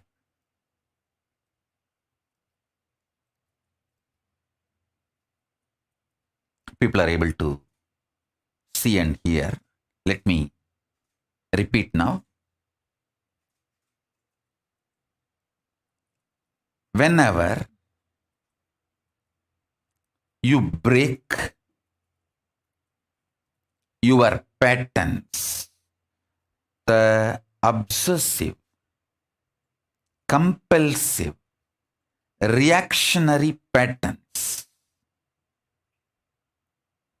whenever you break those patterns in you ferociously, you manifest powers.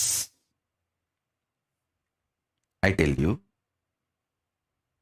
this really happened. One person came to me with rheumatoid arthritis problem. It was very severe.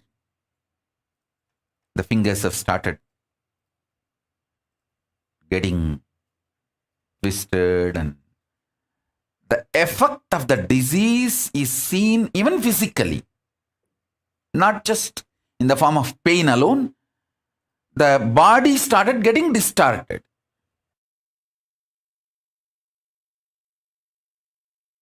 I sat with that person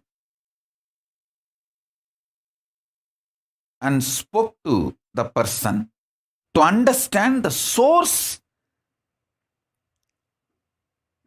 Obsessive compulsive reactionary pattern of her which triggered this disease in her. Please understand. All diseases are triggered inside you due to some compulsive reactionary pattern.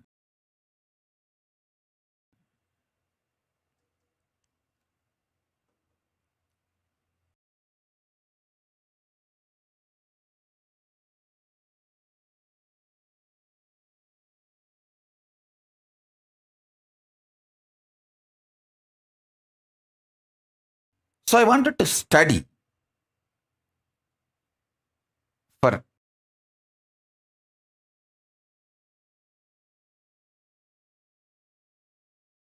10 minutes her anger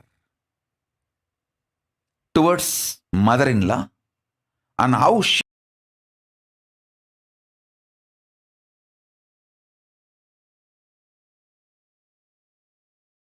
gets triggered by mother-in-law and how it has become a very powerful on somebody else and does this. Just the person outside is replaced, but the pattern and the vicious circle continues. I thoroughly studied her within that few minutes.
If you straight go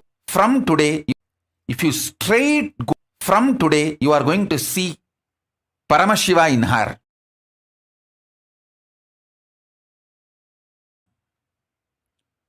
No question of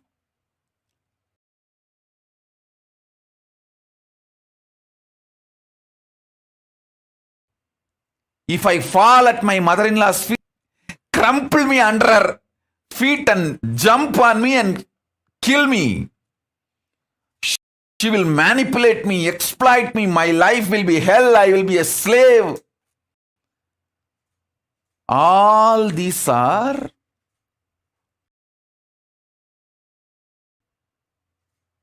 the cousin brothers of your obsessive compulsive reactionary pattern. Please understand, this obsessive compulsive reactionary pattern, when it gets cultured in you,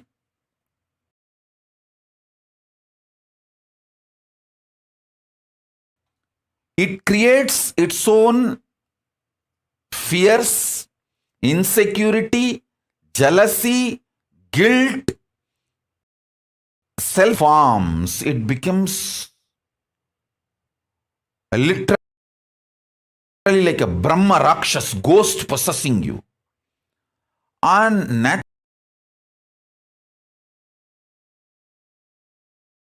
naturally, if you have to go and fall at the feet of mother-in-law and surrender, you will feel, no, she is going to exploit me. The death is much fears, emotions, insecurities, self-doubt, self-denial. So much will come up.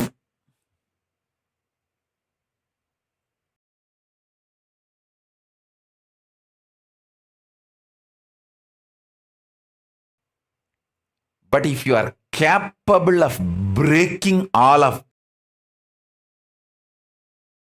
that, I told her, think levitation.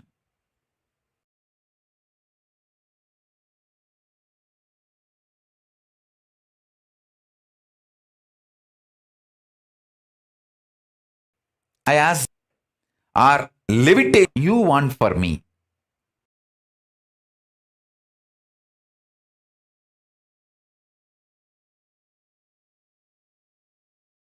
I said, I'm too devoted. See, there are some devotees and disciples.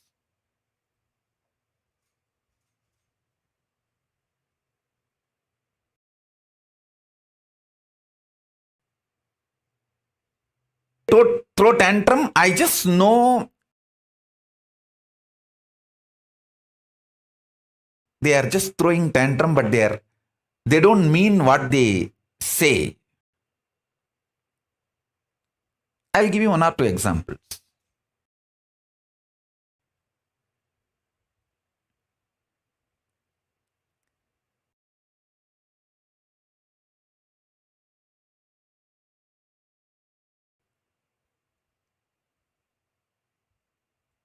If she tries to argue, some arguments, if she tries to bring it to me, I will never answer her argument. I said, relax, keep quiet, do what I am saying. That's all. That's the end of all the arguments. After that, there is no question of any argument. Same way, Pranapriya. If she tries to bring any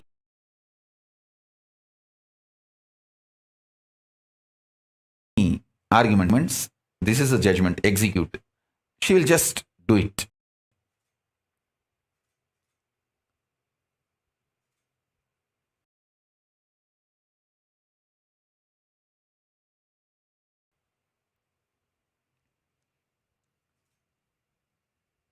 A frog which got 1 rupee coin newly wanted to check the power of the money it got. So the elephant was going outside house, came out of that frog hole and standing, waving that 1 rupee coin towards the elephant and saying, hey, now I became so rich. You are crossing a rich man's house without saluting the rich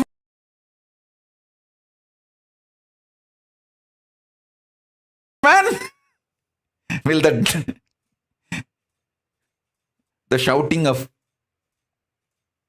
frog, even if he hears, he will say, hey, keep quiet. And he will walk.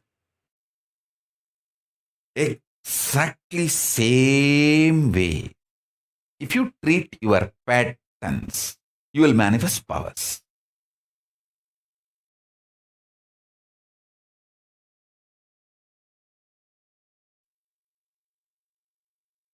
That person with that rheumatic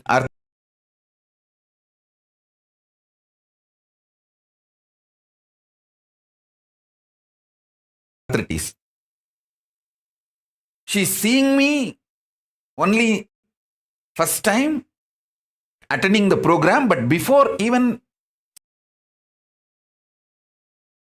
seeing me physically and devoted. Very sincere. So I told her, naturally, I want power for you, not just the possibility. She asked me that, do you want me to manifest possibility or powers? I said, naturally, powers, not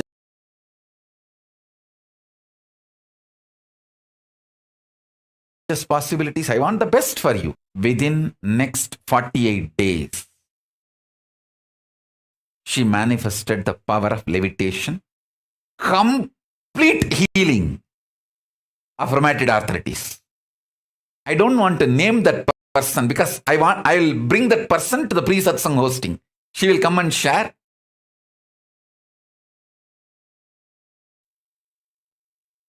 She actually did. She went.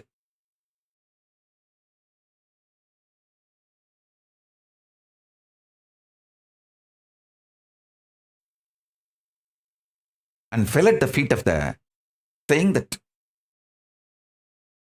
I am not even going to justify where I am right, where I am wrong, where you are right, where you are wrong.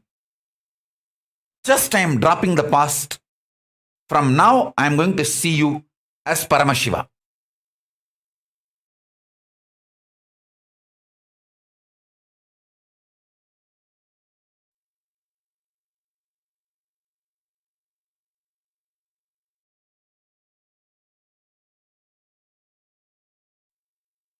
See, if she went and did completion,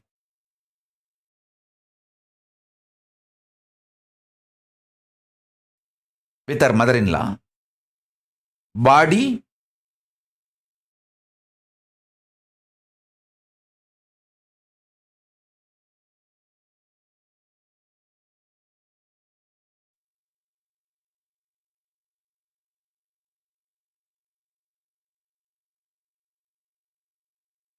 but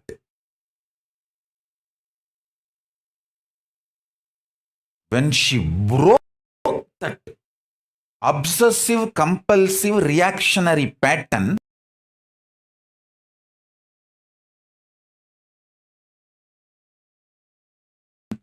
with all its self-hatred, self-denial, everything,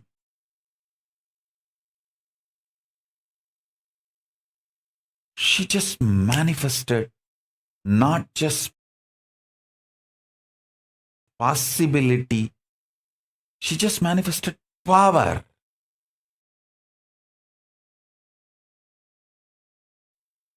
Not only she got healed of the whole rheumatoid arthritis problem, the whole body got filled so much with samana energy, she started experiencing levitation. I tell you, listen, I tell you,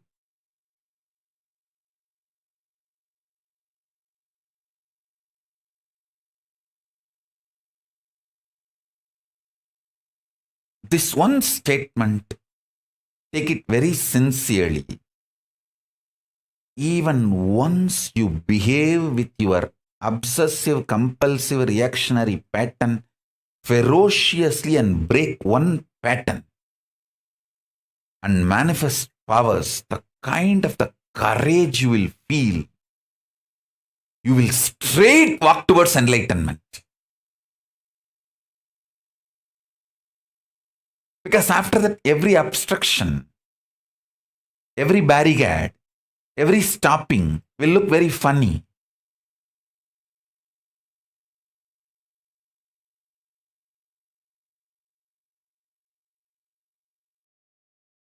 It look very funny.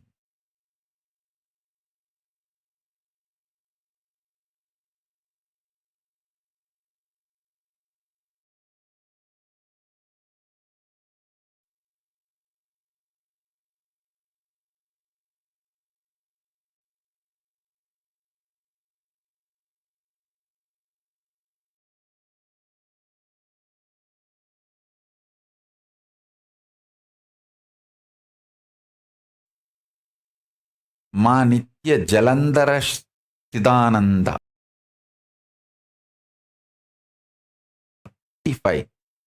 The root of our reactionary compulsive patterns. See, I can tell for you,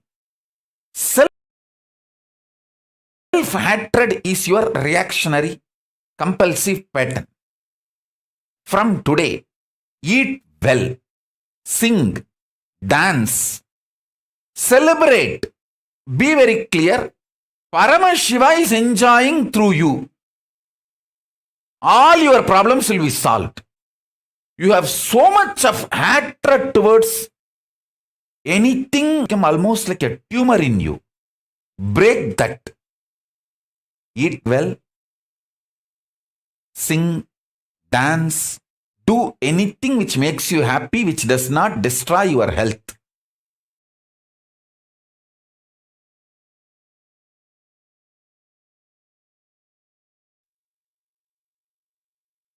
That's all. You will be free.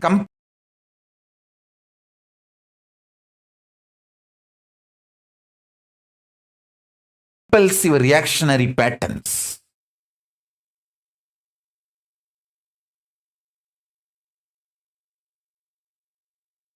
This answer is for her. So this word is a Guru Walk for her. Don't take this as a Guru Walk for all of you. Guru Walk is usually customized, exactly precise instruction to that person for manifesting enlightenment. It's for her.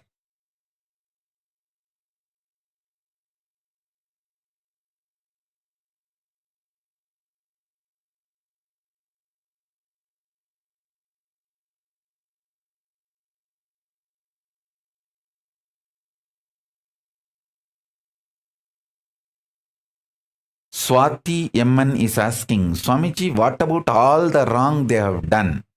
All the pain they have caused? Can forgive but can't forget. Listen carefully. Listen carefully.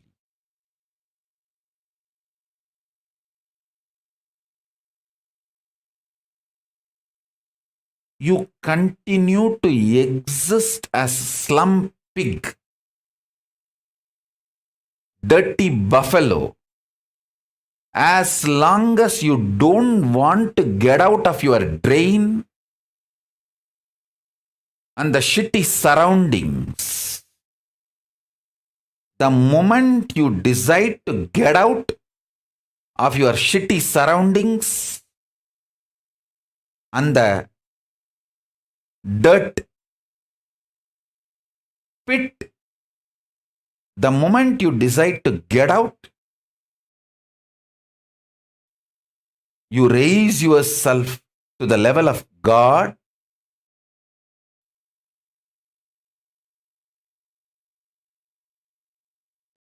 If you decide to forgive, that is enough to liberate yourself. You are not expected to forget. I am not expecting you to forget. Even if you decide to forgive, that is enough. When internally, consciously you change, simply the other person's action, reaction, everything changes in just few days. The other person will feel insecure that you may start getting back to your anger, violence. So just till the other, see, when you go and surrender to your mother-in-law, I am giving you this example. She may have 1 or 2 days insecurity. No, now she is behaving like this. I don't know, maybe this woman is drugged. And after a few days, she may become same old daughter-in-law. Who knows? that insecurity she may be having, and that few days she will be reluctant. But once she is convinced you are changed, simply she will be changed. That is the way I won many wars in my life. I tell you. Many people who declared war on me, I won in all those wars just by not declaring war on them back. Just through that simple only forgiving, not even forgetting, forgiving, I won many wars in my life. So if you just forgive honestly with integrity, you will manifest powers.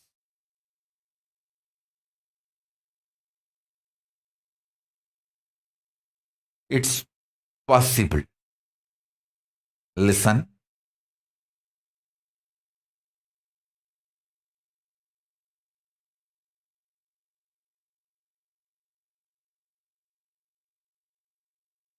In the example I gave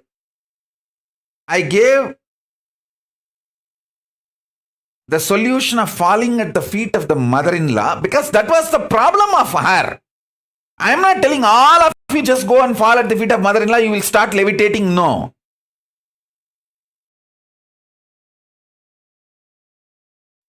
I gave you the story example.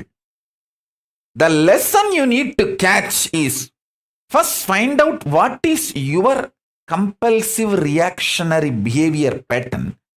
Break that ferociously. You may even have 10, 12 patterns. List them out and break them ferociously.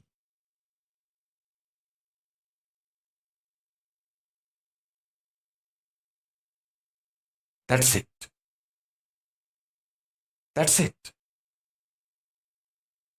Listen.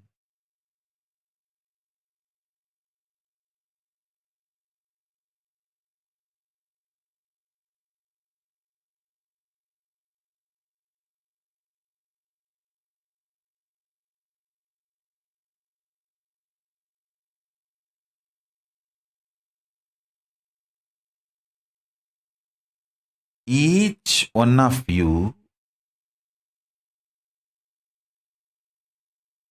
is literally my extension.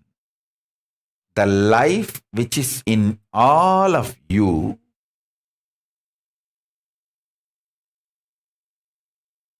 and the life which is inside me, all of us are extension of the same source, Paramashiva.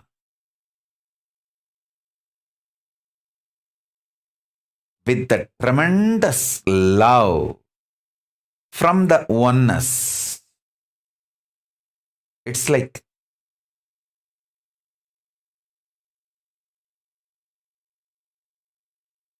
in India, in kindergarten schools, the kids will be forcibly made to sleep during the noon time after food. All of you have to just lie down in a row and naturally kids, when they have so many friends, they don't want to sleep, they want to play.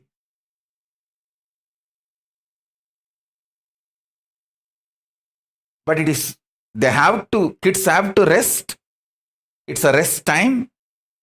So the kids will keep one eye closed and watch through one eye whether the PT teacher who is in charge of making the kids rest, the moment the teacher steps out of the classroom, One kid will get up and wake all the other kids.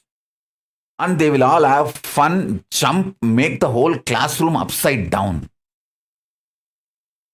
Because they know the teacher will take at least half an hour to go and have her lunch and come back.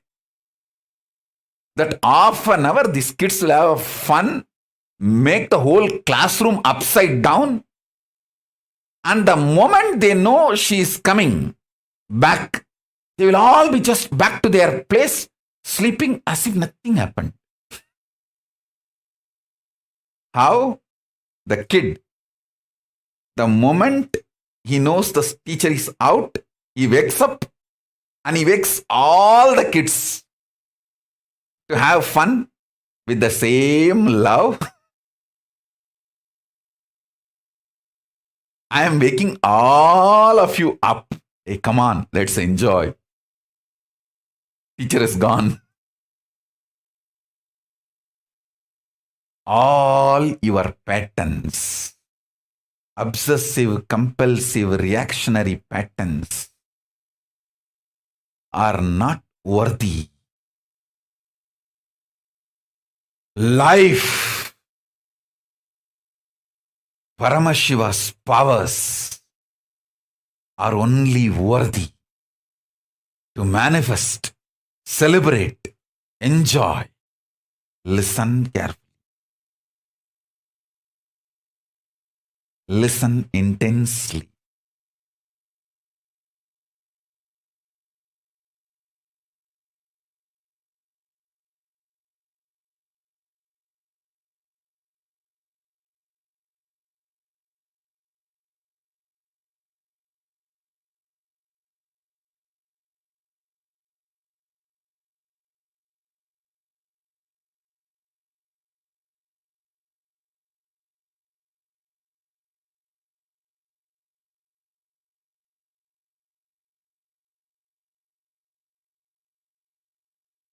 Unable to build collective integrity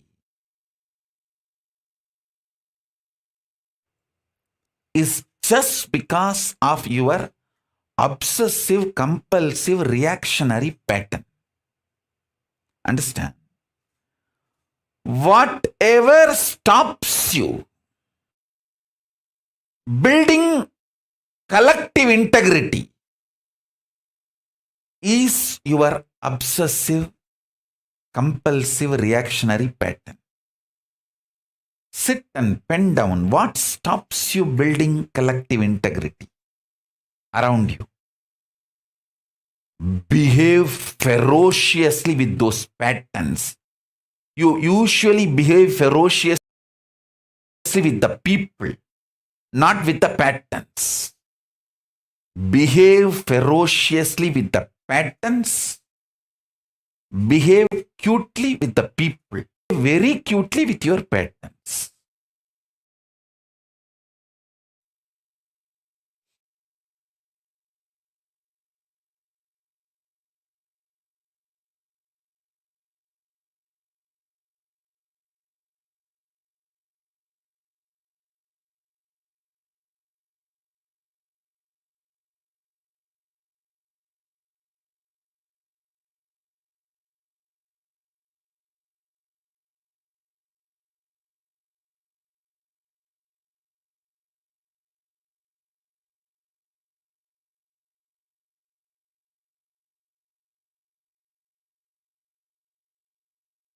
Every time you behave ferociously with your patterns and break, you manifest at least one power of Paramashiva.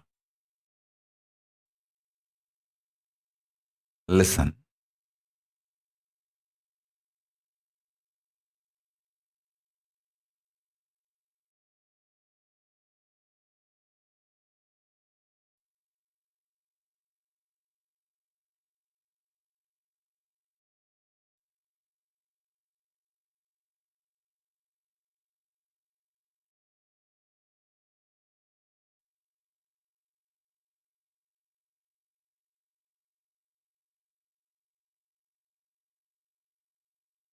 To behave ferociously with your pattern. You don't need anything other than feeling connection or trust on me, because the trust you have on me will naturally manifest as the courage to execute my words.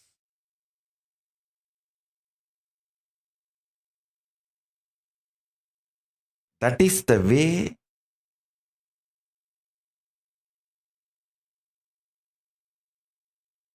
I manifested Paramashiva. See, my extreme love for my gurus,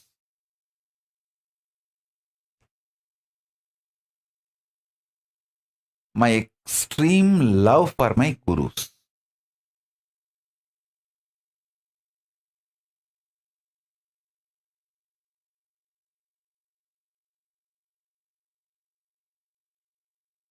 I'll tell you one small incident.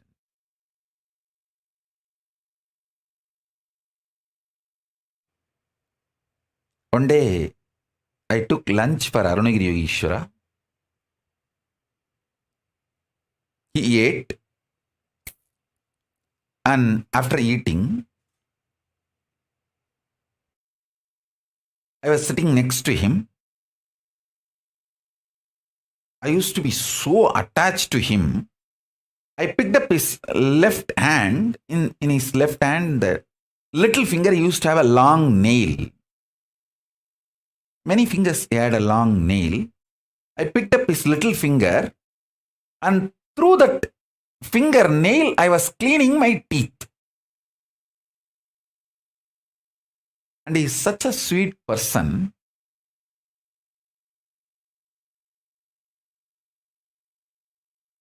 Not only he did not stop me and not even showing any irritation or any difficulty in his face. I was just having his left hand in that little finger, that nail I was using, and cleaning the teeth.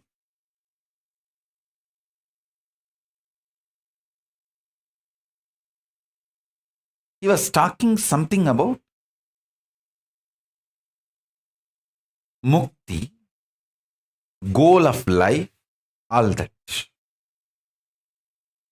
I was deeply listening, and the same way using his left hand little finger nail, and not that I did not cut the nail. With the holding the whole finger, I was cleaning my teeth using his little finger nail.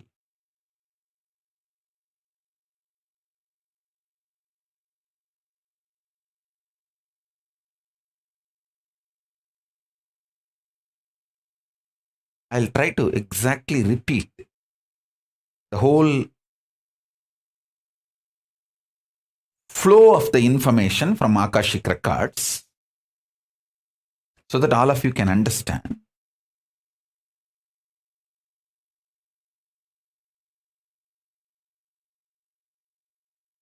He asked me, what you understand as mukti, liberation?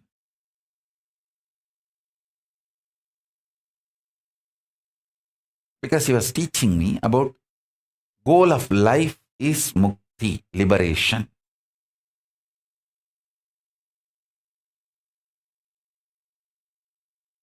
I told him that I should become one with Arunachaleshwara. Arunachala is the word I know as the ultimate. So I told him that I should become one with Arunachala. He said, okay, after that, what do you think should be your goal? I don't know what far he was leading me into the conversation. Maybe he was making me spell out more and more words, giving me clarity.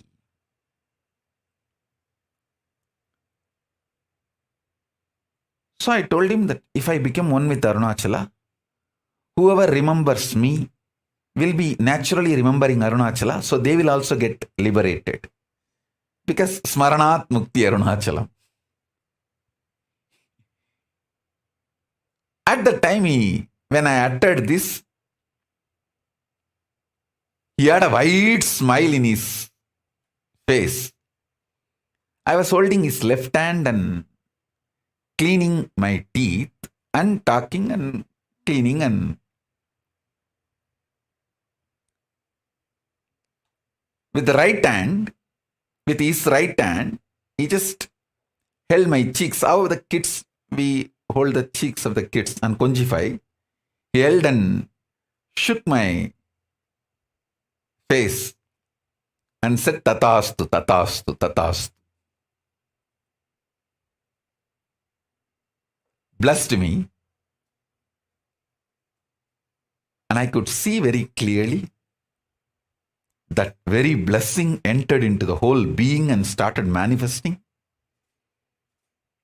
Not only as my liberation, me becoming one with Paramashiva, Arunachaleshwara, and liberated. Anyone remembers me, remembers Arunachaleshwara. So I am only just a symbol of Arunachaleshwara. I am just one stone of Arunachala hill, that's all. Or one small tree. We should not even say small tree. Anything in Arunachala is great, uncomparable. One tree or one small, so I should not use the word small.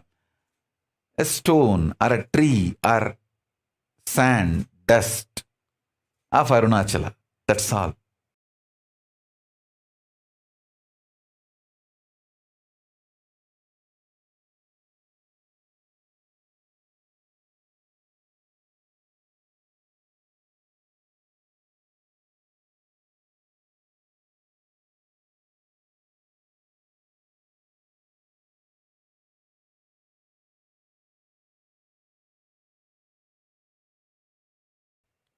Listen. My love and feeling connection with my Guru and Guru Parampara gave me the strength, courage, sacrifice needed to break all the patterns and never allow any pattern to get built which can bind me in any way.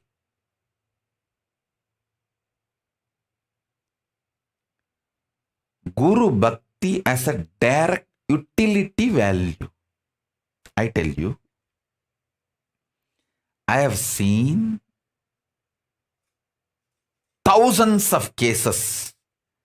The moment they lose their Guru Bhakti, all the great ferociousness, powerfulness they had, and broken their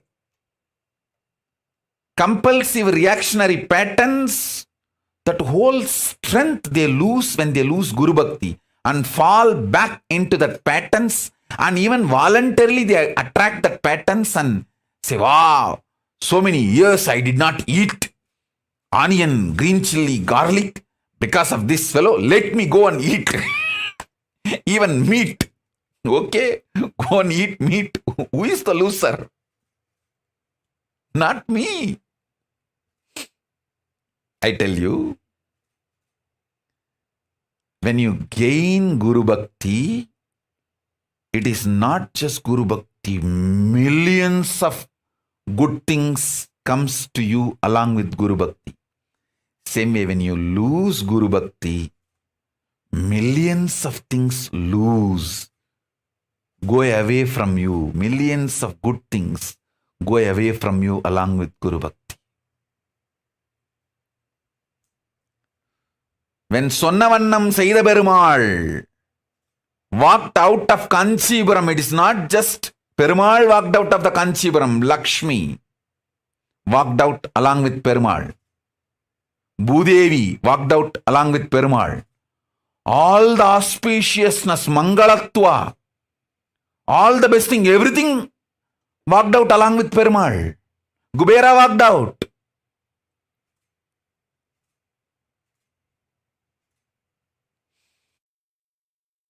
I tell you.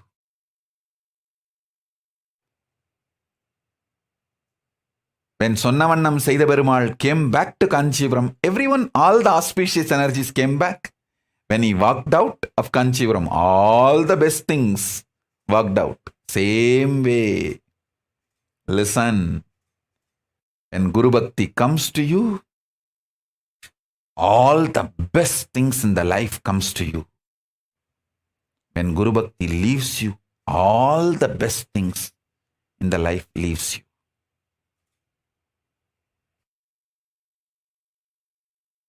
Because Guru Bhakti has too many wonderful things.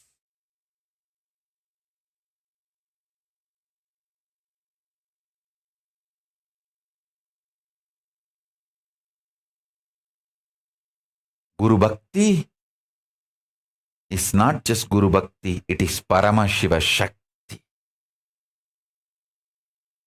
It is Jnana Yukti.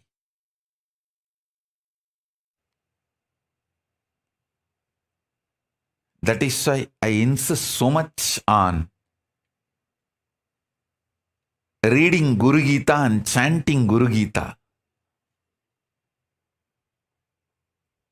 Because reading Guru Gita and chanting Guru Gita gives you the intense Guru Bhakti and all the other auspiciousness, good things associated with Guru Bhakti. See, people with Guru Bhakti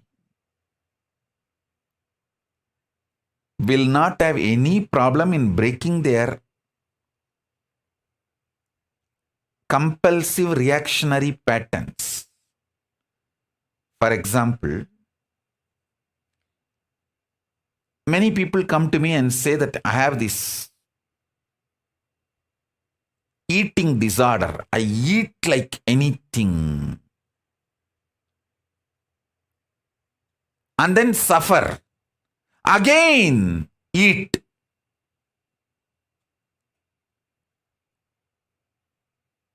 See, if they have a deep feeling connection with me, extreme Guru Bhakti, the straight solution I'll give. Start dry fasting. Eat only one meal a day. Only when you have that one meal, you can drink water. Only once a day, you will open your mouth for food and water. After that, full other 23.5 hours, do the dry fasting. But I will not give the same solution for a common visitor, for this curiosity monger, or who try to poke, who try to do this trial and error with me. All these games, let me see whether he works out for me or not. No dating. I am not available for any dating. No.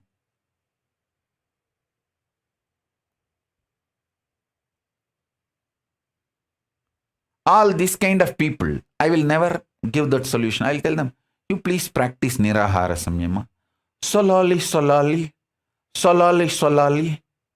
you reduce 10 meal into 9.5 meal. And after 1 month, you reduce 9.5 meal into 9 meal. And after 1 month, you reduce 9 meal into 8 meal. By the time bloody, you will lose all inspiration and go back to 12 meal. So that is your fate. What can I do?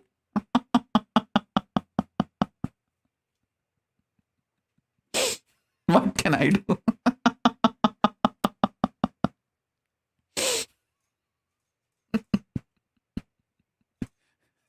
Salali, Jalali. You walk. What can I do?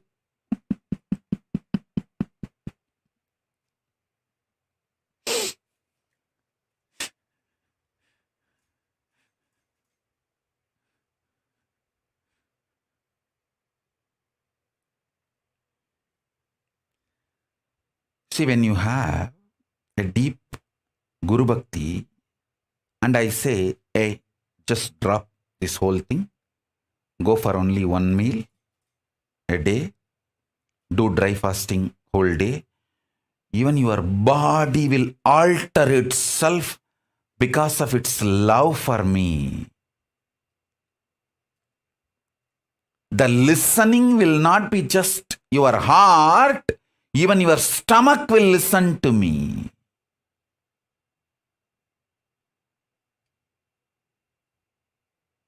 Even your stomach will listen to me, not just heart. I tell you, in my life, I have seen 200 people living more than 100 years. In all the 200 people, a common practices, few practices I have seen, the Jain food lifestyle. Jains eat very little. That also only when the sun is up, not after sunset. The Jain food lifestyle. And Lingayats food lifestyle. Veerashaiva Lingayats, they eat only once a day after the puja. Many of the great Lingayat sannyasis I have seen in my life. Only once a day they will eat after the puja. After that, neither water nor food. Many people whom I have seen in my life who lived more than 100 years have this pattern of less food habit.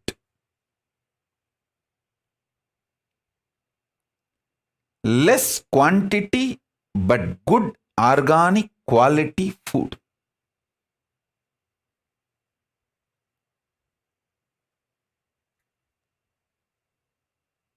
I tell you, Guru Bhakti is like a spiritual entanglement, that umbilical cord connection. I myself eat only once a day. My very bio-memory of the tejas, that very energy, very bioenergy enters into your being because of your Guru Bhakti, and you vibrate in that same high frequency, and simply that becomes too easy for you also.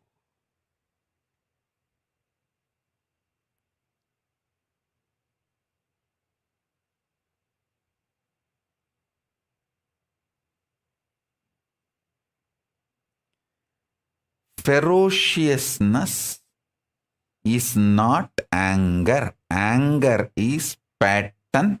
Ferociousness is power.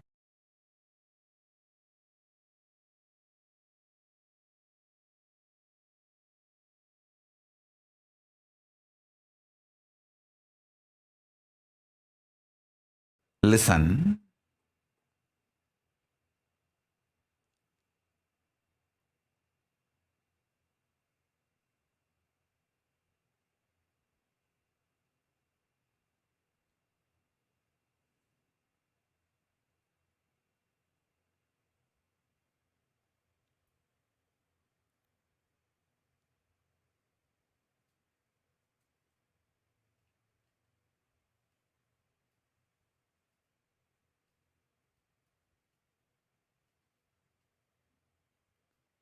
I expressed so many different thought currents in yesterday's satsang.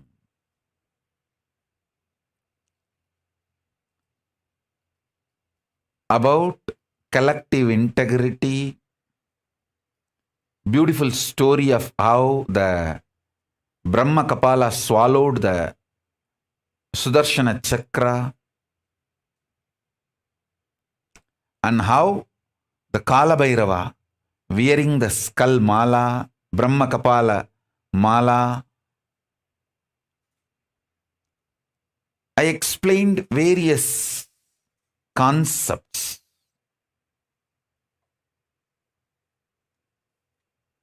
And I also told you yesterday that today's satsang, I'll explain how the collective integrity manifesting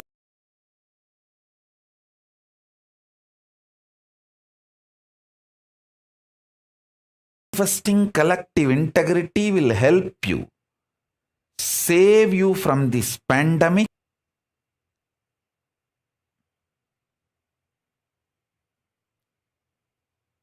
I remember once, one of my guru,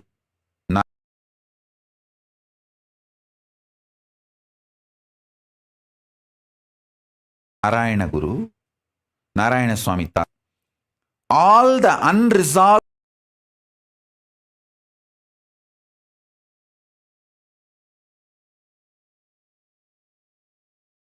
crimes by the police, the main town police station, all the officers 30 years before, they know this Narayana Swami Tata whom I am talking about. This Tata is instrument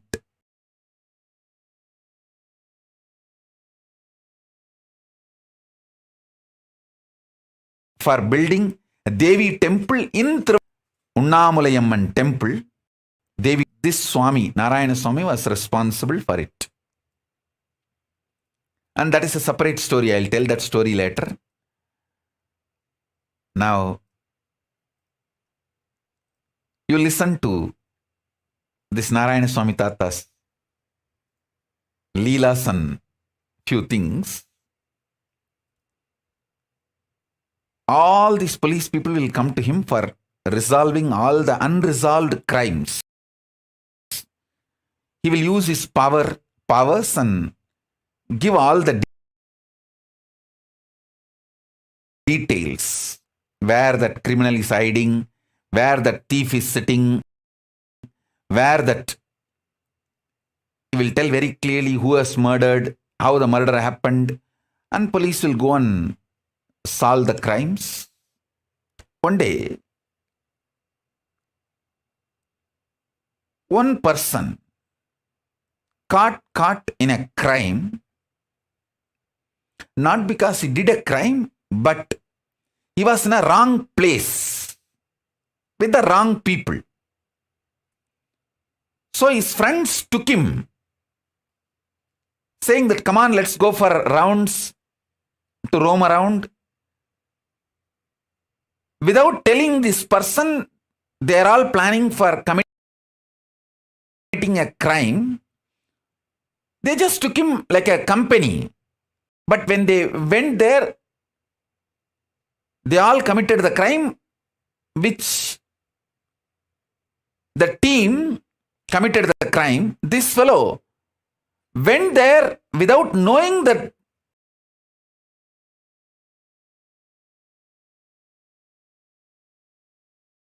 the plan was a crime. And this fellow was a devotee of this Narayana Samhita. His name, that person's name, I still remember, Sivan Pillai. That Sivan Pillai is a devotee of Narayana Samhita. That Sivan Pillai was called by his friends, come on, let's go for a trip. They took him. But his friends did not tell that they are planning to commit certain crime and they are taking this fellow along with them for that crime. Because that gang, which was planning for a crime, they know this Tata will tell all the truths to the police and the police will arrest them. But if Tata's devotee is part of their gang, the Tata may save that gang to save his devotee. That was the plan. So they took this Sivan Pillai with them and committed the crime. The Sivan Pillai did not participate in the crime, but he was part of the the team, he ran back to Tata, Narayana Swami Tata, and begged that they are going to commit this crime, and they just took me with them. Even though I have not done the crime, but I was part of the team when the crime was committed. Tata said only one thing. All right, go and sit.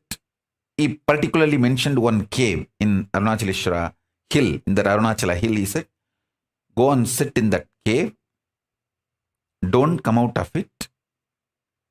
You will get the food inside the cave. As long as the food comes to you, don't come out. Eat, stay, don't worry, don't come out.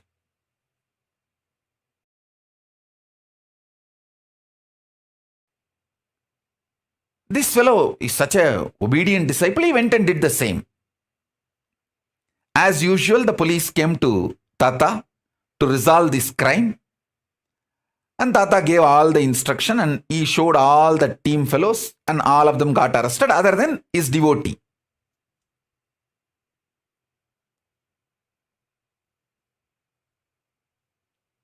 Those fellows got arrested and put in jail. I was seeing the whole scene, means when the devotee Sivan Pillai came and cried to him. I think that Sivan Pillai must be still alive in Tiruvannamalai, because at that time he was 30 maybe. So now he may be 70 or 60s. He may be still alive. I'll tell our autobiography team to go and interview him and bring him to Pre-Satsang hosting if he is still alive. He can narrate the whole incident. Police came and reported the crime, and he resolved the whole crime and everything. I asked Tata, you could have just saved Sivan Pillai, because he did not commit the crime. He was only in the scene. If you did not tell his name, that's enough. Police is not going to go and arrest him. Why did you tell him to go and sit in the cave? Then Tata told me, hey, illada thambi. He told me in Tamil. I'll tell exactly in Tamil and then translate. Illada thambi, அவனுக்கு பந்தனம் இருக்குடா, அதனால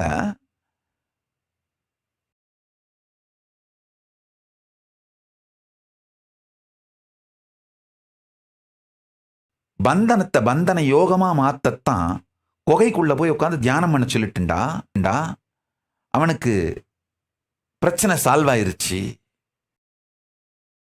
Means he was supposed to get arrested in the graha situation. He has the jail.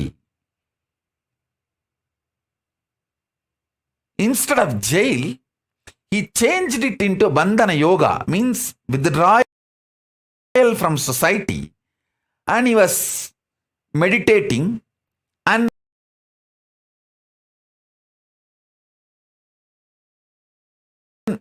the same punishment is now used. See, if he has gone to jail, he would have been physically, mentally broken, lost all the best things he had in his life. But bandhana got converted into bandhana yoga by Guru's grace, and he got all the best things in the life. He got powers, blessings of the Guru, got saved from the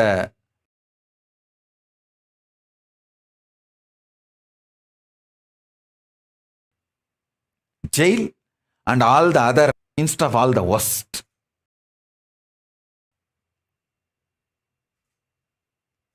The Guru's grace,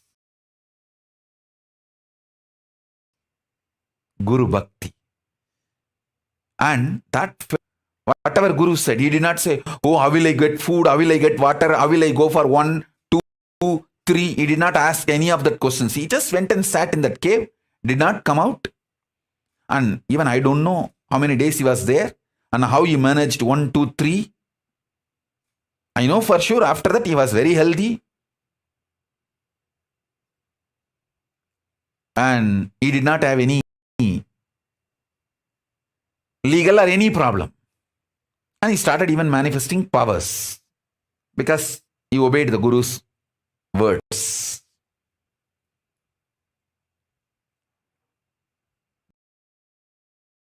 The possibility of bandhana became converted into bandhana yoga. Bandhana shapa got converted into bandhana yoga by Guru's grace.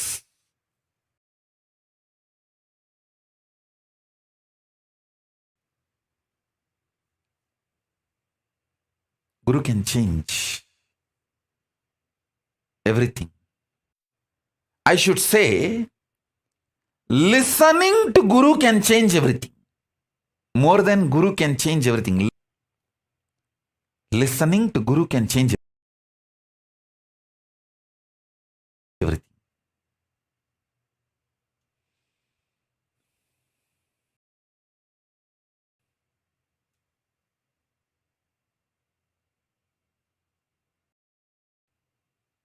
From Tiruvannamalai, if he is still alive, he can share exactly the crime number, exact year when that crime happened.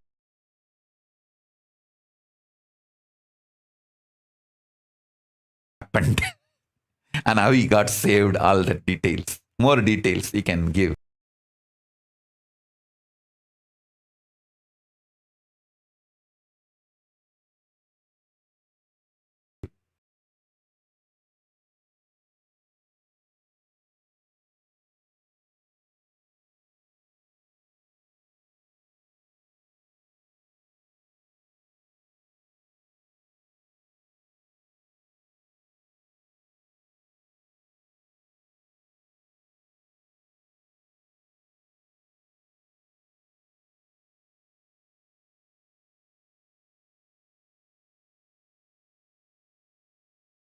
All you guys just sit.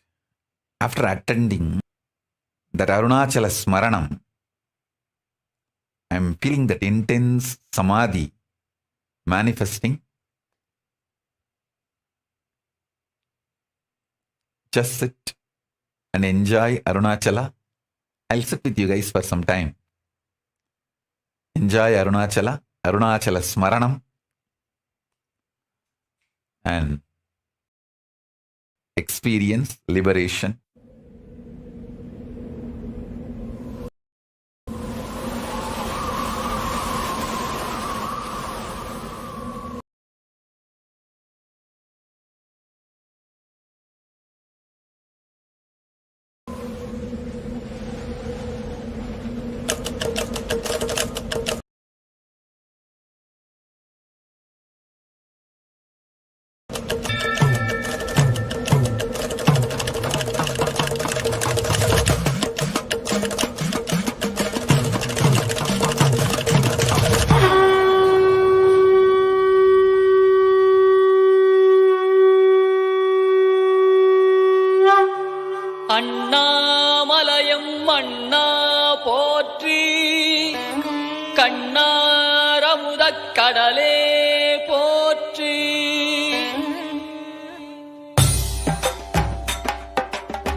திரிபுரமெரித்த விரிசடை கடவுள் தேரில் ஏறி வருகின்றார்.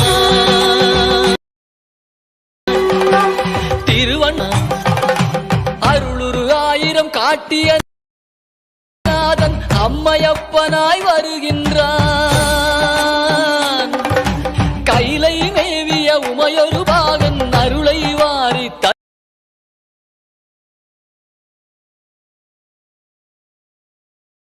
வருகின்றான். அண்ணாமலையான் வருகின்றான்.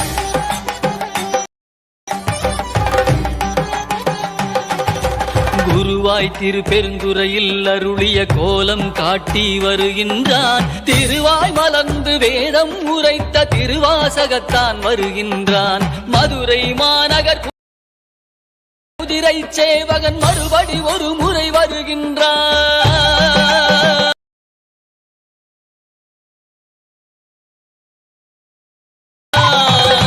கைலை மேவிய உமையான் அண்ணாமலையான் வருகின்றான். அருளை வாரி தருகின்றான்.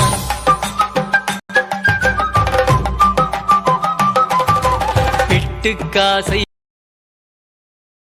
பட்ட கூலியான் பாதம் பதித்திட வருகின்றான். பாட்டுக்காசை பட்ட தம்பிரான் பார்வதியுடனே வருகின்றான். பக்தி காசை பட்ட எம்பிரான் பசுபதீஸ்வரன் வருகின்றான்.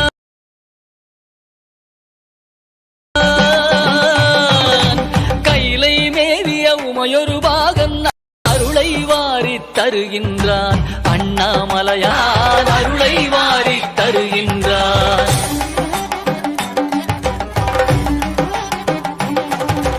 பன்றிக்கன்று தாய்முலை தந்த பரமதயாளன் வருகின்றான். பன்றிக்கரியை உண்டு மகிழ்ந்த குடுமித்தேவன் வருகின்றான்.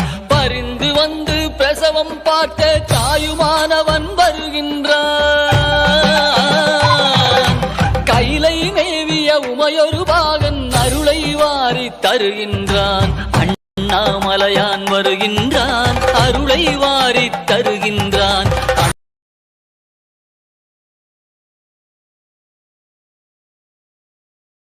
அண்ணாமலையான் வருகின்றான். அருளை வாரி தருகின்ற வீதி விடங்கன் வருகின்றான். அமர் நீதிக்காக அடியார் கோலம் பூண்டவன் மீண்டும் வருகின்றான். திருவிளையாடல் பல புரிந்தவன் திருவீதி வலம் வருகின்றான். கைலை மேவிய உமையொரு பாகன் அருளை வாரி தருகின்றான். அண்ணாமலையான் வருகின்றான். அருளை வாரி தருகின்றான். அண்ணாமலையான் வருகின்றான். அருளை வாரி தருகின்றான்.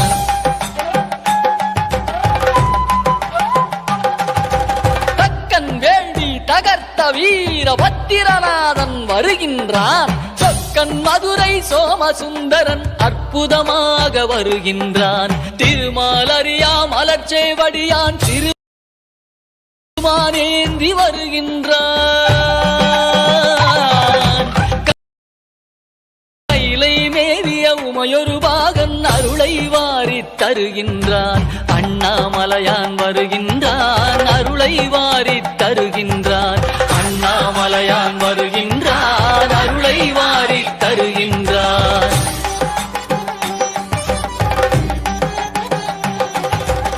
ஆலமுண்ட திருநீலகண்டன் உமைபாகனாக வருகின்றான். ஆலால சுந்தரன் பாடியவாறே காலகால வருகின்றான். கருவேர் அறுத்து கருணை பொழியும் கைலையம்பிரான் வருகின்றான். கைலை மேவிய உமையொரு பாகன் அருளை வாரி தருகின்றான். அண்ணாமலையான் வருகின்றான். அருளை வாரி தருகின்றான். அண்ணாமலையான் வருகின்றான். அருளை வாரி தருகின்றான்.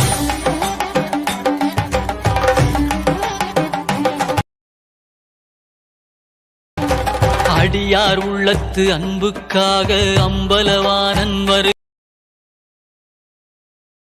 மழபாடி திருமாணிக்கத்தான் மண்ணில் நடந்து வருகின்றான். கைலை மேவிய உமையொரு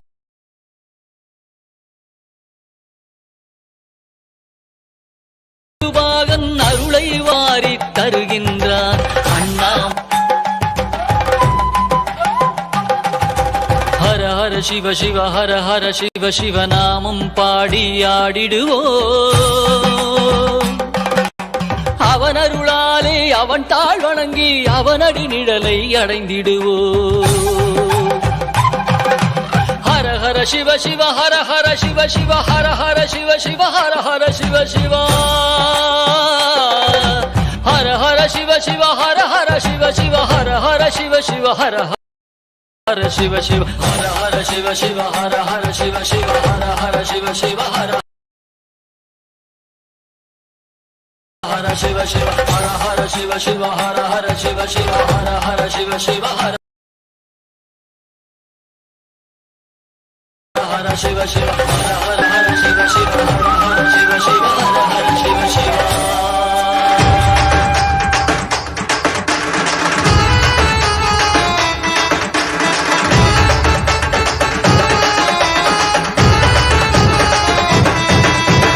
அண்ணாமலையில் பிறந்தான் புவி எண்ணாத யோகமே கொண்டிட நித்யன் ஈரேழு லோகத்திற்கெட்டா ஈசன் முக்தி நேரி அருளவே நித்யனாய் உலகிற்கு வந்தம்மை ஆட்கொள்ள தேவர்களை காத்திட வைத்தான் தாயாய் பேரருள் புரிய உடல் ரோமம் சிறுத்திட நித்யனாய் வந்து அண்ணாமலையில் பிறந்தான் புவி எண்ணாத யோகமே கொண்டிட நித்யன் ஈரேழு லோகத்திற்கெட்டா ஈசன் முக்தி நெறி அருளவே நித்யனாய் அண்ணாமலையில் பிறந்தார் திருவண்ணாமலை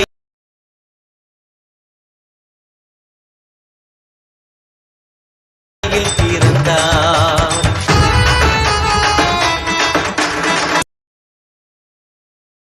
பர தத்துவம் கற்பித்த பாரம ஞானியாய் ஞானக்கண் கொடுத்த தமக்கே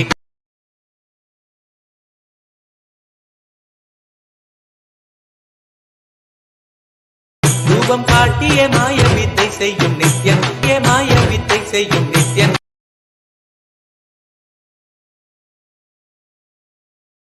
அண்ணாமலையில் பிறந்தான் புவி எண்ணாத யோகமே கொண்டிட நித்யன் ஈரேழு லோகத்திற்கெட்டா அண்ணாமலையில்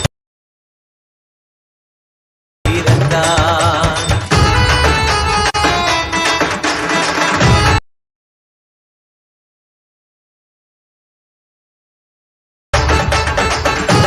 விளங்கும் தாண்டும் சிவசக்தியாக ஐம்பொறிகளுக்கும் புலனாகின்ற நித்யன் மெய்ப்பொருளான நித்யனை ஆழ்ந்து சிந்திக்க ஐயனின் ரூபம் விளங்கும் யாண்டும் சிவசக்தியாக ஐம்பொறிகளுக்கும் புலனாகின்ற நித்யன் அண்ணாமலையில் பிறந்தான்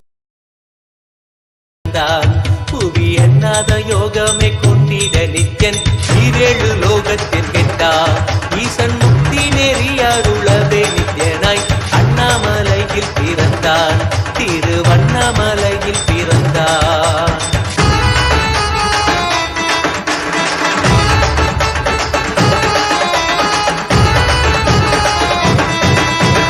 உள்ளும் பூரமும் இருந்து உயிர் பக்குவமாக்கிடும் பரமனாம் நித்யன் ஞானப்பாடி தங்கள் ஏழும் கொண்ட ஞானமும் ஆகிய ஆண்டி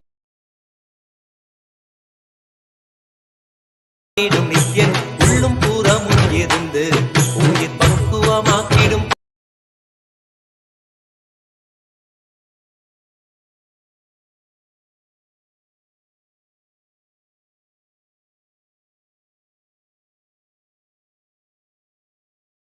பரமானாம் எண்ணாத யோகமே கொண்டிட நித்யன் ஈரேழு லோகத்திற்கெட்டா ஈசன் முக்தி நெறி அருளவே நித்யனாய் அண்ணா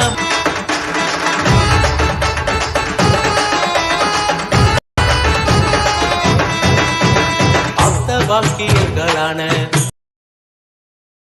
அருள் கவிதை கொண்டிடும் நித்யன் ஆப்த வாக்கியங்களான அருள்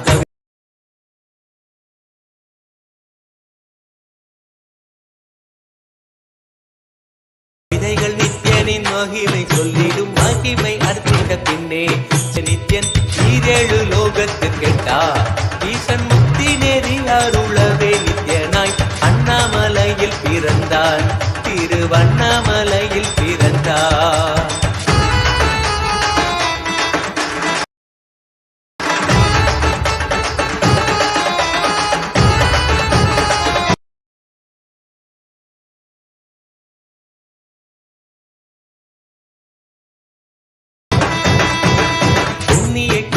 தனிலே நித்யன் உன்னத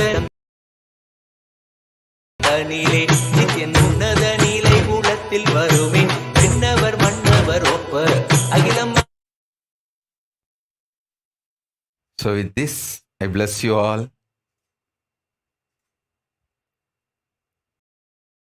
Let all of us have the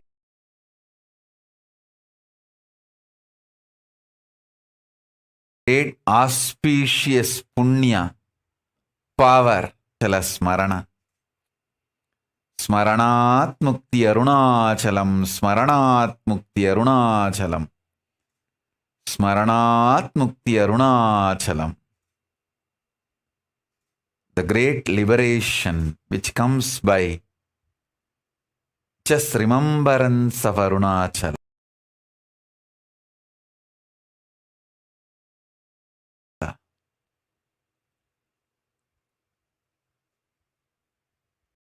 So with this collective integrity and authenticity and responsibility and enriching, causing, living Paramadvaitam, the Shuddhadvaita cyber consciousness and Kailasa of Paramashiva. Paramashivoham. Om Nithyananda Paramashivoham. The eternal bliss Nithyananda. Thank you. Be blissful.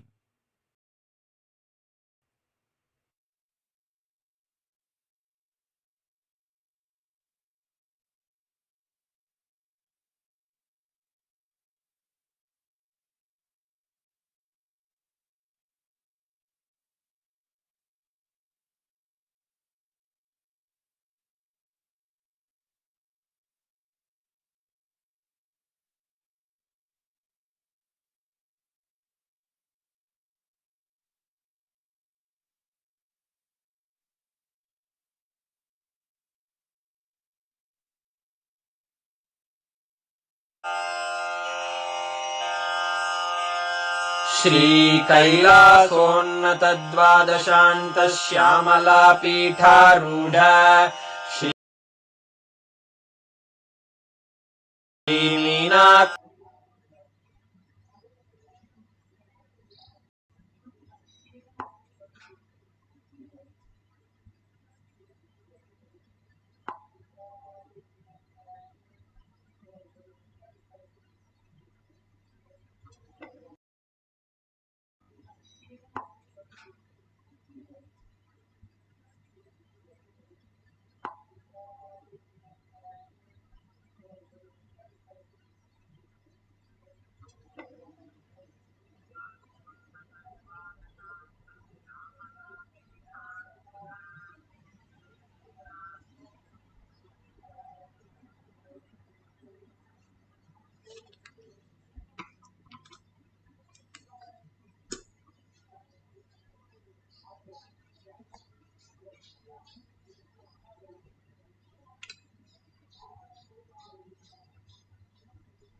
Nithyanandam, Jnanapatati Manual, under the guidance of Supreme Pontiff of Hinduism, Jagadguru Mahasannidhanam, His Divine Holiness, Bhagwan Nithyananda Paramashivam. Let's start with the Sadguru Vandanam. Nithyanandam Paramasukhanam Kevalam Jnanamurtim Dvandvatitam Gaganasadushnam Tattamasyadi Lakshyam Ekam Nityam Vimalamachalam Sarvadi Sakshi Bhutam Bhavatitam Trigunarahitam Sadgurum Tam Namami. Let's go through the disclaimers. Security measures. No photography, video, audio recording. Important cautions.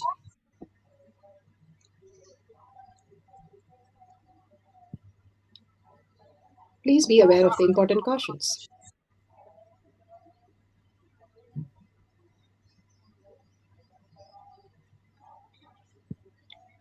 What is power manifestation? Let's hear from Bhagwan himself explaining what is power manifestation. All the 25 states of consciousness, when they happen in you, due to your chemicals and hormones ups and downs, it is powerlessness.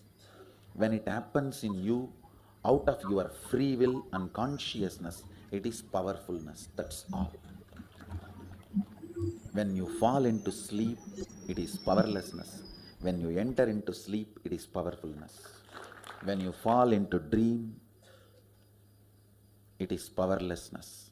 When you decide to dream, it is powerfulness. So I have added the ultimate powerfulness, Turyatita, in your whole being and doing. Manifest all the powers. Understand, power manifestation is nothing but cognitive shift.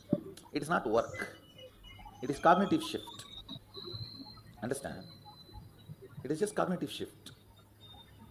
It's not work. Work is a 4-letter word. Power manifestation is cognitive shift. Playing with life. Playing with being alive. Beautifully, Bhagwan gave us the powerful cognition. What is power manifestation? It's a cognitive shift from matter to consciousness, that we are consciousness. The science of power manifestation, it's a science because all of us can experience it. It is repeatable. And how each humans can have a superconscious breakthrough, and which is authentic, time-tested, scientific, and foolproof. The Shastra Pramana. Shastra Pramana are the scriptural references, the eternal, unchangeable truth revealed in the source scriptures, the Vedas and Agamas. The evidences are clearly given that this is a science. Apta Pramana, Aptas, the experience and results of the Aptas. Aptas are the Rishis, Munis, Ganas, Nayanamars, Alvars, Siddhas, all of them are authority of Hinduism, manifesting all the powers of Paramashiva, and all the powers are authentic, time-tested, scientific, and foolproof. Atma Pramana, the evidences from Bhagwan's life, account of His Divine Holiness, Bhagwan Nithyananda Paramashivam, this millennium's avatar's personal experience of power manifestation, the very Leela. The Leelas are to show us a human can experience the superconscious breakthrough and experience the Paramashiva in each of us. Bhagwan's blessing for the whole humanity. Shakshi Pramana, experience of the millions of disciple, devotees, followers all around the world manifesting the powers of Paramashiva. Bhagwan beautifully has said, whoever comes to my Kailash courtyard manifesting powers, simply I will be there, my presence can be felt and manifest as powers. How Harunagiri Yogeshwara trained Bhagwan, and so beautifully he experienced the Smarnatha Mukti with Arunachala himself. Same way, each one of us, for us to experience that, Bhagwan has given us the breakthrough through the power manifestation session. Pratyaksha Pramana, the scientific study measuring the effect of being in the enlightened state. The thoughtless space that everybody can experience, that we can experience and live without thoughts and without the identity that we are carrying for so long. We can live and experience the higher consciousness, and it is already happening in us. All that we need to do is just experience that we are manifesting it. That's all is the beautiful space that Bhagwan is making us and aware of what we are. The Guru's beautiful space to show us who we are, the Paramashiva space in us. Now let's go to the Shastra Pramana. The Shastra Pramana are the eternal, unchangeable truth revealed in the source scriptures. Vijnana Bhairava Tantra. Vijnana, consciousness, Bhairava, one who experiences consciousness beyond the mind, and Tantra is the method. Here Bhagwan gives us the method for us to experience the consciousness, the Paramashiva, the Arunachala space in each of us, Bhagwan space in each of us as our reality.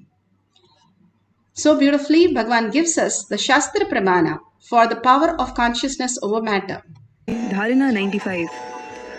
क्वचित् वस्तुनि विन्यस्य शनैर्दृष्टिं निवर्तयेत् तज्ज्ञानं चित्तसहितं देवी शून्यालयो भवेत् क्वचिद् वस्तुनि विन्यस्य शनैर्दृष्टिं निवर्तयेत् तज्ज्ञानं चित्तसहितं देवी शून्यालयो भवेत्. Vijnana Bhairava Tantra, Sutra 120, Dharana 95, Bhagavan Paramashiva says, having once fixed one's eyes on a particular object, Vastu, withdraw the sight from the object, as well as shortly eliminate the knowledge of the object. Along with it, the thoughts and the impression of the object. Then, O Devi, one abides in Sunya, where there is nothing that other than this exists, which is the state of all inclusiveness or infinity. We become the infinite source of oneness, the ultimate space of oneness. Beautifully, Ramakrishna Paramahamsa, once he wanted to teach how he trained Vivekananda. So beautiful that he told Vivekananda to bring Ashtavakra Gita and to him and to read. Ramakrishna Paramahamsa that time did not agree to that, and he did not believe anything other than what mind can perceive. So he said, okay, I will read, but I don't believe it. So he started reading, and he started reading. The Ashtavakra Gita is full of Advaita philosophy. So it starts with a pot, water, and you all are Brahman. Everything is Brahman. When he started reading, he said, this cannot be true, and he kept the book and walked off. And he said, this is not possible. And so beautiful, Ramakrishna Paramahamsa just touched him a little bit, and he experienced that space of oneness for 3 days. When he ate food, he could not differentiate where his body starts, where the food starts, and how the food is going to his body. Everything he started experiencing just one and the same. All Bhagavan is giving us the higher reality, how we exist. When Ramakrishna Paramahamsa, he wanted to train the greatest, one of the greatest, all the devotees, he was training Annamalai Swami. Annamalai Swami, he told him to go into a hut, and he stayed there. And once a week, he will come and see Ramakrishna Paramahamsa. And then after that, Ramana Maharshi would go there, and he would start seeing him. And after that, even Ramana Maharshi stopped going to train Annamalai Swami. And Annamalai Swami came and asked, why did you stop coming and seeing me? And he was in the hut all the time, cooking, eating, everything in the hut. Like Bhagavan said, how in the cave, the same thing, he trained him there. And when asked the question why he stopped coming, Ramana Maharshi said, you have become an atheist. And he was so shocked. I'm sitting there all the time, and I'm thinking of only Ramana Maharshi, and he's saying atheist. He just listened. He said, you're looking for something which is not there outside, which is there inside. Go look within. And after that, Annamalai Swami did not get out of the hut at all. Even when Ramakrishna Paramahamsa left his body, he did not get out of this place. He sat and sat. Only Ramakrishna Paramahamsa, Ramana Maharshi's ashes was given for him to apply on his body, and he sat there and sat there. And he's one of the greatest guru of the times. He literally resembled Ramana Maharshi. So beautiful, all these great masters, whether Ramana Maharshi or Ramakrishna Paramahamsa, sorry for changing their names, both of them have really lived that beautiful space of oneness that Bhagavan is giving to each one of us, making us realize that is true. And that is not some myth or some verbally something that you hear a story and say, okay. So beautifully, he is making that as a reality in us when we manifest powers to see, oh my God, even I am that. That is what happens in each of us when we start having simple integrity, simple obedience, and start manifesting the powers of Paramashiva. That is what Bhagavan has beautifully given all the signs for us. Here it says very beautifully, when you remove the thought about the object, Bhagavan describes, if you know a rose, remove the word rose, and then remove the thought of the rose. Anything that you have given rose, got rose, first time you saw rose, remove that. And knowledge about the rose is having any perfume smell or any color. Rose is beautiful, soft, or you give to a girlfriend, whatever it is. Just remove everything. For giving a rose to a spouse, we don't have Shastra Pramana, but we do it and we know what happens. But for all this power manifestation, which is much simpler, we ask for Shastra reference and then don't follow it. The beauty is our mind. When we drop our mind, we'll understand the higher reality. The higher reality is when you remove everything, then what exists? If you remove us in the night, what exists? The deep sleep exists. When you remove us in the dream state, what exists? A dream exists. We are not there. We don't know whether what nationality we are what gender we are, what make we are, whatever it is, we don't know. Whatever in the dream, we think that is reality. In the deep sleep, we think that is reality. Same way, there's a much more higher reality that Bhagavan is taking us into. And removing everything, then what exists? Oh, Devi, you Devi exist. That's what Bhagavan says. Whenever he says, oh, Devi, he's calling each one of us in that beautiful space with such compassion and such a beautiful space. He says, oh, Devi, what that exists is that Sunya, that which the other than this exist, which is the state of all inclusiveness and infinity, where you become infinite. You are not finite by the body that you hold, but or the mind. You become the infinite. You become the Arunachala, Smarnatma Mukti Arunachala. You become the essence. You become the frequency. You become the manifestation of the reality. And everything can happen as a manifestation. Nothing is need to be possessed or nothing is to be kept, but everything can happen out of your just command when you are consciousness. Bhagavan teaches us the science, how we know the dream state, deep sleep state. Now he teaches the science of living as superconscious state.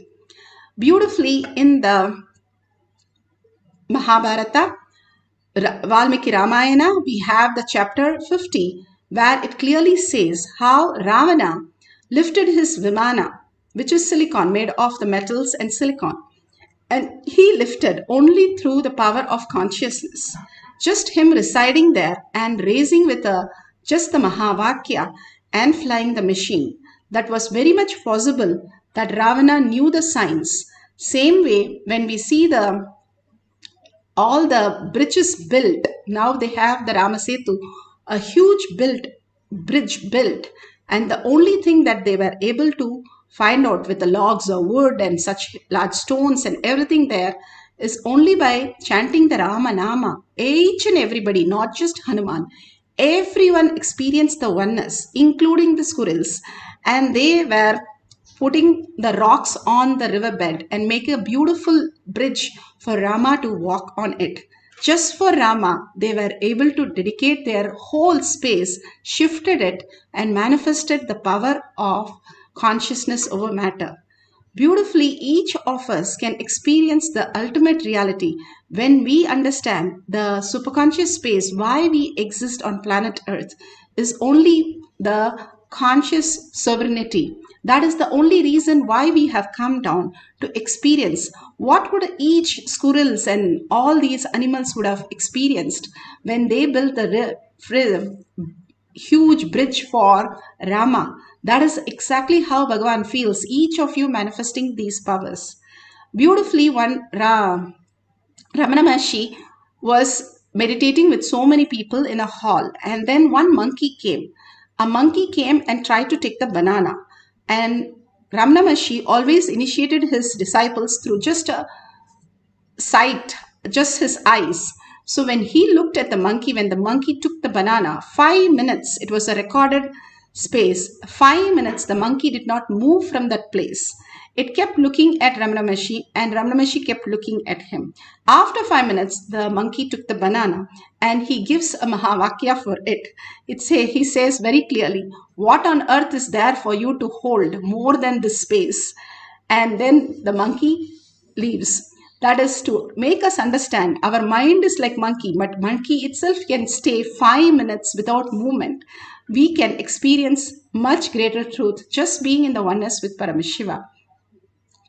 Beautifully, Bhagavan here gives us how the Vimana Shastra can be really brought into the reality. Bhagavan says, today I am mapping the Vimana Shastra super science, and I discover chemicals released in the human body during the flight takeoff release certain chemicals in our body and create certain subtle bioenergy.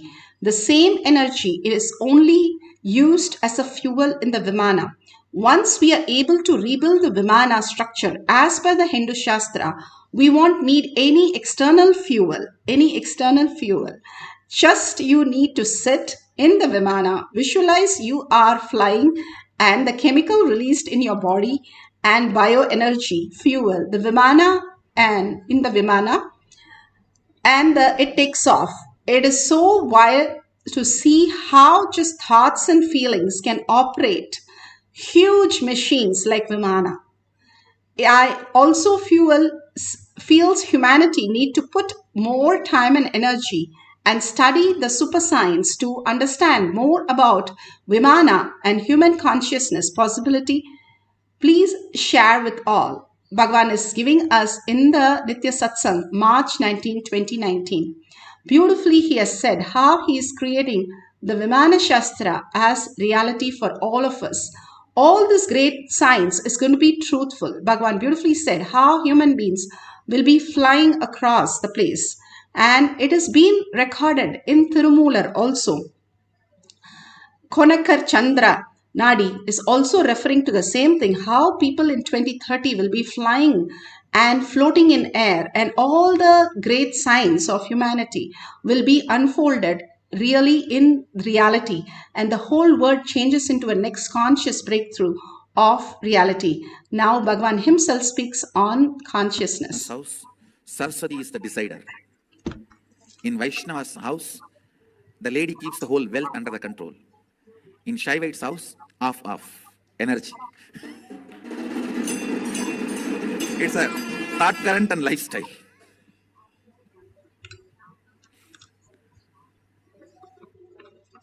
Saraswati. The silicon of Saraswati.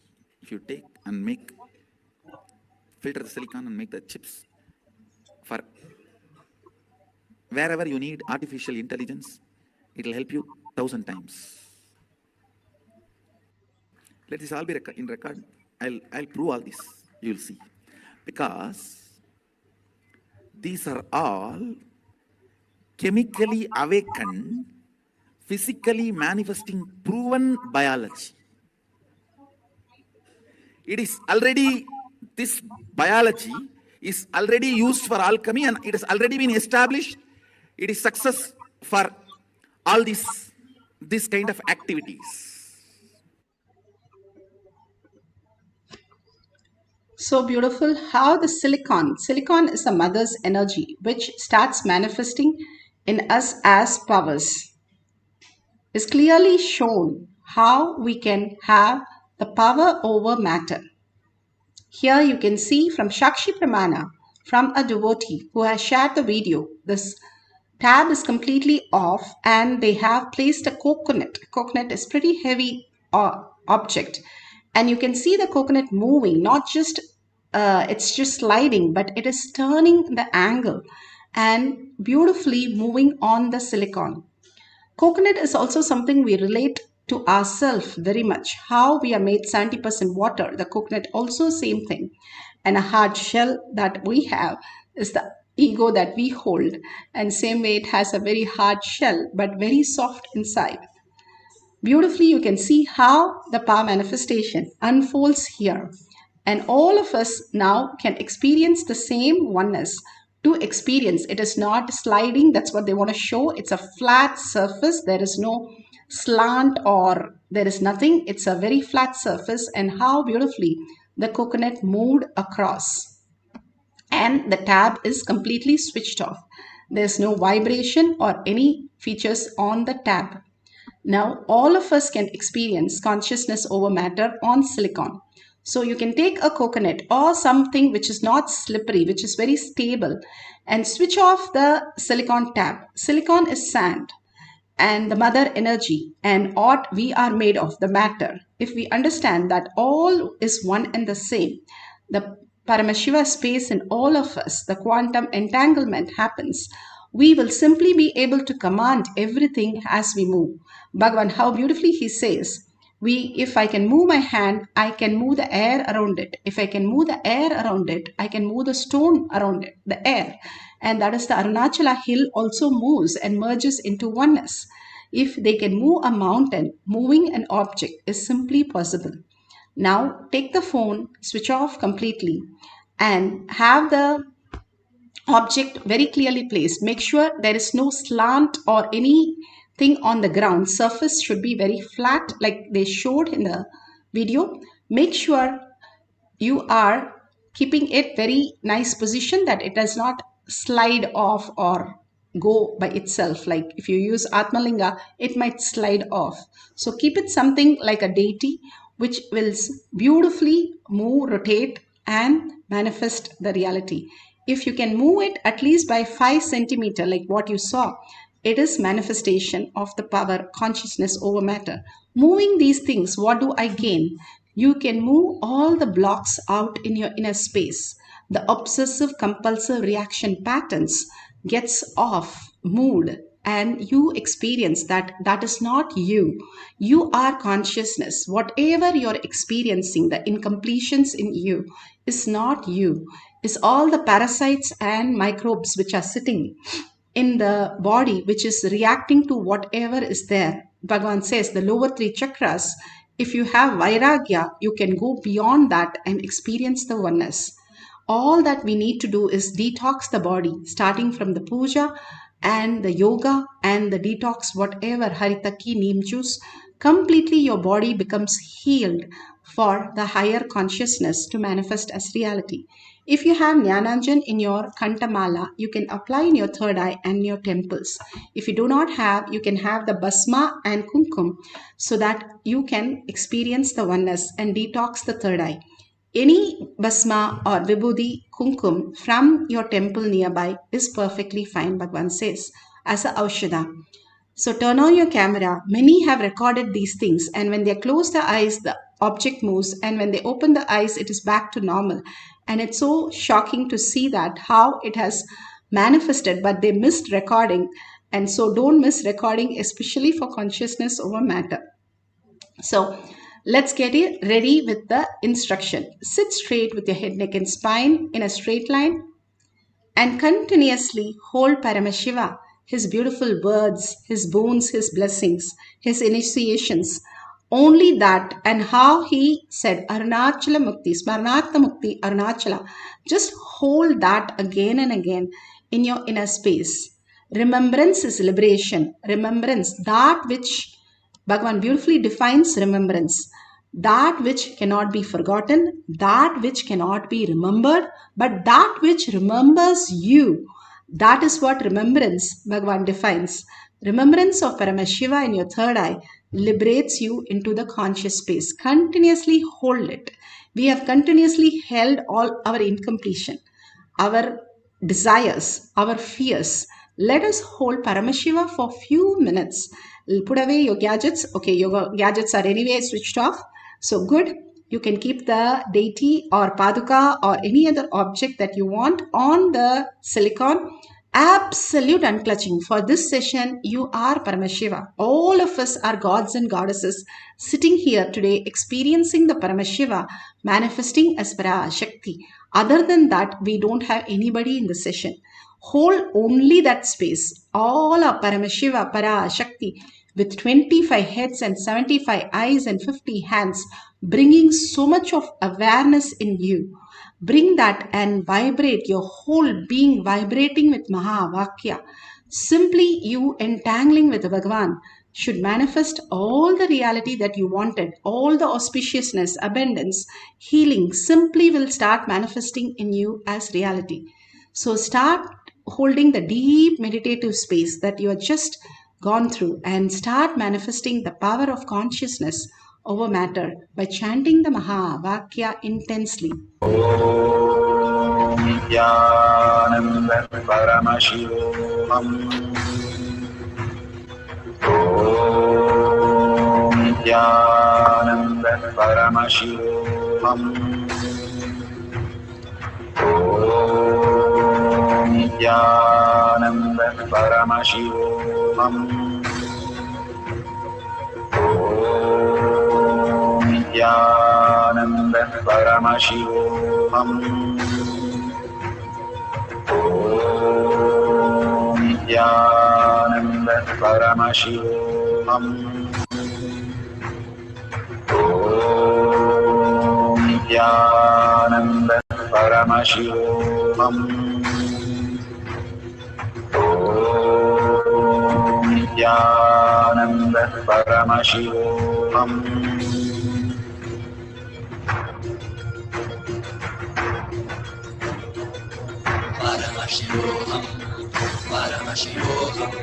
Let Paramashiva's third eye manifest in all our third eyes.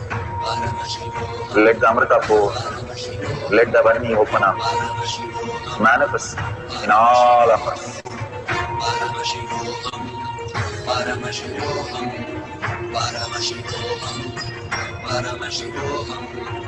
Let Paramashiva overflow, manifest the powers in all our third eyes.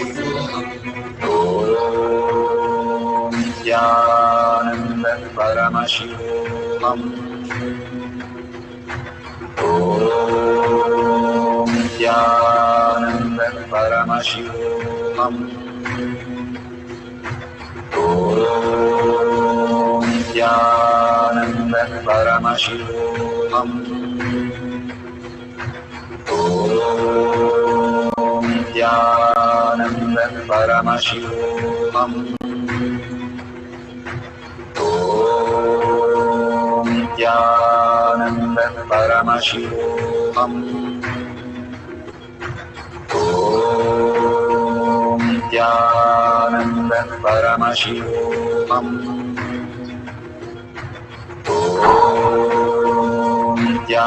Nithyananda Paramashivoham. Om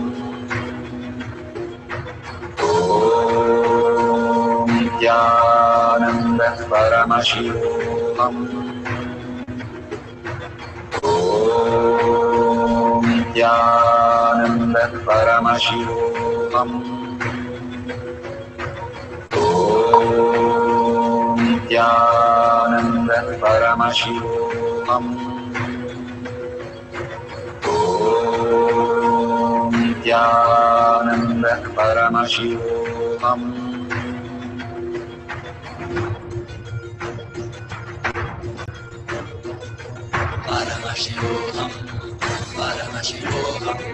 Let Paramashiva's third eye manifest in all our third eyes. Let the Amrita pour, let the Varni open up, manifest in all of us.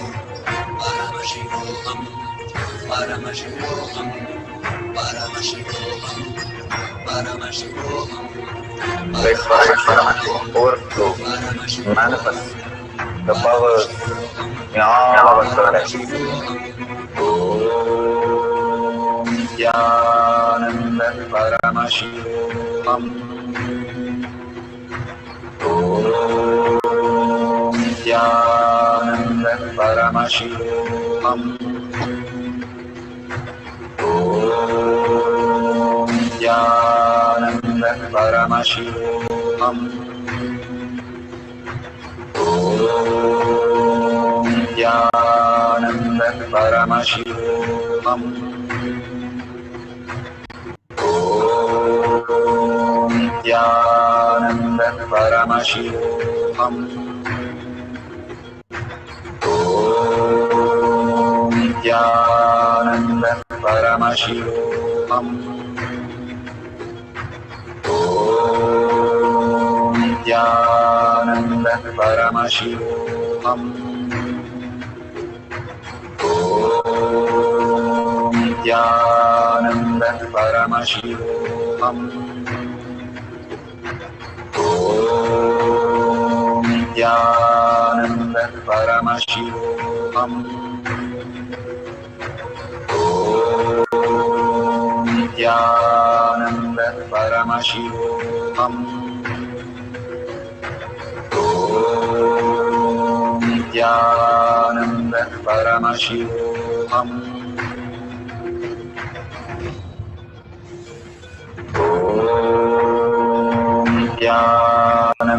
Paramashivoham.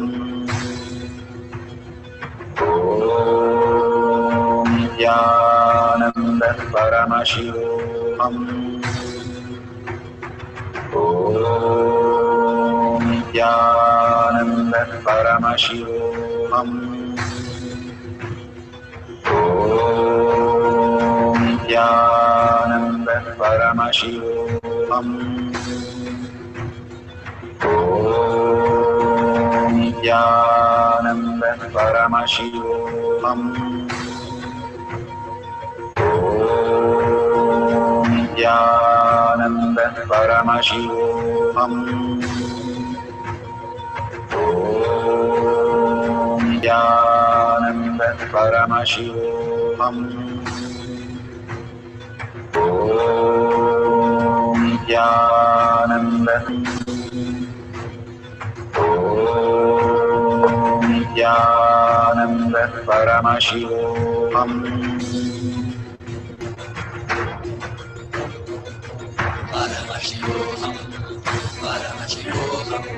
Let Paramashiva's third eye manifest in all our third eyes.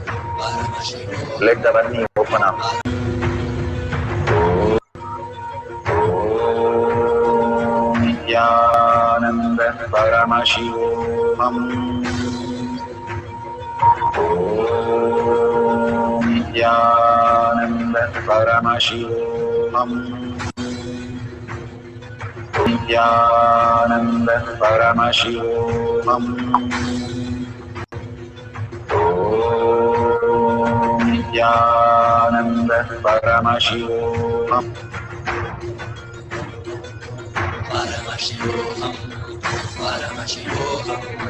Let Paramashiva's third eye manifest in all our third eyes.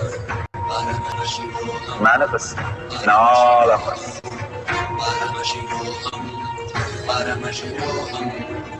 Let Paramashiva overflow, manifest the powers in all our third eyes.